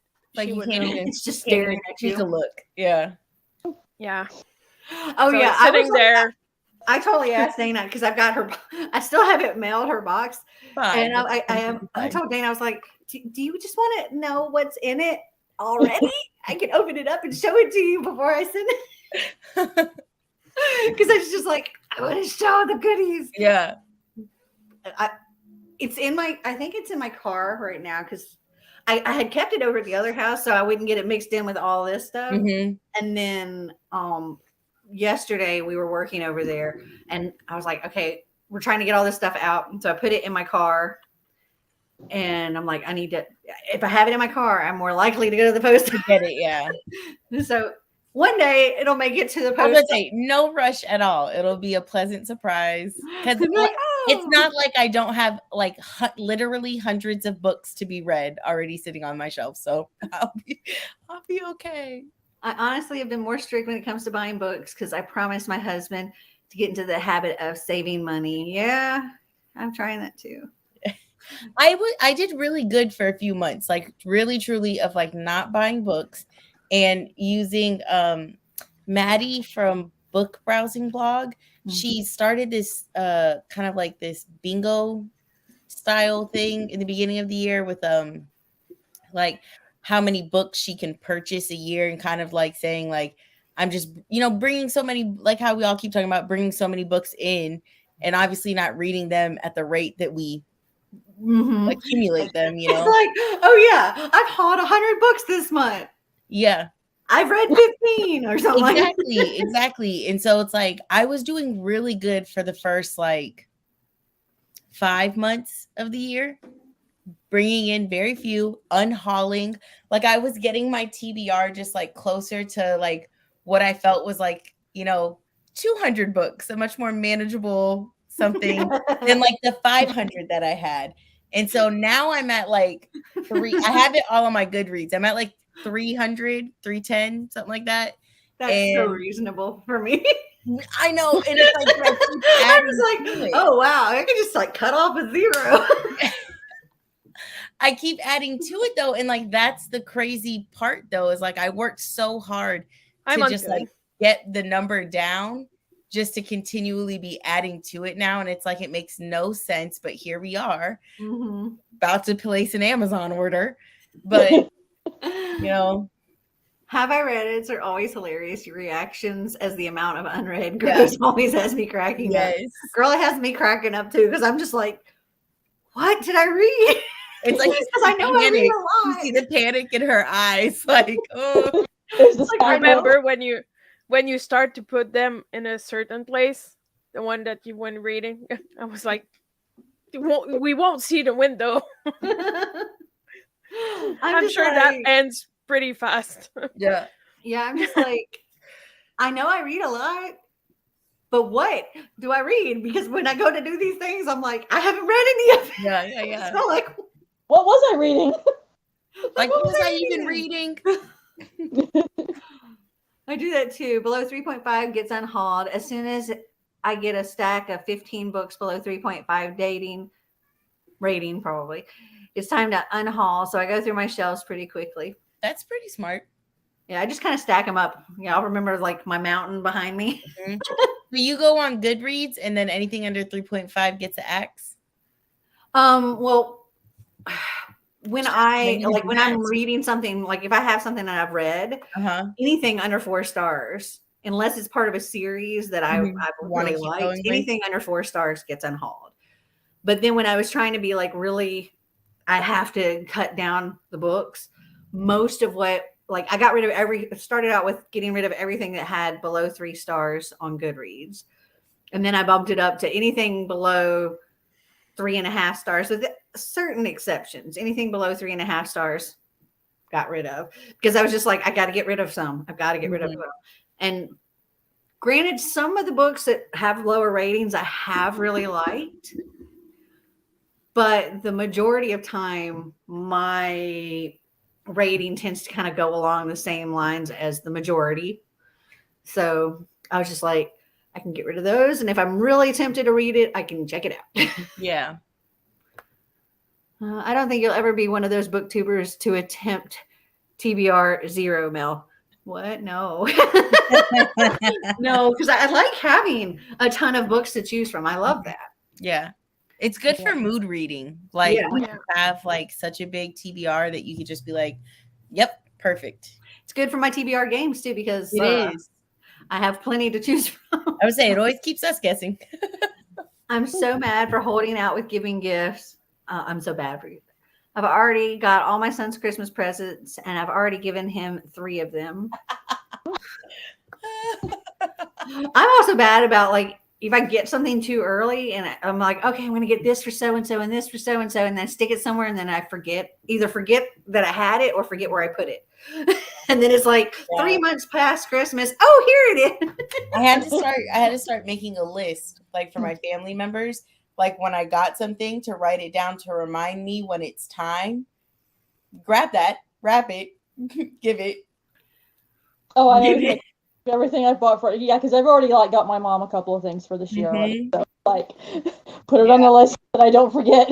Yep. Yeah, we've kind of gotten to the point where we're like, we don't really need to do gifts. Yeah. We're just not going to do them. But because we typically like everybody pretty much gets the things that they want like when they want them instead of having to wait unless we're like waiting for a sale or something. So, and now I'm like, I would much rather go and do things than buy things. So let's go on a trip. Let's go on a cruise. Let's like make a memory. Yeah. So we're going on a cruise in February and we're flying to Alaska. I mean, not Alaska. We're flying to Australia. Oh, so fun. Cruise. Yeah. Yeah. We do Christmas like really big with my family. And I think like, because we tell my mom, like, because me and my brother are grown. He has like a whole family of his own, you know. We tell her all the time, like, we don't really need anything. Like, you know, it's fun to get gifts, but we don't really like need anything. But my mom and dad both grew up with like nothing. And when me and my brother were little, like, you know, we lived off of like rice and hot dogs. Like, you know, it's like we had nothing. And now that we've been there. You know, yeah. And so, you know, I think now that like my parents are doing like better, it's like my mom and dad just want to do too much for Christmas, where we're like, simmer it down. And they don't ever like, but they get so much joy from it. My dad tells us all the time, he's like, I love just watching like my kids and my grandkids and my wife just like have so much fun, like opening things up, you know. And my dad grew up in like the hills of Tennessee, super broke with a single mom. And my mom grew up in Trinidad, like with nothing, you know. So now they go off the handle with Christmas. We're like, calm down, it's enough. Yeah, we've done the whole gone off the handle, and now we've like dialed it back because we've gone because we were like that where we didn't have well, like eating once a day kind of thing and the same meal, and we were very, very broke people for a long time. Like as I said earlier, when we got married, I was 17, he was 18. We were broke for a long time. But we figured it out. Once we got to where we could do all of that stuff, we wanted to do all that stuff. So which gave us some spoiled children that are not incredibly grateful for all that they've gotten. But they're still both very young though. Like, you know, I feel like sometimes it takes time to like really understand that, like, wow, look at everything that we have. Yeah, Xander just yesterday got told by his therapist that he's very entitled. I'm like, yeah, I agree, therapist. Yeah. And then when I took his phone because he wouldn't do his schoolwork, he told me I was a dick. Oh, I'm like, see, yeah, you are entitled. Yep. Yeah. Oh, my TBR is ever growing too. I can't ever narrow it down because there's always so many more fun books that I have to add on. Yeah. Like I could not buy books. Like the people that do like the TBR or like the book buying bans, like I thought about it and I didn't make it past that. That's like a special type of torture for her. Like, I just couldn't do it because you can't not buy the new things that are coming out that are, you know. Yeah. I just couldn't do it. I thought about it and that was it. What's really bad is that I recently went to Target and bought 2 books because they were having a buy one, get one 50% off sale. And when I got home, my 5-year-old daughter actually gave me the 3rd degree. Oh, my kids have definitely done that with, do you really need more books? That's funny. She was like, Mommy, why did you buy these? You don't need any more books. Oh. We had like exchange students living with us. And at one point in time, they were some of the Cassandra Clare books. And I was so excited. And I think it was like a set of special edition. And he was like, you know, don't you have that book? And I was like, yeah. And he's like, why are you getting more? of the same book. And he's like, have you read it? And I was like, yeah. And he's like, then why are you buying it if you've already read it? I'm like, because I love it and I'll read it again. And this one's a little bit different. Yeah, it looks a little different. It's prettier. I feel like that's me with the Karen M. McManus books. I'm like, do I need the other covers? Maybe. Yeah, I got rid of my other covers, like my hard covers and stuff, because I was like, I need them all to match. Yeah. The 3.5-star rating is my rating for that book, not the average Goodreads rating. I'm gonna have to axe Realm Breaker and Blade Breaker. Might donate it somewhere. Oh no, were they not good? I haven't read them. She had like, because Amanda flies through books pretty quickly, like even like thick books. Like I told her to read the Akatar series, and I mean, I think she'd read the whole series in less than 2 weeks. Like, I mean, she just like burns rubber through these things, and she had Realm Breaker with her. I saw her with it for like weeks, this one book, and like for other people, that's normal, right? Like, could be normal. But for her, I was just like, I was like, hey, friend, I was like, I don't think you like that book. And she's like, I don't think I do either. My TBR is massive too. That's why I always say, hey, I'm a book collector too. Makes it okay to have so many books, right? Yeah, I'm a connoisseur. There's book reading and book collecting are two very different and book shopping. They're all very different hobbies. Yes. They intermingle, but not related. Three different things. Yeah. They just need to stop publishing new books for a year or two so we can catch up on our TV. You know what? That wouldn't even help me. Because then I'll go on Book Outlet and buy all the backlisted things. I once bought my mom a ring alongside a card for Eid, and it was a cheap plastic ring because I was like 9 at the time. Every day up until Eid, I kept asking her to guess what I got her. Cute. Lickety split, I call myself a book collector too. My fiance says I collect too many, LOL. That's the point of a collection. Yeah, exactly. The night before Eid, I broke the ring because I kept holding it from excitement to give it. When I give it to her, just the card, she asked, where's the ring? And I'm like, what ring? So yeah, I'm bad with gift giving and buying gifts too early. Never again. If I buy a gift, you're getting it straight away. Oh my God. Yep, I remember that conversation. Okay, we have chatted a long time. Yeah. We need to get some reading in. Yes. Because I think Ozma and Bethany still have books to finish. All right. And I'm gonna go because I need to get up super early tomorrow morning. So okay. Well, thank you for joining us, T. Have a great night. See you in the Discord. Yes. Bye. Bye. Okay. Happy reading, all.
And that is time. How'd you do? I got a box unpacked. Okay. And I have an hour and 5 minutes left on my book. Nice. I got like 22 pages in. I didn't get far because I was like warming food up and trying to scarf some down. I turned the thing so that if anybody wanted to watch. I saw. Yeah. How'd you do, Christina? I'm approaching 40%, so that's good. Woo! I feel like Ozma finished her book. Wow. An infinity to go. I would like to stay till the end, but it's almost 4 a.m. I should sleep. I wish you all a wonderful night full of happiness and coziness. See you all soon. Night, Ozma. Night, Ozma. Read 33 pages. I worked, and it seems I'll finish what I had to do tonight. Excellent. That's awesome. Did another 27 pages. Way to go. Way to go. Yeah, I'm like I started unpacking some, and I was about to start cleaning some, but then I went to find the lighter to light a candle, and the lighter wasn't there. So I had to go, ask Xander. I don't know. I took it. I don't know what to do with it. So I had to go search his room for it. Because he couldn't be bothered to get up and look for it himself in his messy room. Hi, what kind of editing software do you use? I use Wondershare Filmora or Filmora Wondershare. I use Filmora. But for like the live shows, I don't have to edit anything. I use StreamYard, and it just, I put in my YouTube channel and it brings it over to YouTube. I don't have to actually. Very cool. Yeah. Waiting for the guard to get here so I can head up and watch you guys on my TV. Yeah, when you work the desk over here, you have to wait till the guard comes, and they're supposed to be here at 11, but last night they didn't get here till 12:15. So Late. Yeah, you never know. Yeah, it's like wait, this way. Mm-hmm. It's interception or inception. Yeah, for real. Oh. It's much better than my living room background. But I really cannot wait to see what it looks like when everything's put away. Yeah, because I just think, like, I know I've said it before, but I just think that house is stunning, and I'm like, it's gonna look so good. And when we were on this last cruise, I ordered like an absurd amount of art. Mm-hmm. And it should all be here by like the middle of December. Actually, one has already arrived. It's still sitting in the box by the front door. I need to open it up. But I'm kind of like, I have all the art and pictures and stuff from the other house, but I haven't hung anything up because I'm kind of like, I want to wait until I have everything. Yeah. Because I don't want to like hang something up and then get something else and be like, oh yeah, that would be better here. And so I just want to wait until I have all of the art and then go around and figure out where everything's going to go before I hang anything up. Yeah.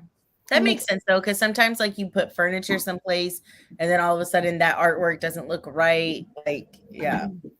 Yeah. And I'm thinking about, I found this desk on Amazon. It's like, I think it was like $189 maybe, but it's like a double desk. And let's see if I can show you. I added it to like, I have like a private wish list as well that's not books. I just named it like new house. And where is it? Oh, that was the desk right there. Where'd it go? Literally, it was on my screen when I clicked on that tab. Okay, click on my list. Not that list. Yeah, it's like $189.99, but it looks like. Oh, okay. And I was thinking I might put that, like get that and put it in the sunroom up against the windows. So you're like looking out the windows.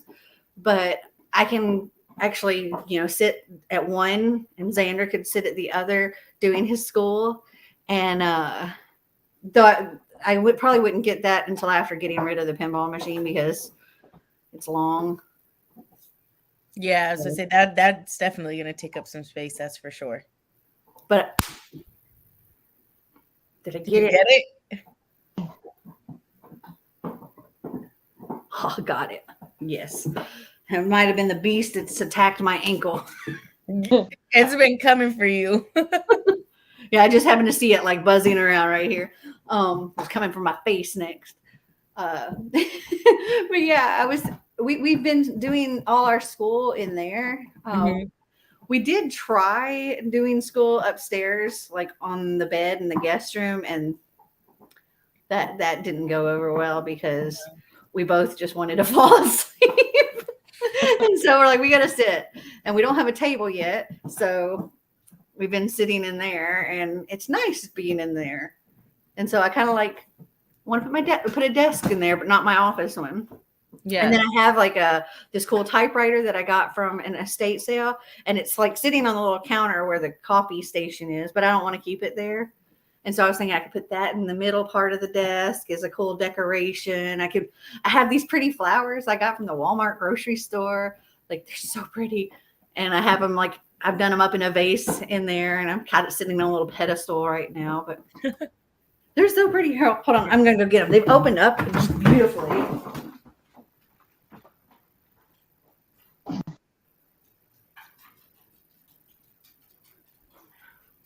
My whole sunroom smells like roses. Oh, those are gorgeous. And they were like all closed up when I got them, and so they've all opened up so pretty. They really like, there's a dozen of them for like $10 at Walmart. That's nice. Really, and they smell so nice.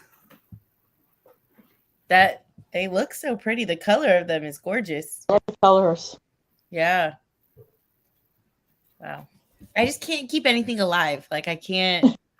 I'm like unable. Well, those don't stay alive, so they're okay. Yeah. They're already cut. Yeah, true. You just put the water and the little bit of food pack, and then they continue growing for a little bit. Yeah. And then everything runs out and they die. Have you always homeschooled Xander? Not always. No. We had some times when he did, like he went to school for a little while. Mm-hmm. It just didn't work out very well. Because so he wanted to go to a regular high school. So I made him go to 8th grade, like the middle school, because I wanted him to have like a year to kind of adjust to being in regular school before being in high school. Yeah. And right after he started middle school of 8th, right after he started 8th grade, COVID happened. And so all the kids got sent back home, and he was like, well, he's like, there went that. It was an easy adjustment for him, whereas other kids struggled. It was just like, well, crap, I'm back here. And that was the entire 8th grade. And then 9th grade, the first half of the year was entirely at home. The second half of the year, it was they only went a couple of days of the week because they had like half the school coming like Monday and Tuesday, and they'd sanitize on Wednesday, and then the other half would come on Thursday and Friday. And so that was the rest of 9th grade. And then 10th grade, it was the first half of the year started out like that, and then it gradually went to they were full time. And when it got to the point where they were full time, he was just like, yay, I'm back. I'm in school. I'm making friends. It's social time, and didn't want to do any school. And so he was majorly failing. Majorly. Like, which class? I think it was, I can't remember if it was biology or geometry. He had a 7 in. Oy. Yeah, majorly failing. Like his other classes, I think the highest grade was like a 20 something. It was bad. Yeah. And And so I was like, he was there for the good times. and the way the schools are here, they wouldn't fail him. They would push him on to 11th grade, but he just wouldn't have the credits. But because they were changing their schedule, there would be no opportunity for him to make up the credits. Oh, shoot. So he would have to continue the rest of the time, but he wouldn't get to graduate. What's the point? Yeah. And so I'm like, no. I pulled him out and pretty much made him start over 10th grade from that point. So technically he's supposed to be in 11th grade right now, but he's still doing 10th grade. Like we're still working through the 10th grade work. And I'm hoping that by the end of November, I'll have him finished with 10th grade and we can move on to the 11th grade stuff. But yeah, he had to do school all summer for the most part to try to catch up with what he hadn't been doing. Yep. And he didn't want to do the school work at home once he started doing that. And so I had actually managed to arrange for him to get to be part of the UT Chattanooga marching band. And also like the concert band for Chat State. But then he still wouldn't do his schoolwork. So he blew that and didn't get to go and be part of that because he just wouldn't do his schoolwork. And now we're struggling with you're going to do your schoolwork or I'm going to take things away. And so far he's lost his phone. Tomorrow he loses the internet. Oof. Yeah. And he already knows that tomorrow he's losing the internet because he didn't do what he needed to do today because he wanted to take breaks and take naps and take video game time and all kinds of stuff. So tomorrow, internet goes away. Gonna live it up on the video games tonight. And he's gonna have to do everything tomorrow, everything he didn't get done today, plus tomorrow's work before he gets anything back. Which is why I'm apparently a dick. So but you know, later in life, when he's like, thank you, Mom, for letting me get this degree versus just like completing 12th grade with nothing, you know, to be able to like take on to the next level if he ever decides to. It's like at this point in time, he thinks I don't like him and that I'm just trying to make him miserable. Wow. It's such YA teenage angst. Just all teenagers. Yeah. I'm glad mine are past that stage. You know, my daughter is 22 and she was such an exceptionally well-behaved child. It's only like as she's become an adult, she's became a pain. Like that really angsty just moment has been since she's been an adult. Yeah. Funny.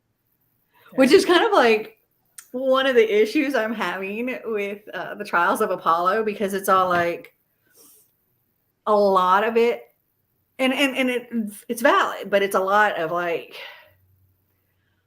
my parent, like toxic parents. Is the gods are these toxic parents, and I'm like, maybe they were just, you know, you were in trouble because you did something stupid. Yeah. And so I'm like, I'm having a hard time with that just because of that. Because I'm like, yeah, maybe put that one down for now. Because, you know, sometimes it's like, you know, for me, like I read for entertainment, escapism. And if something's like too heavy or too close to like a current situation, like it can take a lot of like the joy out of something that I might have enjoyed. Yeah. You know, at another point. I mean, this is a 5-book series and I'm on book 5. Oh, power through, girl. I'm just gonna finish it. But it's just kind of like Apollo. He is noticing more and more that Zeus. Granted, Zeus was actually being a dick. With like how he was made him mortal and he could actually die and things like that. But Apollo is becoming a better person because of it. And but yeah, I mean, sometimes you gotta be a dick. Yeah. to be a good parent and to get them to do the right things, sometimes you gotta be a dick. Sorry, language. Sometimes you do though. You're not wrong. I'm using the language that he used to describe me. So I think that's hilarious though. 12:15, that's craziness. What is that? Was that the time? Oh, when I said that guard came in an hour and 15 Oh yeah. Yeah. Hello, Jay. Hello. Those flowers are stunning. Yeah, and they were like $9.99 at the Walmart grocery store. I was like, that is such a good deal. Yeah. So Dana, I came up to the e-store and there's a tiny frog next to the door. I swear I jumped. It startled me. Our apartment complex has always has some frogs, and from all the rain that happened from before the hurricane, we had almost 2 weeks of just heavy rain, every day. And so now there's all these little baby frogs everywhere. And when I tell you the stress that I have walking through this place is on 10, because I hate frogs. They're so cute though. Ugh. No, I've had so many bad experiences with frogs. I cannot handle frogs. Same. Frogs are so cute. They always jump on me. But they're just frogs. I cannot. I'm unwell. I can't. I've tried to tell myself, it's a frog. You're okay. It's not going to hurt you. Things are fine. And it's gotten to the point now when I see one jump, if I can really see the way its leg move, it makes me nauseous. So you should probably never have frog legs. Yeah. No. You should probably also never read Once Upon a Toad. I'll skip that.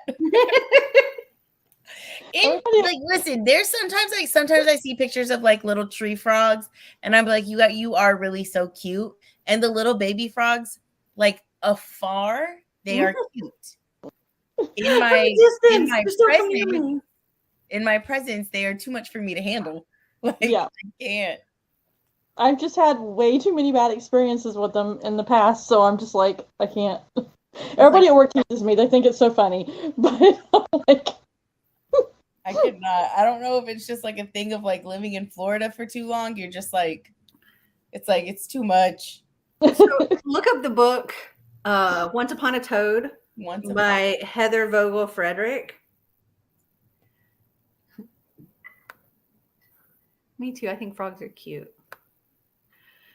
I feel like your outlook on everything changes when you go from being a kid to a parent. Yep. It's oh, so that's why they were stressed out. Oh yeah, I've had that moment so many times. And I'm I'll look back on some of the things and I'm I can't believe I did that. That was so stupid. I'm surprised, this and this and this didn't happen. And I'm dude, climbing trees is scary now. I didn't have a problem with trees when I was a kid, but I'm dang, that's high and that could break and I could break. And it's just that could break, you could break. Yeah, I'm just there's a lot more things that I'm that's dangerous, but I would have done it when I was a kid. Yeah. But I'm why I wouldn't do that now? And then I cringe when I see some other kid doing it. I'm oh, you're gonna hurt yourself. Yeah. I just read the synopsis of the Once Upon a Toad. That would be worst nightmare type of thing coming right so out. It's her sister, there's this curse or whatever that happens, and every time her sister says something, jewels and flowers and beautiful things just pop up. But every time she starts talking, frogs come out of her mouth. Oh. Worst nightmare ever. That was a visceral reaction. Frog. Put the Cat in the Hat on for son yesterday and was thinking at the start, oh God, what are these children doing? Their poor mother. And I remember thinking, the mom was a bitch as a child. Yes. Yeah. Oh gosh. Yeah. I don't know if anybody saw the show Teletubbies. Yes. Oh my gosh. When Beckett and Xander were little and Teletubby, I would change that channel. I'm y'all are not watching this because they are bad. and then somebody else has to come and clean up their messes because they won't clean up after themselves. And I'm like, that is teaching bad behavior. Yeah. My daughter wanted to watch that show so bad. I'm like, this is horrible. It's awful. Hi all, late as always. It's okay. So are we. Yeah. We are the late prints to find. Yeah, it's 11:22 here. Yeah. Yep. Okay, I have a question. Should I open up a bottle of sweet red sangria or a watermelon one I found? Now, the sweet red and sangria, I know I like. And then I found a watermelon. Yeah, okay. And I think I'm going to open up my little frozen one. My little frozen slushy drink. Wonderful. Last time I drank the whole bottle on our live. When I opened one. Yeah, I'm not going to do that because I kind of need to go to bed fairly soon. Because I have lots of unpacking to do still. Let me find my little frozen thingy. Yeah, I'm going to get my watermelon. Let's see. Oh, there's some votes. Oh, sangria, okay. watermelon, sangria. Hello, just joined for the first time. Currently reading Gallant and liking it so far. Ooh, I have Gallant. I want to read it. I love everything by Victoria Schwab. She's amazing. I need to read that book. Yeah. I'm going to do watermelon, but if I don't like watermelon, sangria will be what's opened instead. Okay, hold on. I'm going to put on the timer so we can actually start a reading sprint as well. Wonderful. Get our drink on. Yes. All right. Happy reading all.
That is time.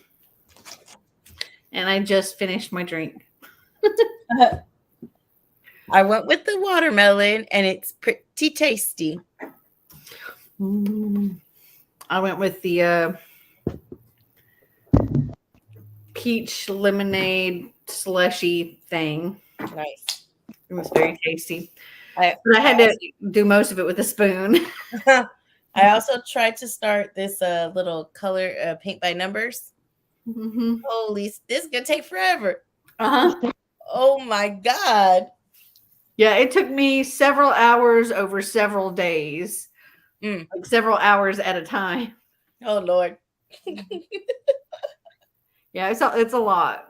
Yeah, they take a long time, but they're very relaxing for the most part. I was gonna say, it's like I'm enjoying it for sure. I did have to like slow down my audiobook so that because I'm not now physically like going through it, but this one is like short. The companion. I mean, the other one's not long at all. It was like 287 pages. I think this one's like 211 pages. So I put it just at like 2 times speed. And so I have like, it's like less than 3 hours. So, or just about 3 hours. So, yeah. What about you, Christina? Doing good. How far into Obsidian are you now? I'm right at about, I think, I was almost at 40%. I think I just like reached right at about 40%. It's really fast paced. There's a lot going on. It doesn't really have a lot of slow parts. Interesting. I'm like, I'm ready to get into it. I need to see if I can find an audiobook for it though, just because it's hard for you to read. Yeah, it's pretty good. I mean, it was. I mean, you read Shadows, and it's kind of moving just like that. It just keeps moving along. So I'm really curious if something if there's going to be a big something like in Shadows. I don't know yet. I gotta read this. Yeah, you really do. Like. You should have seen my face. If I had been on a live show when I finished Shadows, like my face was probably something like. Yeah, I was so shocked. I went into our chat and I was just like, "Oh my gosh, I just finished this book. What the heck?" That was me. I was just like, That's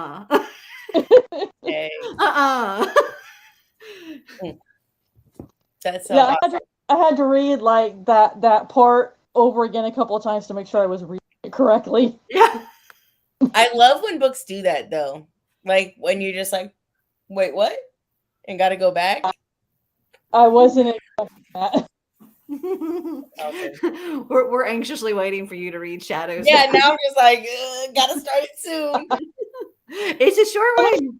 Sure, that one's short. So yeah. Watermelon, sangria. Hello, Whitney. Night, Lionheart. Night. Happy birthday, Tori. Happy birthday. 54 pages. Nice. 27 pages. Bethany's still drinking some cherry Coke rum. I'm running out of Coke though, so it's 3/4 rum, 1/4 Coke. Bethany getting drunk. Cheers, my friend. 30 pages of Long Live the Pumpkin Queen. Oh, how are you liking that? I should read that this month. See, there's so many books I should read this month that are not in my TBR. What is that? It's what is her name? The doll from Nightmare Before Christmas. Sally, yeah. Oh my God. And it's by Shay Earnshaw, I believe. I'm gonna have to read that. I love that movie so much. Yeah, look it up. Like look up Long Live the Pumpkin Queen. Okay. I think Shay Earnshaw is the author. Almost halfway through my book now, really loving it.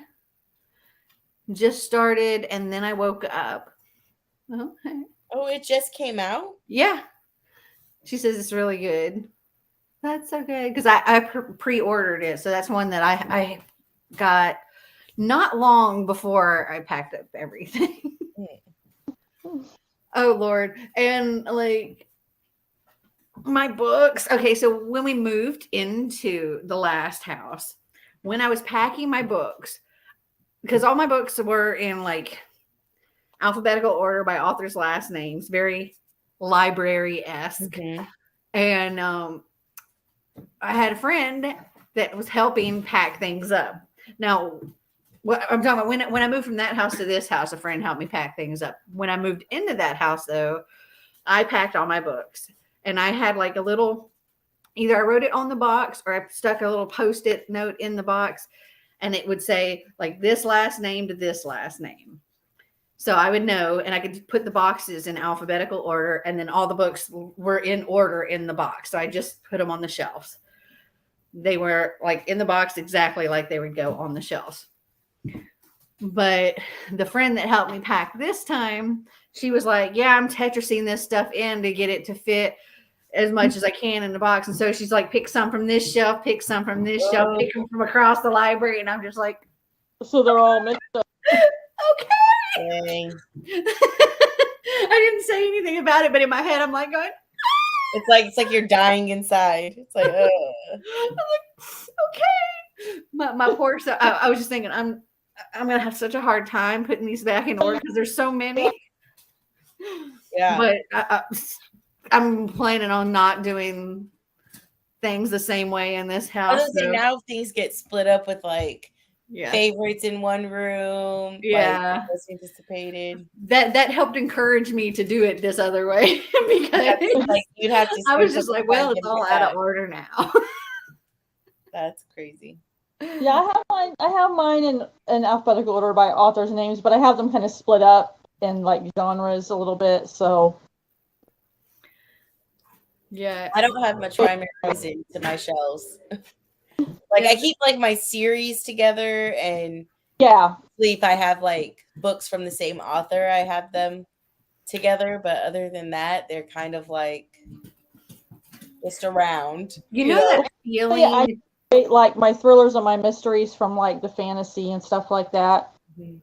But you know that feeling that you get like that when somebody's like scratching their nails down a chalkboard or something like that. Yeah. That's how I felt. As I was seeing how the books are going into the box, I was just like, it's like pain. Just like the whole time I was hearing that. And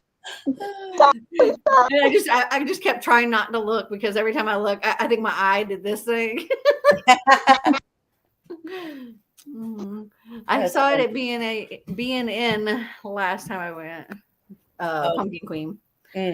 I have 7 hours and 38 minutes left of Wolf Song by T.J. Klune. Okay. Oh. Wolf Song is good. I enjoyed that series. I was considering actually unhauling it though, because I gave all the books like 4 stars, but with the whole needing to get rid of things, I was like, will I really read it again? Probably not. But I've decided to dedicate a section to like season-a-thon authors, so I'll probably keep them. Which I think is really like that's cool because that's something that you like experience for real, not just like, wow, I read this book, but like you've talked to these people. Yeah. You know? And like some of the authors I still talk to, you know, like that's so cool. Caleb and stuff. I know Clint talks to Adriana Mather often. She was our very first author that we had, and we got her through Clint. The rest of them I've like had to go out and do all the stuff to get them, but with her, she was the first author that like, and he kind of started that. That's so cool. I have no organization. My books are just wherever I can fit them, except for my book of the month books. I have all of those on one bookshelf organized from oldest to newest. I separate.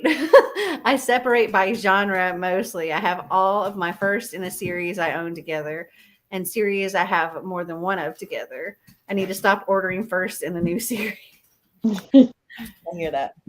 I have 82 pages to finish, 311 pages total. Awesome.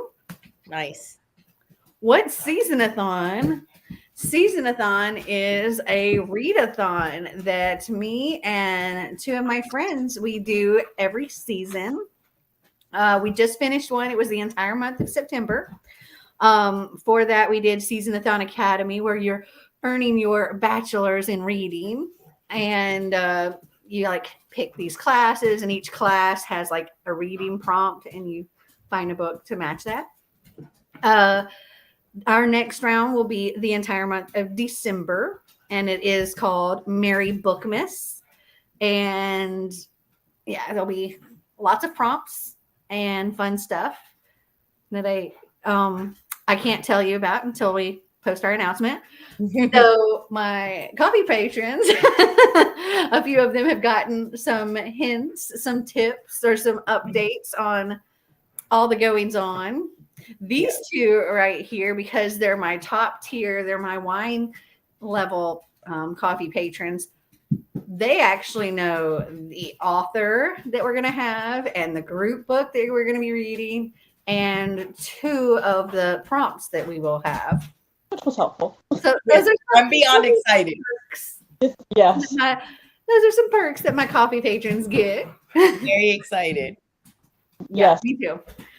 We had an unexpected twist in the author category. It was something we didn't see coming, and we're so excited for. So, yay! It worked so perfect for certain something. Mm-hmm. Yeah. We post announcement videos. The announcement for the next round of Seasonathon will be sometime around the beginning of November.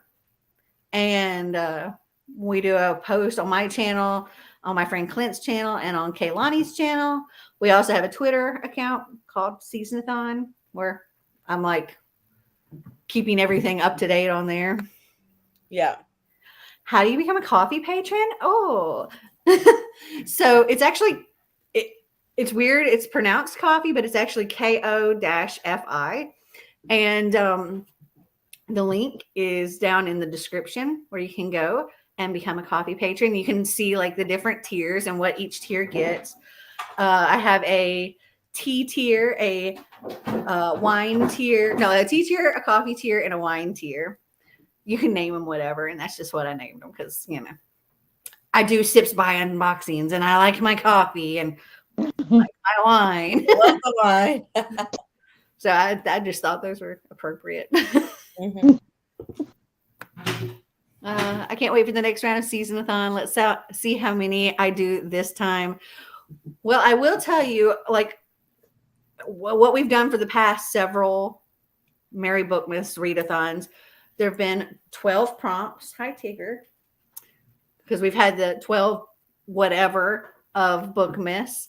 And so we decided to continue with that. And so it's the 12 something of Bookmas. Mm-hmm. Yeah, it's spelled. Yeah, I thought it was like Kofi.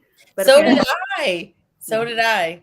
Yeah, I saw other people saying it. Makes sense though, because it is like a cup of coffee. Yeah, but I kept saying Kofi too. Yeah, I was saying Kofi for a long time, and then I realized that it's actually pronounced coffee, and I was like, oh, okay, that makes sense. Yeah. Yay! Okay. It's a fun time. We have a Discord. Yes. We have buddy reads. We have movie watches. We have a good time. We and do. I highly recommend it. Yeah. It's a lot of fun. So I have my Amazon order ready. Oh Lord. What's the damage? Okay. So there were some that I had to take out just for the fact of like I cannot buy all the books. I'm already such a shame when you can't buy all the books. I know. I have 8 that I am getting. So there were a couple that like I was really close to getting, like When No One Is Watching by Alyssa Cole, The House Across the Lake by Riley Sager, and the The Murder Between Us. That's the one that I am very excited about because it's like gay Criminal Minds and I love Criminal Minds. But I told myself perhaps I won't want as many thrillers exactly next because I'm reading so many in October. So it's legit at the top of my saved for later so that like the next time I can just boop, push it out. Okay, but the 8 that I'm getting, Spelled, Wanted, and Banished. I figure I might as well just go ahead and we're gonna want to binge them. Yeah. And then Beautiful Disaster, because I feel like Bethany has told me about that one on more than one occasion, or I feel like I have that one. I need to check. And then when she said it was like a movie, I saw one of like, I think it was like Dylan Sprouse is in it.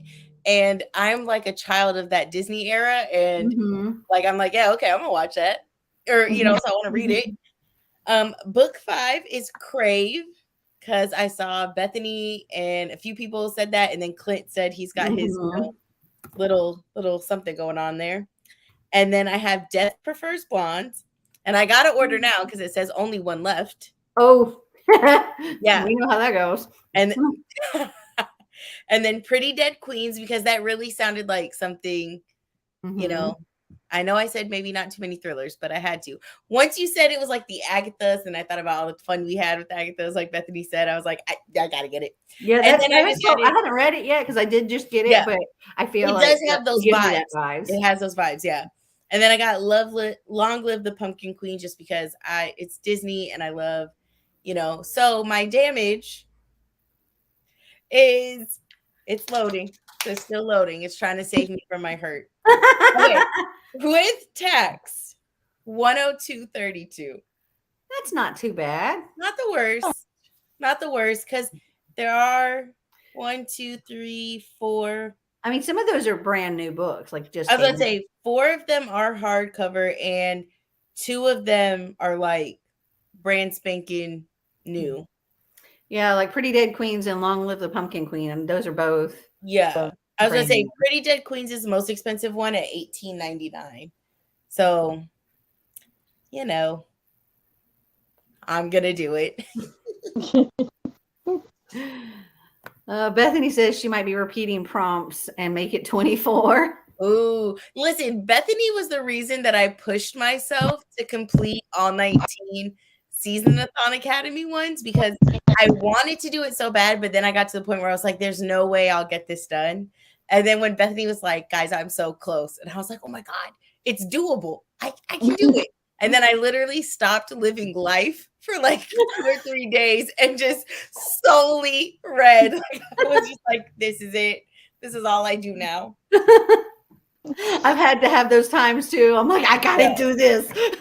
Yeah, which is why I needed these sprints so much today, because like I said, I have only before the sprint, I've only completed 1 book this month, and now I've only completed 2. But in the beginning of the month, I thought I was going to do so well because I was so excited for October.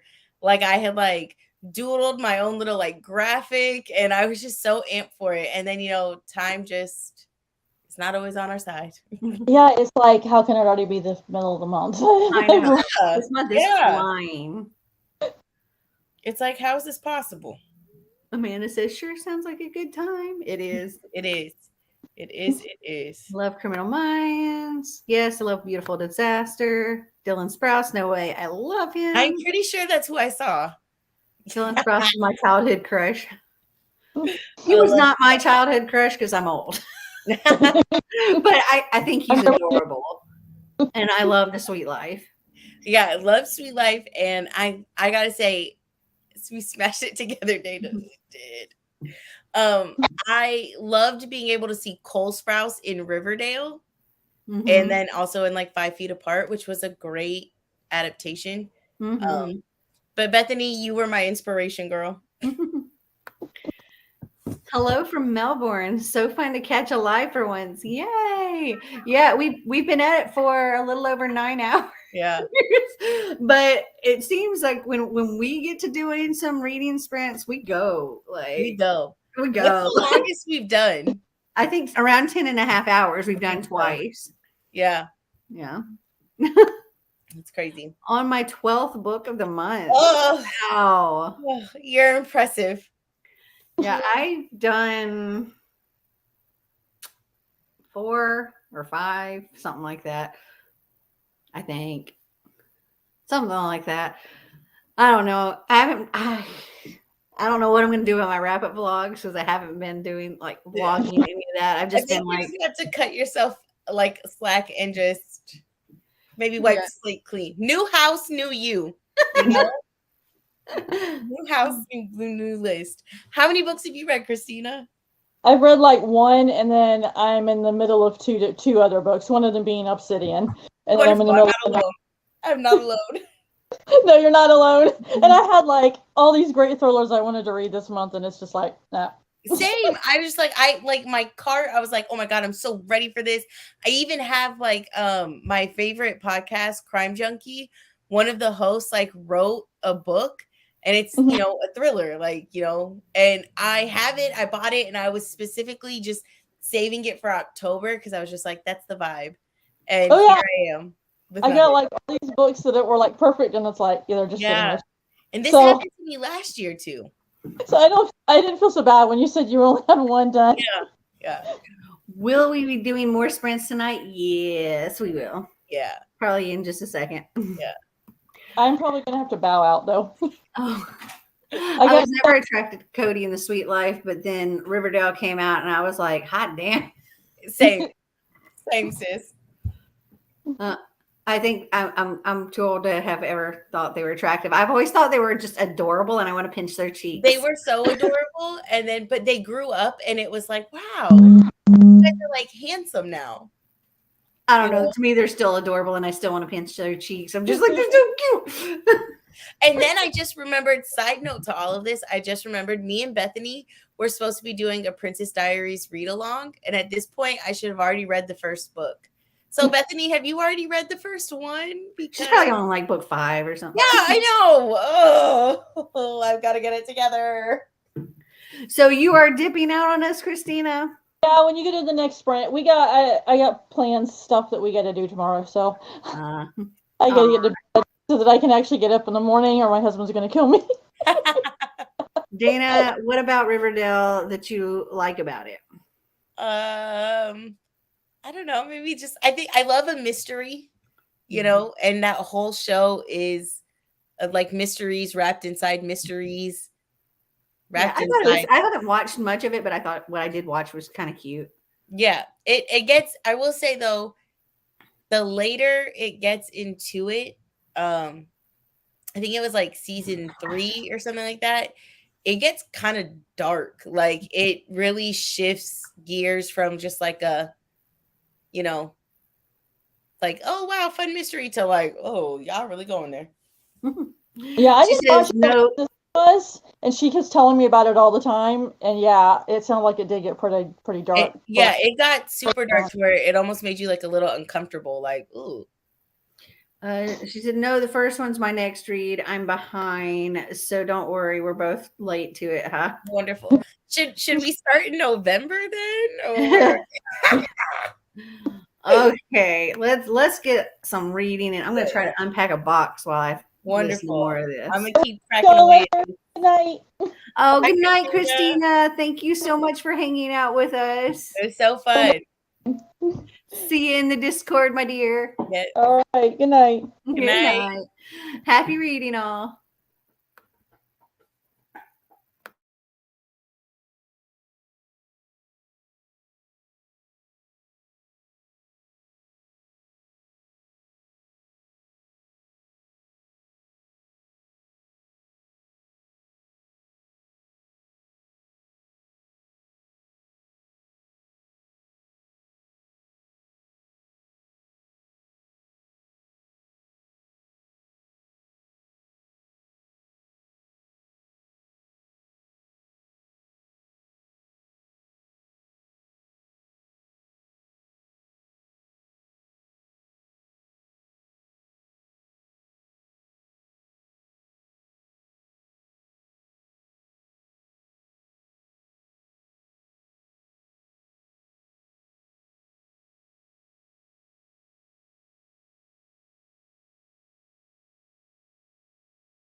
And that is time.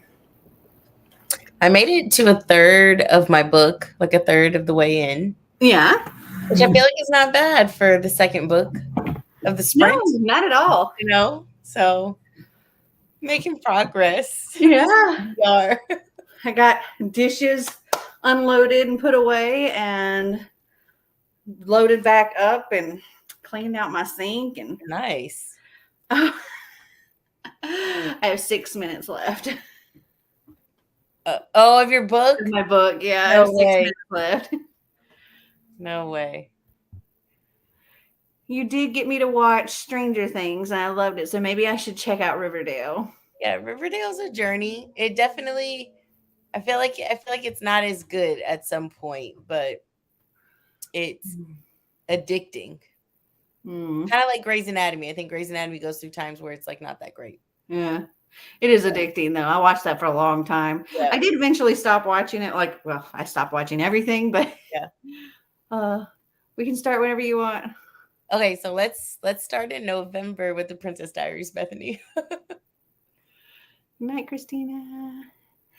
I feel very called out. The main character of my book has just called rum disgusting. Don't mind me, sips rum. I think rum is good. Yeah, same. I like rum with Coke. I really like coconut rum. It's really good. That is good. Coconut rum, like Parrot Bay coconut rum with Dr. Pepper.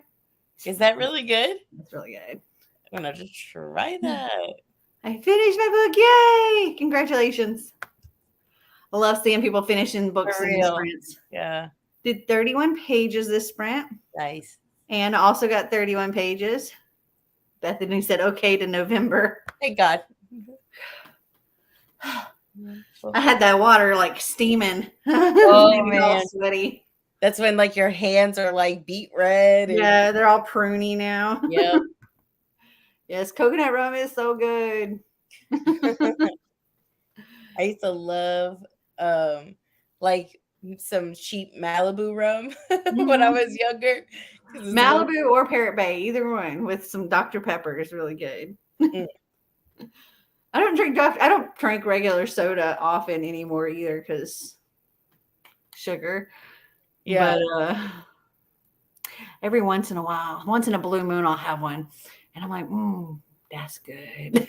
Yum. Yeah, we used to go through like 1 or 2 liters a day of Dr. Pepper. I do love a Dr. Pepper. Mm-hmm. Dr. Pepper, some Coke. Ugh. Now I get Diet Dr. Pepper and Coke Zero. Yeah, I heard the Dr. Pepper Zero is really good. I want to say I tried it, and it was compared to Diet Dr. Pepper. I like the Diet Dr. Pepper better. Okay. Though I think it might have been like the vanilla Dr. Pepper Zero, possibly. I can't remember. Yeah. I'm not a fan of like vanilla flavor like sodas. I like the vanilla Coke because it tastes like a float. And in fact, the weird thing is, though, I used to really like vanilla Coke, and then I feel like one day I was like, I don't think I like this anymore, but I haven't tried it in a while. I stopped drinking soda too, maybe once in a while, like on special occasions, but that's it. Yeah, I pretty much drink like flavored water and coffee, occasional energy drink. But every once in a while, I'll have a soda. Yeah. Like if we get fast food, I typically will get a Diet Dr. Pepper or a Diet Pepsi or whatever. Yeah. Hey. Diet Coke or Diet Mountain Dew for me. It's either Diet Dr. Pepper, Coke Zero. If they don't have Coke products, then Diet Pepsi. Though honestly, I think Diet Pepsi is probably better, like tastes better than the Coke Zero. Yeah. Have you tried sparkling ice? Yes. I just finished one. As I say, I love the watermelon strawberry one. So good. They've got a pineapple coconut one too that's really good. I've seen that. I tried the fruit punch one and I did not enjoy that. Yeah, we get all of the flavors. I think they're so good. Yeah. Diet Coke for me. I don't trust people who go for normal Coke. We never seem to get along. Oh no, I love Coke. I love a normal Coke. Xander drinks normal Coke, but he has the metabolism of a 16-year-old boy. Yeah, I don't. It's a struggle. I drink a lot more pops and drinks in the summer. Aside from that, I rarely drink it. Ice water is my go-to. Yeah, in summer I probably drink a lot more like ice water or sweet tea. I do love sweet tea. Like sweet tea is so good. Yeah. In the South, it's sweet tea. The way of life. I'm a Pepsi ho though. Coke is too flat tasting. Yeah, like normally I would have always gone for the Coke product. But then I've gone to a couple of places and they don't have Cokes. They have Pepsis. And I'm like, Pepsi's actually pretty good. I just grew up with Cokes because that's what my mom drank. Yeah. Pepsi's not gross, but I definitely prefer Coke better. But I don't mind a Pepsi. But because it's like they're the ones you compare to. But I will say the one that I feel like just has no comparison is Sprite and Sierra Mist. Like one is Coke and one is Pepsi, like products. And I just feel like Sierra Mist is so gross, but I love Sprite. Like me and my roommate call it a sprizzy. Sprizzy. Sprizzy. Pink grapefruit is my favorite. I'm trying to think if I've had the pink grapefruit. I don't know. I'm sure I have because we get like all those flavors, but I guess I've liked it if I have it because I've liked all of them. There hasn't been any that I'm like, oh, this is gross. But typically I don't like grapefruit anything. If I have pop, it's Pepsi. No, Dana, maybe you can prove my theory wrong. I'm determined. Don't like the fruit punch either. Yeah. Pepsi are at the bottom for me. I do like Crystal Light for my water. Blackberry lemonade. Pepsi is superior. We're going to get into a Coke versus Pepsi debate. I don't think we have Sierra Mist in Canada. Well, you're blessed then. I don't like it. As long as nobody tries to give me Vimto, I despise anything black currant. I don't even know what Vimto is. I'm Googling that. And black currant, isn't that like black licorice or something? I might be wrong. Vimto is a soda that's sold in the UK. It was first manufactured as a health tonic. Doesn't sound delicious. Yeah. And if then black it was turned into like a carbonated drink. Interesting. I don't think I ever noticed something called Vimto while we were there. It says it contains the juice of grapes, raspberries, and black currant, flavored with herbs and spices. Good. I mean, it might be good. But if black, I have to look at what black currant is, because if that's like the flavor of black licorice, that's what that is. I do not like that flavor at all. Let's see, black. It's like a berry.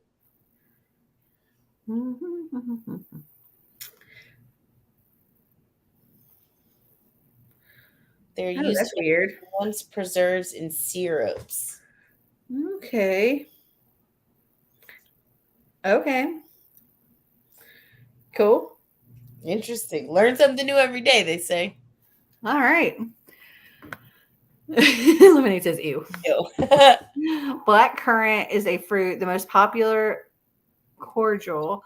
All the kids drink it, and I hate it with a passion. That's funny. So is it like sweet then? Like, since all the kids drink it? I think I'd have to pass as well. Who wants herbs and spices in their drink? Lots of people. Lots of people do. I like it in my tea, not in my soda. Yeah, anybody that drinks tea is drinking herbs and spices. Anybody that drinks apple cider is drinking herbs and spices. Definitely has its place. Not in my Yeah. soda, but has its place. Yeah, black currant is a berry. Okay. I was wrong.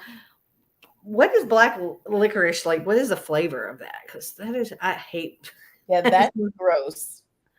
licorice. What is that made out of?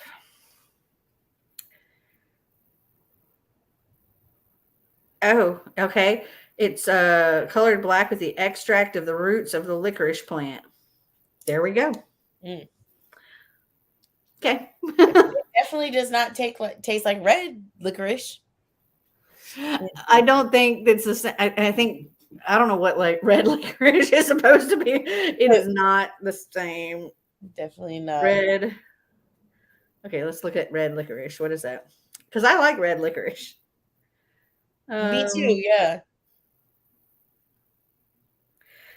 Yeah, it resembles licorice strings, but is made with flavorings other than licorice, such as strawberry, cherry, raspberry, or cinnamon. Okay. Yes, it's not actually licorice. It's just made to look like licorice strings. Okay. I'm with it now. Okay. We're learning things here. We are. Isn't there a juice that is super concentrated that a lot of UK newbies drink straight? I forget what it's called. Squash or something? Tea has to be sweet with lemon.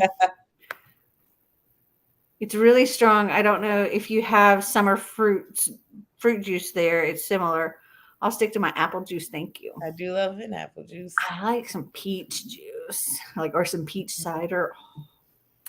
I had this big jug of it, and then Xander drank it all. Like I got like 2 cups, and he drank the rest. It was really good though. Wait, is chai tea lattes a spice? Yes. Yeah. Also, chai and tea, same thing. Like chai is the word for tea. Interesting. I did not know that. Uh-huh. Yeah. So they're like, they think we're stupid by saying chai tea because it's like you're saying TT. Oh, okay. Interesting. Yeah, Twizzlers. If you say red vines, and then you are dead to me. I've always gone for Twizzlers. Me too. Squash is cordial, which is basically something you put a small bit with water. Okay. Peach is so good. Tim Hortons used to have a peach pop. Ooh. I do love peach soda. Yeah, me too. Mm-hmm. I went to Tim Hortons when we went to Canada because I was like, oh, that's a Canada thing. We have to go here. I got there. I was in Canada too. I do like chai tea latte, so apparently I do like spices in my drinks. Yeah. Just very specific spices in very specific drinks. Yeah, it just depends. Like if you like sweet tea, you like spices. Yeah. Hello, a sugar is a spice. True. True.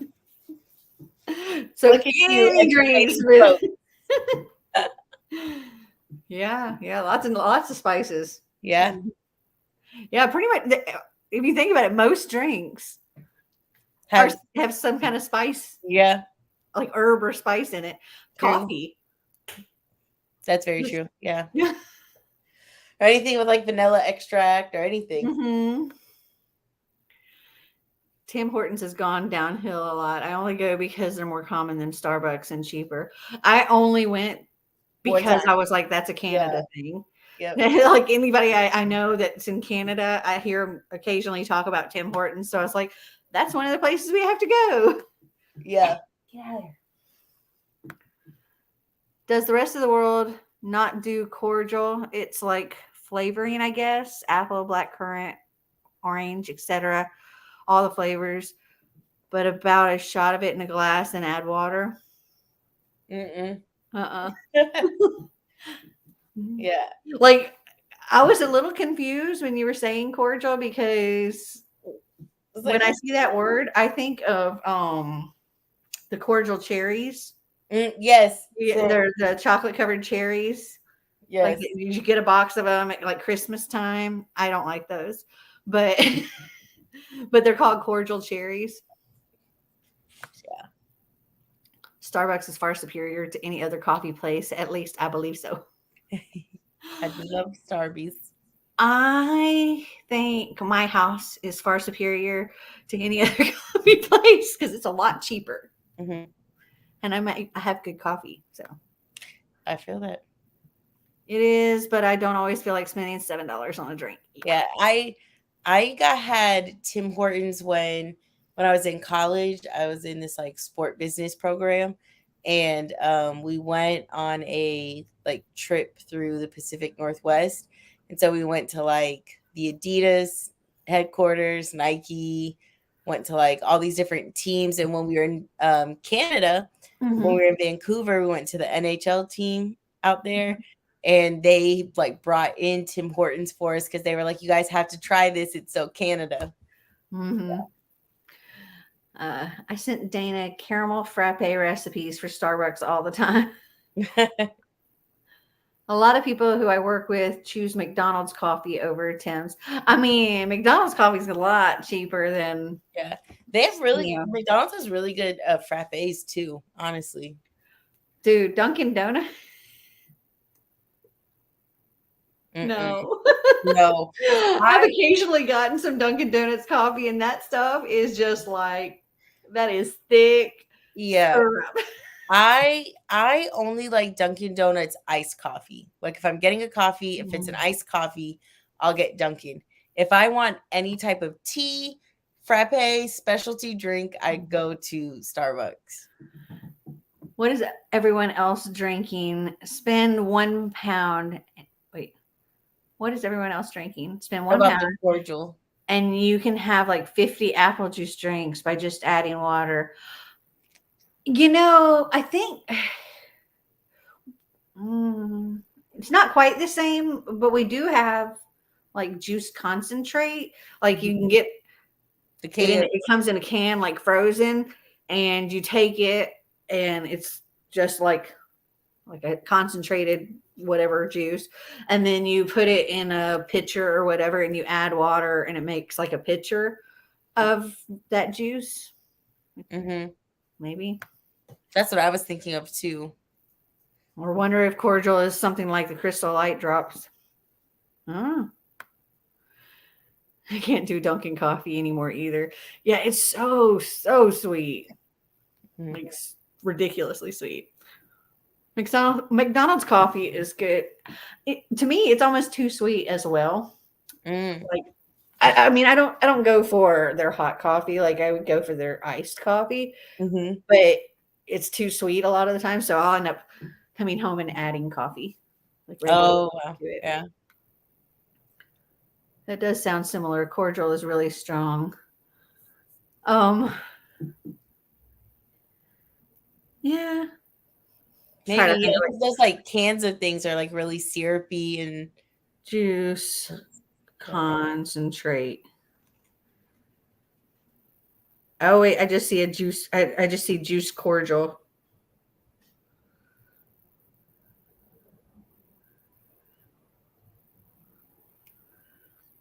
Homemade lime. What is cordial made from?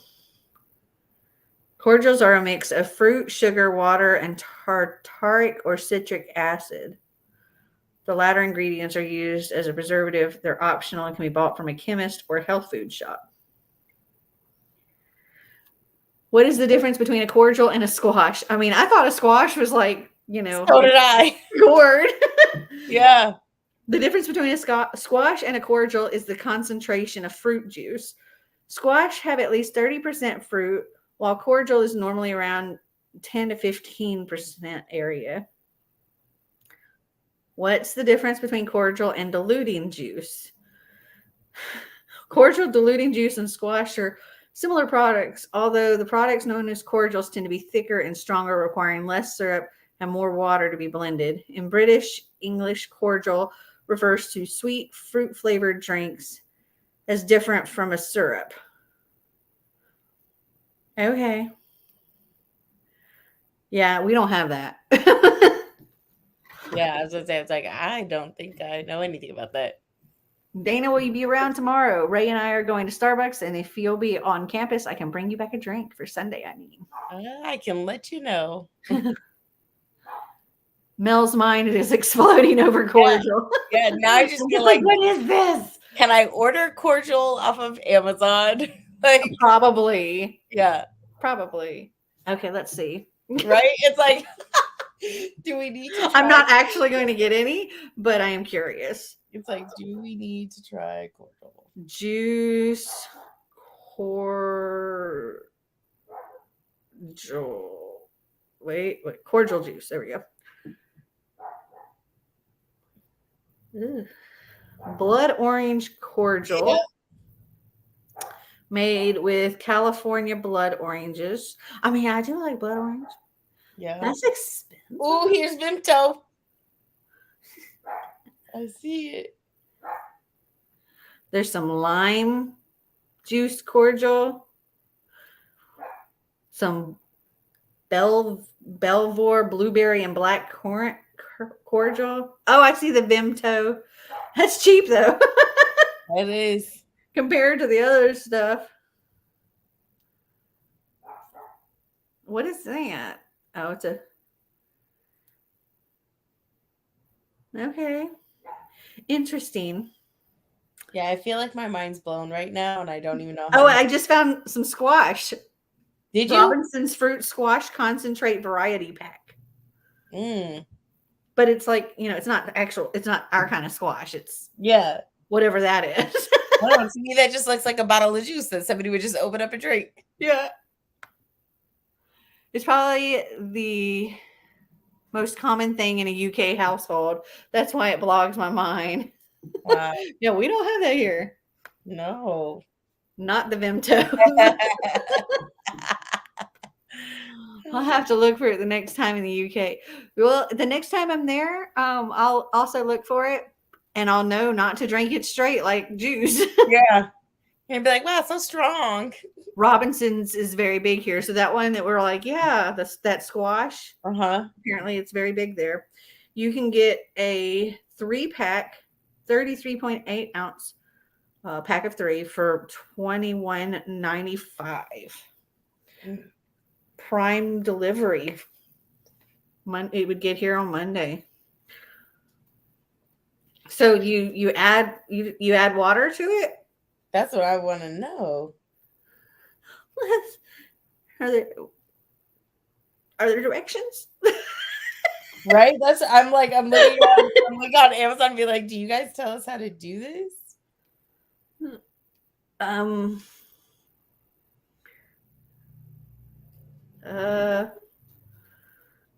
Each bottle is 1 liter. Awesome that this British product is available here. Yes, but how do we use it? I need a tutorial. Bethany, you'll have to give us tutorial. Yeah. I've never been to the UK. Yeah, that's the error that foreigners make with squash. They think it's just juice, but you have to dilute it. That would be us. I would totally let Xander take a drink. Go ahead.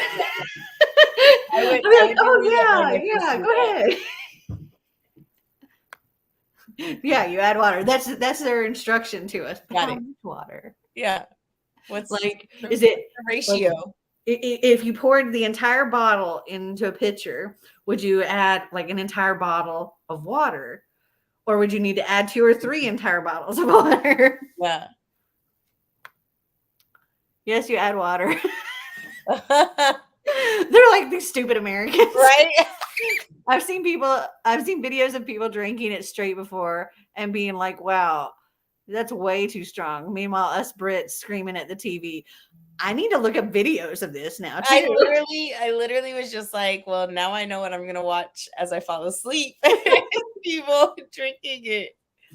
I guess it depends on how strong you want it. Well, that doesn't help. Like, what's the typical? Like, how much do you do? Is it a 1-to-1 ratio, a 2-to-1? We don't know this stuff here. We don't have it. It's not a thing here. We are confusion.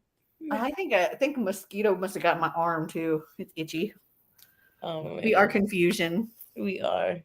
Think about adding a shot of it or a couple of centimeters. It depends how strong you want it. Got to try it till you find your preference. So is this like essentially kind of the same, I guess, idea of like, you know, when like some moms will get like a bottle of juice and then they like add the water to it to like dilute the sweetness or something? But this is already super sweet and you got to dilute it to get it to regular juice flavor. Oh, okay. Well, that seems complicated. Yeah. I'm just like, can I just buy the juice? And that's where we are in America. I mean, okay. We need to look at like juice concentrate. Yeah. And y'all can see what our juice concentrate looks like. And it's usually frozen. Yes. Let's see. Juice concentrate. I feel stupid. Yeah, like we could get like here a 64-ounce thing of apple juice for $2. That's it. That's not a concentrate. It's 64 ounces of straight up juice. You don't have to mix anything for $2. That's the way that I go. That's the way that I go. Yeah. The grape juice, $3. You can't find juice. Oh, yeah. Well, here's some unsweetened cherry juice concentrate. 16 ounces, $16. So expensive. I would get it wrong too.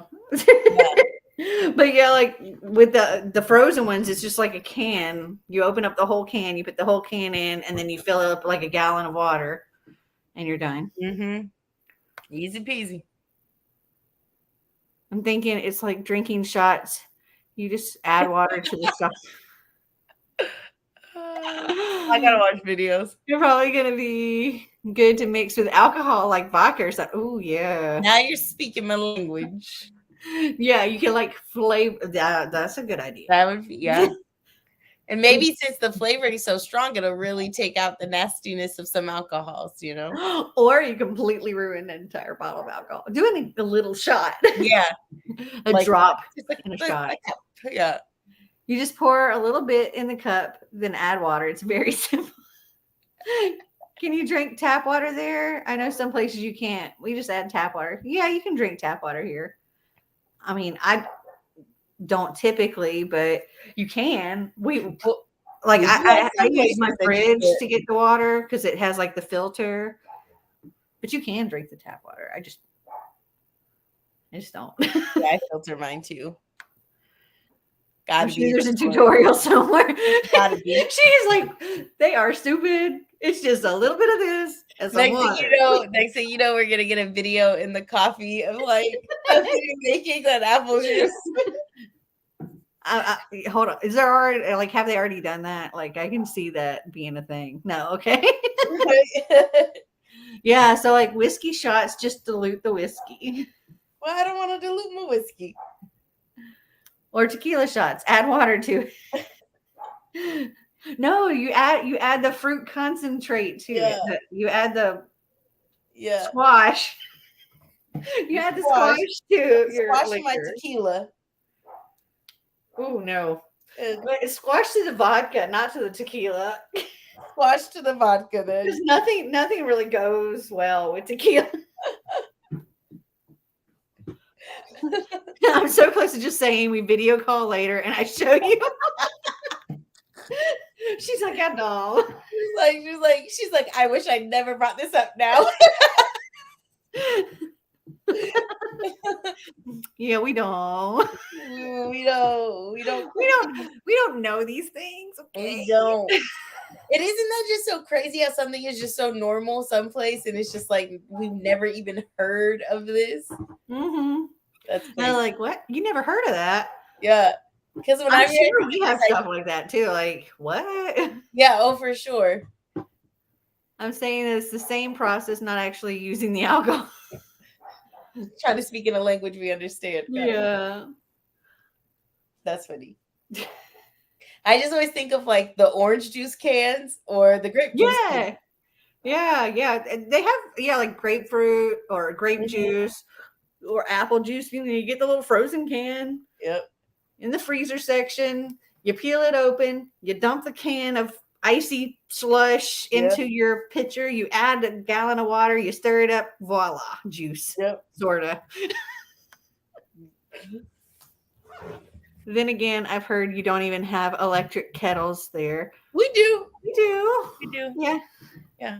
Not as common though, I think, as like in other places, but I think they're catching on a little more around here. Yeah, I mean, we do have them. I don't have one. I mean, I guess I sort of kind of. I mean, my Keurig can do that. Yeah. But my mom has one at her house. I don't have one. Because I don't need one because of my Keurig. Unless you want to add alcohol, that could be. Speaking of alcohol, I went to a place to eat and decided to have a glass of wine. They gave me half a glass for $9. For that price, you better fill it up. No, I know that's right. You're like, oh, wait, fill it up. Yeah, no, for real. Electric kettles, like the kind that plug in? No, we do. Oh, thank God. I've seen videos of people making English tea, and it's horrifying. Oh, yeah. We bother people a lot with the way that we make tea. Like sometimes just like a cup of water in a microwave, and it just really sends Brits through the roof. I've seen videos of that. I have different things. So I do have like a little kettle that I'm gonna get rid of because I don't really need it. But I have a lot of times I'll just put like my coffee cup with whatever tea bag and then run the hot water through my Keurig and just let it go that way. But I do have this really cool little contraption that you can put your loose tea or whatever in, you put your hot water in and you let it like steep or whatever. And then you set the entire contraption on top of your cup. And when you put it on top of your cup, the rim of your cup pushes up on this like release thing, and it all the tea goes down into your cup, but it like filters the leaves and stuff into the little pot. Kind of like almost like a French press where it's like you. Hold on, let me go grab it. It's in the coffee room, the sunroom. Yeah, I have a kettle. An electric kettle that I keep in my classroom that I used it for Christmas time last year. And because me and my kids did like a hot cocoa party, and it was just so much easier just to do that way. So electric kettles, yes, but I will say I never even saw people use those until like maybe a couple years ago. Like, I feel like it's not something that's always been that big in America, for sure. So usually it's like the microwave or just like a pot of water on the stove making tea. So this is the little contraption here. Uh-huh. So you put your tea and your water in here, and there's like a little filter in there. So you put it all in there, you close it, let it steep for as long as you want. And then this, when you put your cup on it, like you put your cup underneath it, and all the water, this opens it up, so all the water drains down into your cup, but it keeps the tea leaves into here. Oh, nice. Yeah, I thought it was a nifty little thing. Yeah, for sure. Especially with your like sip spice stuff, like having loose leaf tea. There's a lot of comments I need to click on. Yeah. Angered people with the tea. My cousin's boyfriend has an electric kettle. I've been tempted to get one. Yeah, I will say, like I said, I have one. We have one in my classroom, and it's nice. Yeah, I liked having one at my mom's house, but like my thing has like my Keurig has a hot water setting where you can just do the hot water. So I don't really. There's no point. Yeah. Alcohol is always recommended. Always. Oh, I fell asleep and woke up to this conversation. Not the microwave. I can't scream at the TV during this. Sorry, Bethany. No, we do the order wrong. Brits put like milk first or something. I don't remember. But my aunt was horrified how my sister made tea. That's funny. I definitely Sometimes, huh? I said I do like milk and stuff last. Definitely not first. Sometimes I put my loose tea in a bag and steep that way with hot water from my kettle. Other times I steep it with a filter. You never put the milk first. That is a sin. We agree. I agree with you there. I really want to get one of those contraptions, Mel. Been eyeing them for a while. Tivana used to sell them and then they went out of business. Yeah, that's where I got it, was Tivana. I actually have a kettle and a bunch of other stuff that I got from Tivana. But yeah, I thought I'll use this a lot more than I will the other thing. I think it's neat. Definitely. And I got it for cheap because I think I got that particular thing during their going out of business sale. They were getting bought out by Starbucks, I think. I think so. Yeah. Yeah. Well, I feel like they took over. Yeah. Mm-hmm. I think we need to do another sprint. Yeah. I need to finish my book and start okay. something else. Actually, I need to finish this book and finish my graphic novel because I forgot all about that. I forgot I was still reading that. Okay. Happy reading all.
That is time. Did you finish? I finished the Tower of Nero. I did not finish this though. I got to page, let's see, 104, I Nice. think. It doesn't look like you have much left. I have this much left. Nice. Let me see if I can see how many pages of actual story. It looks like it ends on 132. Oh, nice. So yeah, probably next sprint I could finish it. Yeah. Staying up later than I planned, but probably I'm almost at halfway. later than I planned. Yeah. I'm almost at halfway in the book. Wouldn't it be something if you got through a whole nother book? That would be crazy. The only tea I actually drank is the chai tea lattes at Starbucks. LOL. I feel that. Just joining. How much longer do you plan to sprint for? I don't know. Probably no more than one, maybe two more sprints. We'll see. I mean, we have been going for almost 11 hours. That's crazy. This is definitely our longest one. Yes. For sure. Just did 30 pages. 2/3 of the way through my book. So good. Yay. Yay. All right. I kind of want to like get to it. I love these. These are so good. They're the Back to the Future. I remember you saying, like, I've seen them in videos where you talk about how much you've really enjoyed them. They're so good. Nice. 14 pages left. One more sprint and I'm done for the night. Woo! Nice. I think that's going to be my goal. Try to get this done in the next sprint. I think you can. Yeah. Call it a night. Because it is almost 2 a.m. Yeah. I think your goal is to finish that one, and my goal will be to get to at least halfway through this second book. Because I basically, when we started the sprints, I was only, I think, like 20 or 30 pages into that first book. Yeah, you were like on page 21 of the first one. Yeah. So you've done it awesome. Thank you so much. So have you. You've crossed off a few, like 2 books. Well, I've crossed off 1. Mm-hmm. No, 2. Because I finished Spelled as well. Yep. So I've crossed off 2. About to be 3. Hopefully I can finish 3. Yes. You know, that's not bad. Not bad at all. Clockwork Princess is crazy, by the way. I know. Girl, I know. It's so good. One day I will get there. Oh, me. I kind of want to hop to the next sprint just because I am starting to get tired. Yeah, so I was like, I gotta finish it. Just go straight into it. All right, let me get the timer back up here. I'm glad it's Sunday and I can sleep in. I can sleep in a little. Yeah, I think I gotta get up at like 9:30, so sleep in some, but yeah, I'm supposed to be up at 9. Yeah. Okay. Everybody, let's finish these books. Come on. Let's do it. Yes.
That is time. Did you finish it? I did. Yeah. It's very good. Awesome. I also just saw that Hoopla has Obsidian. Oh, yay. Yay. Yay. I was looking at, this is my list of books. Uh-huh. I always know which page because I have 31 exclamation points written on it. But let's see. On this list, I've completed 1, 2, 3, 4, 5, 6, 7. One of them I finished actually in September, which was The Stardust Thief. So I finished 7. I feel like that's not bad. Like, one, I mean, that's more than some people read in a month on the regular, you know, and 2, like, you've literally just been like moving your whole life. Yeah. You know? So I got to the halfway point and then I took like a quick shower. I was thinking your hair looked wet. Yeah.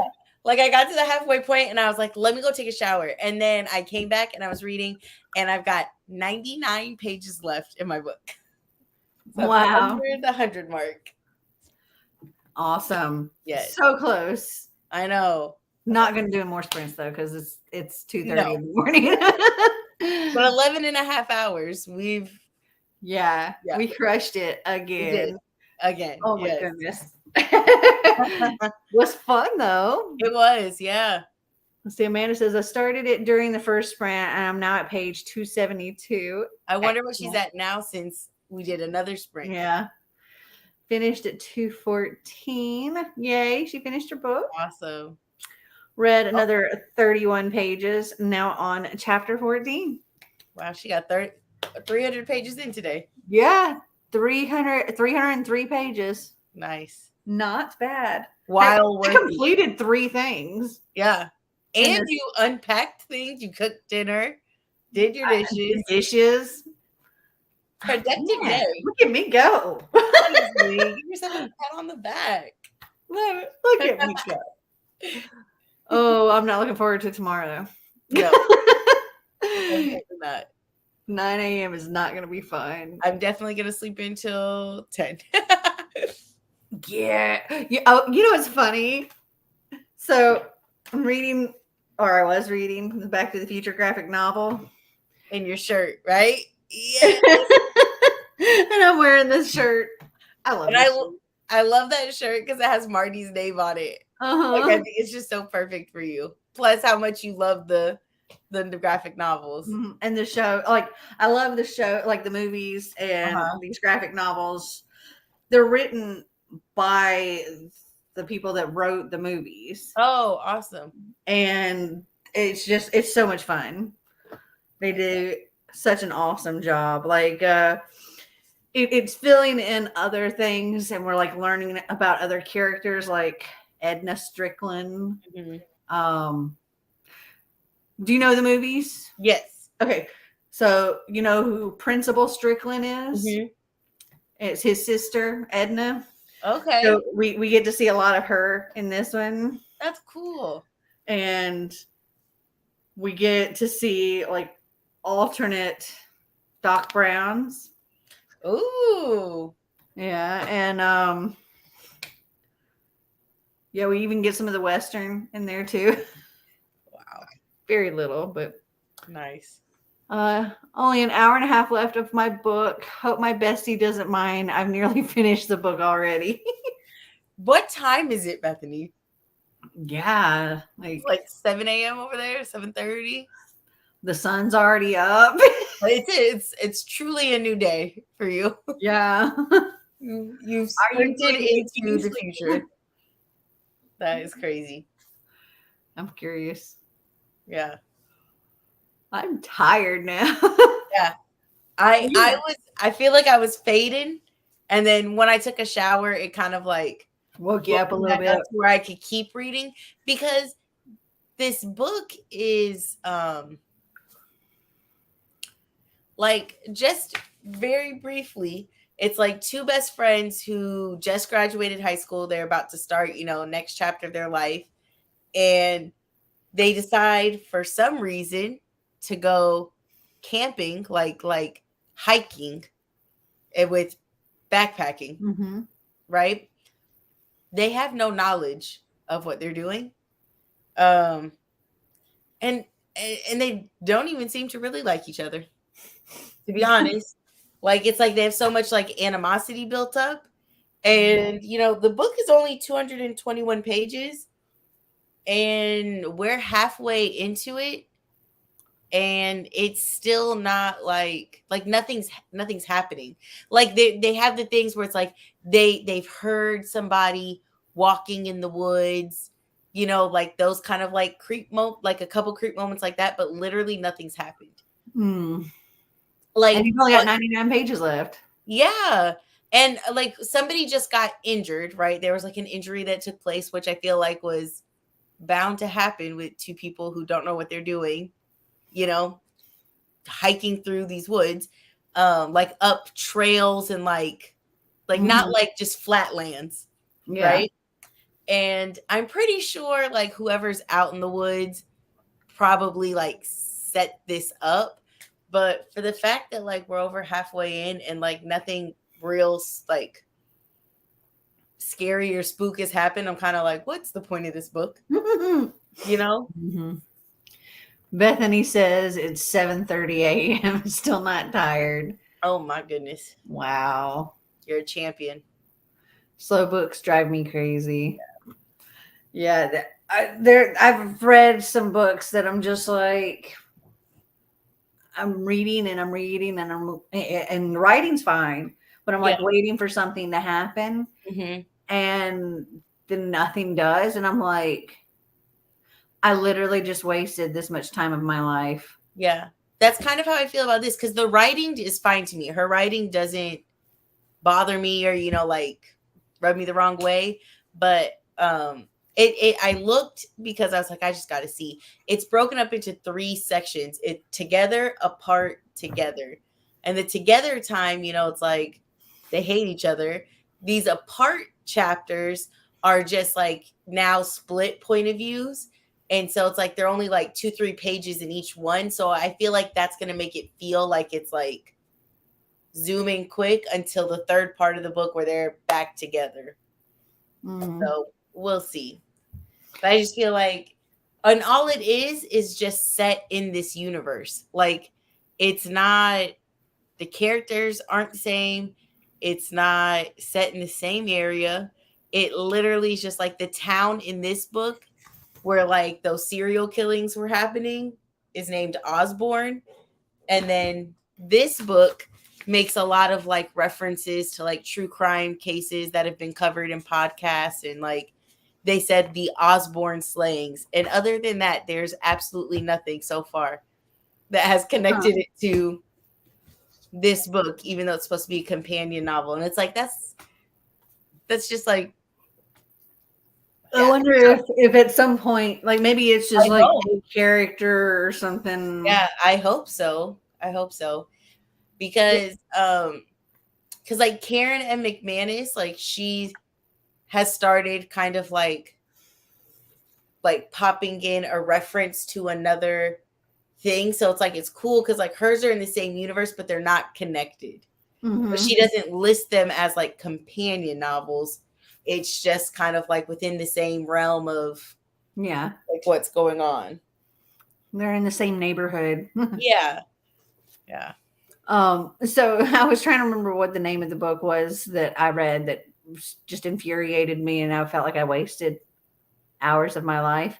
And it was The Sun Also Rises by Ernest Hemingway. I definitely haven't read that. I haven't read much classics. I was just like,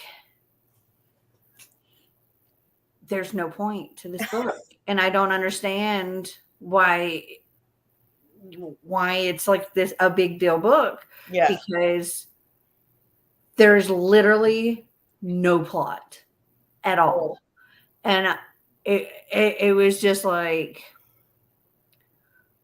a day, pretty much like just following these people along and what's going on, but nothing was actually going on. Yeah. And I was just like, the writing was fine, but it was like, it almost felt like the entirety of the book was like the intro. Mm. And it was like, okay, now we should get to the story.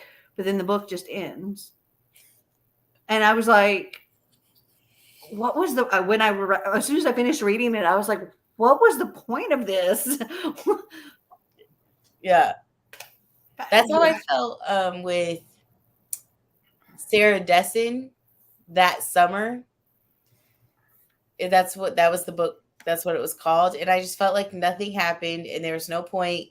And it put me in a reading slump for so long because at that point I did not ever DNF a book. Like it was just like I forced myself to read it.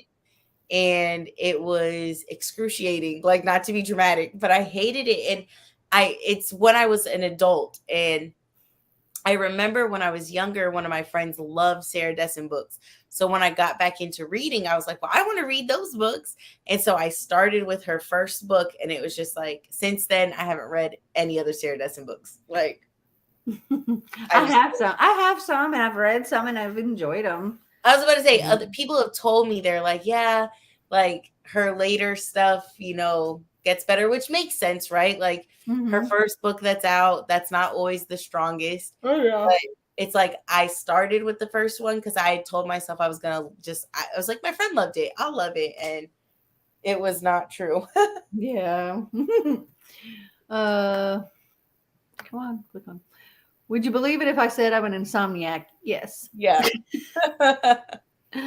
I literally had to push through where the crawdads sing. The movie is so much better than the book. Yeah, I can't do that book. I tried the audiobook and it was the worst time of my life. I haven't read it though. Mel, I think you might have just been the narrator. I just, gosh, stop.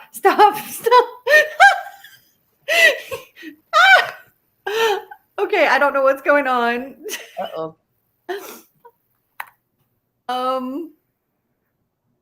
I can't read the comments because they're currently vibrating. Oh Lord. Like I went to click on the next comment. Uh-huh. And they're the entire section of comments is going. Oh my God. Everything else is fine, but it's just like, yeah. All right. Well, Amanda said Mel can't stay awake. LOL. Yeah. And then she said, I don't read classics. I don't understand the language at all. I'm going to try refreshing my page. Okay.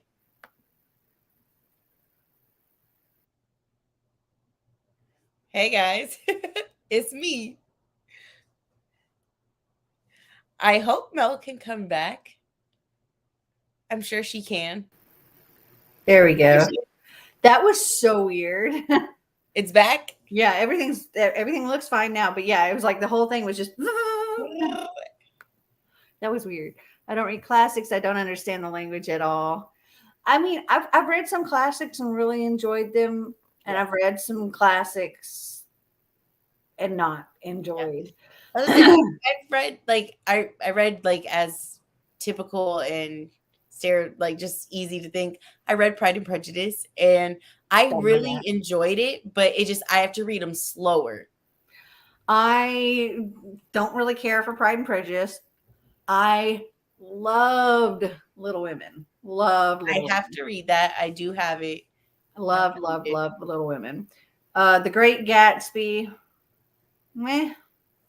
The Sun Also Rises. No.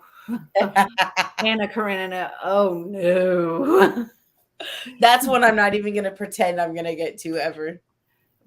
But didn't Marty pick that for you? What? Didn't Marty pick? Yes. I remember that.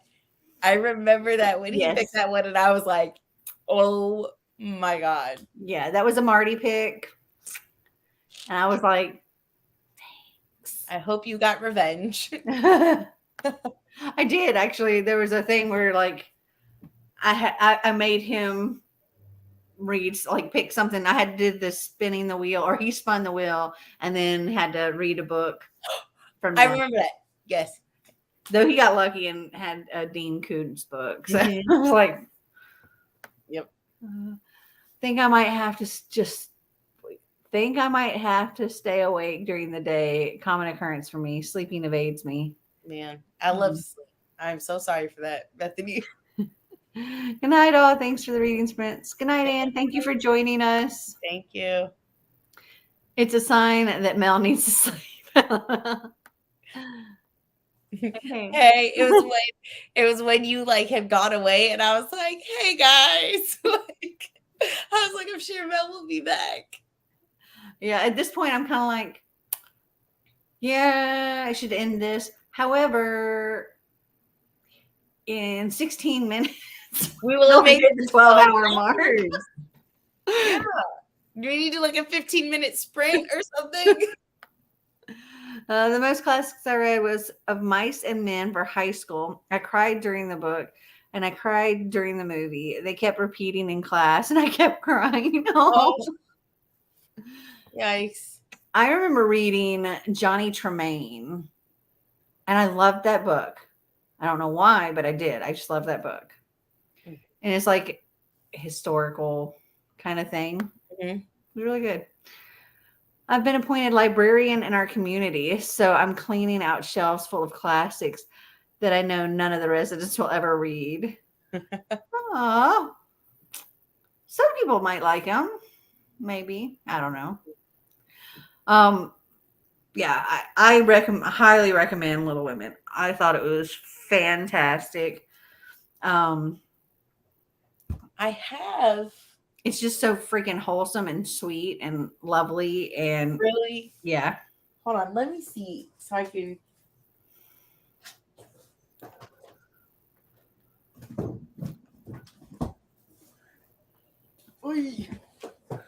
So I have like the like classic copy, you know, like the classic text. Mm-hmm. From Ooh, that's a I got one. it from Book Outlet. They have so many classics like that are like really pretty covered. Mm-hmm. And then but I feel like I have to read the original because I really want to read this like I have that one too. I haven't read it, but I have that. It's so bad. But I tell myself I can't read it until Yeah, I would suggest reading the original first. Yeah. You could probably find an audiobook too of the original. Oh, I'm sure I could. Yeah. And it's so good. It's just, it's so good. It's so sweet. See, I need to put this like high on my priority list because I tell myself all the time that like I want to read more classics, but I don't want to read ones that are going to be like miserable to me. Like, and I don't want to force myself to like read things I don't want to read. Mm-hmm. So it's like, but I want to like try to read more classics and see like is it something that I enjoy, just never knew I would, you know? I think it just depends on the book. Like I enjoyed Frankenstein. It was a very different story than I actually thought it was. Very, very, very different. And I thought it was great. Yeah, that's another one I would recommend, especially in October. But it's like, who really is the monster there? Yeah, see, I feel like there's some things that's like, you know, maybe I just gotta try. I just gotta try it. Mm-hmm. Yeah, like when I was reading Frankenstein, I was like, I felt bad for the monster. Oh, yeah, it's not the story that you think it is, or like, I guess what's kind of portrayed. And Frankenstein is the doctor, not the monster. Oh wow! Yeah, like he's Dr. Frankenstein, and it's Frankenstein's monster that he makes. Got it. Yeah, that's definitely different than what's I feel like been portrayed in like. Most people think the monster is Frankenstein. It's Frankenstein. That's what I thought. No, it's Frankenstein is the doctor's name. Interesting. Interesting. And if you read the original, if a good thing to read later that's not a classic but like a retelling type thing is The Dark Descent of Elizabeth Frankenstein. is very interesting reading it, having read the original. Okay. Because I don't think it would be as like full rounded, as effective. Wouldn't be something you hadn't read the appreciate as original. much without that background knowledge. The other painful one was the Goonies. At first, it was great. We're like all yes movie in class. By the 8th time, we were begging him not to play the movie again. I love the Goonies, though. Goonies never die. Hey, guys. Yeah. Our residents have special needs, so I don't think they'll understand it very well. Yeah. I read The Outsiders in middle school for my English class. It was okay, but not great. That's understandable, Amanda. I have a lot of background and special needs, including my younger sisters who have extreme special needs. Oh, how many more minutes? We got 11 more minutes to go. I'm counting down the time, but my eyes are drying out. Will this be your longest live ever? Probably, I think. Wow. And it'll be like 3 a.m. That's crazy. Yeah, that is crazy. For reals. I can't believe I can't believe this. What should I read next? Okay. Should I read something that I was supposed to read in a previous month, including September? Should I read one of my Have I Read It's? Should I read one of the books that y'all made me read? Should I read one of my Wheels? Should I read our buddy read? What should I read next? Did you do all of your TBR knockout? I know you did the one with Black, but did you do what was my other one? Paranormal. Obsidian would work for that. Obsidian would work for that. A lot of things would work for that. That's what I say. Yeah. A lot of things would work for that. Oh, it's funny. So, I have to read The Sweetness at the Bottom of the Pie, and it was funny because I'd never heard of it. And then right after that, Kayla did a video, like Books and Lala, and like she was talking about these different books, and one of them was that book. Wow. And I was like, oh, hey, I'd never even heard of that book until I was told about it. Yeah, I did start at 3 p.m. We got to keep chatting, so I'll keep coming. Yes. One of the wheels. Okay. I have to say, the TBR videos are, I think, my favorite TBR videos that come out on YouTube. Oh, like for real, it's like I'm obsessed with those ones and Kaylani's bingo. I love watching Kaylani's bingo. I was fun getting to play her bingo for her one month. I get to do that with Clint for while I'm there. I'm so jealous. That's going to be so exciting. I just responded to a guy on Tinder I never responded to for months that I always thought was so cute. Was so cute, if that helps. This does help. This does help. I love watching your wheel videos and book hauls. Yeah. Okay, so what was one of my wheel books? Let's say I had The Night Circus. Okay. I think that was a gifted one. I think so, because Kaylani, I think, got it for you. Yeah, Kaylani got it for me. I have The Sweetness at the Bottom of the Pie. That was a coffee one. What the heck? I saw that. Was that like a car? No. That's my backyard. Are there lightning bugs? No chance. Oh, they're you know what? Behind my yard is another house, and on the other side of that house is a road. Okay. Yeah, I saw something. I was like, I was like, I thought that was the road. It's my back deck. It's behind me.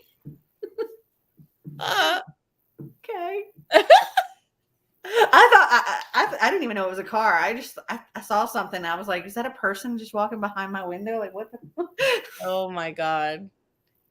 Been up too long. My alarm system's not activated right now either. Okay. It's not activated. Like I haven't armed it. It's not on right now. Good. I saw a flash of light behind you. Yeah. Yeah, I just saw a reflection of something like in the back. Had them like in the. I was like, I saw. TBRs are great, but I never know if it's considered enjoying someone else's pain when the TBR keeps going. It's fine. Yeah. It is fun to when you're like, oh great, there's like 15 more books I have to read. Yeah. But it's fun to watch that. I mean, it's fun to do it too, you know. It's like, and I know it's y'all don't keep going. Going about it. There's nothing there. Yeah. There's nothing there. No, I love watching TBR videos when there's like a million rolls or like a million spoons, like when it's like punishment after punishment, because I really do just take so much joy in watching somebody else's TBR just goes. Yeah, you know, and if it's not all red, you know, it's not the end of the world. Yeah, no, for sure. That. It's just fun. Yeah.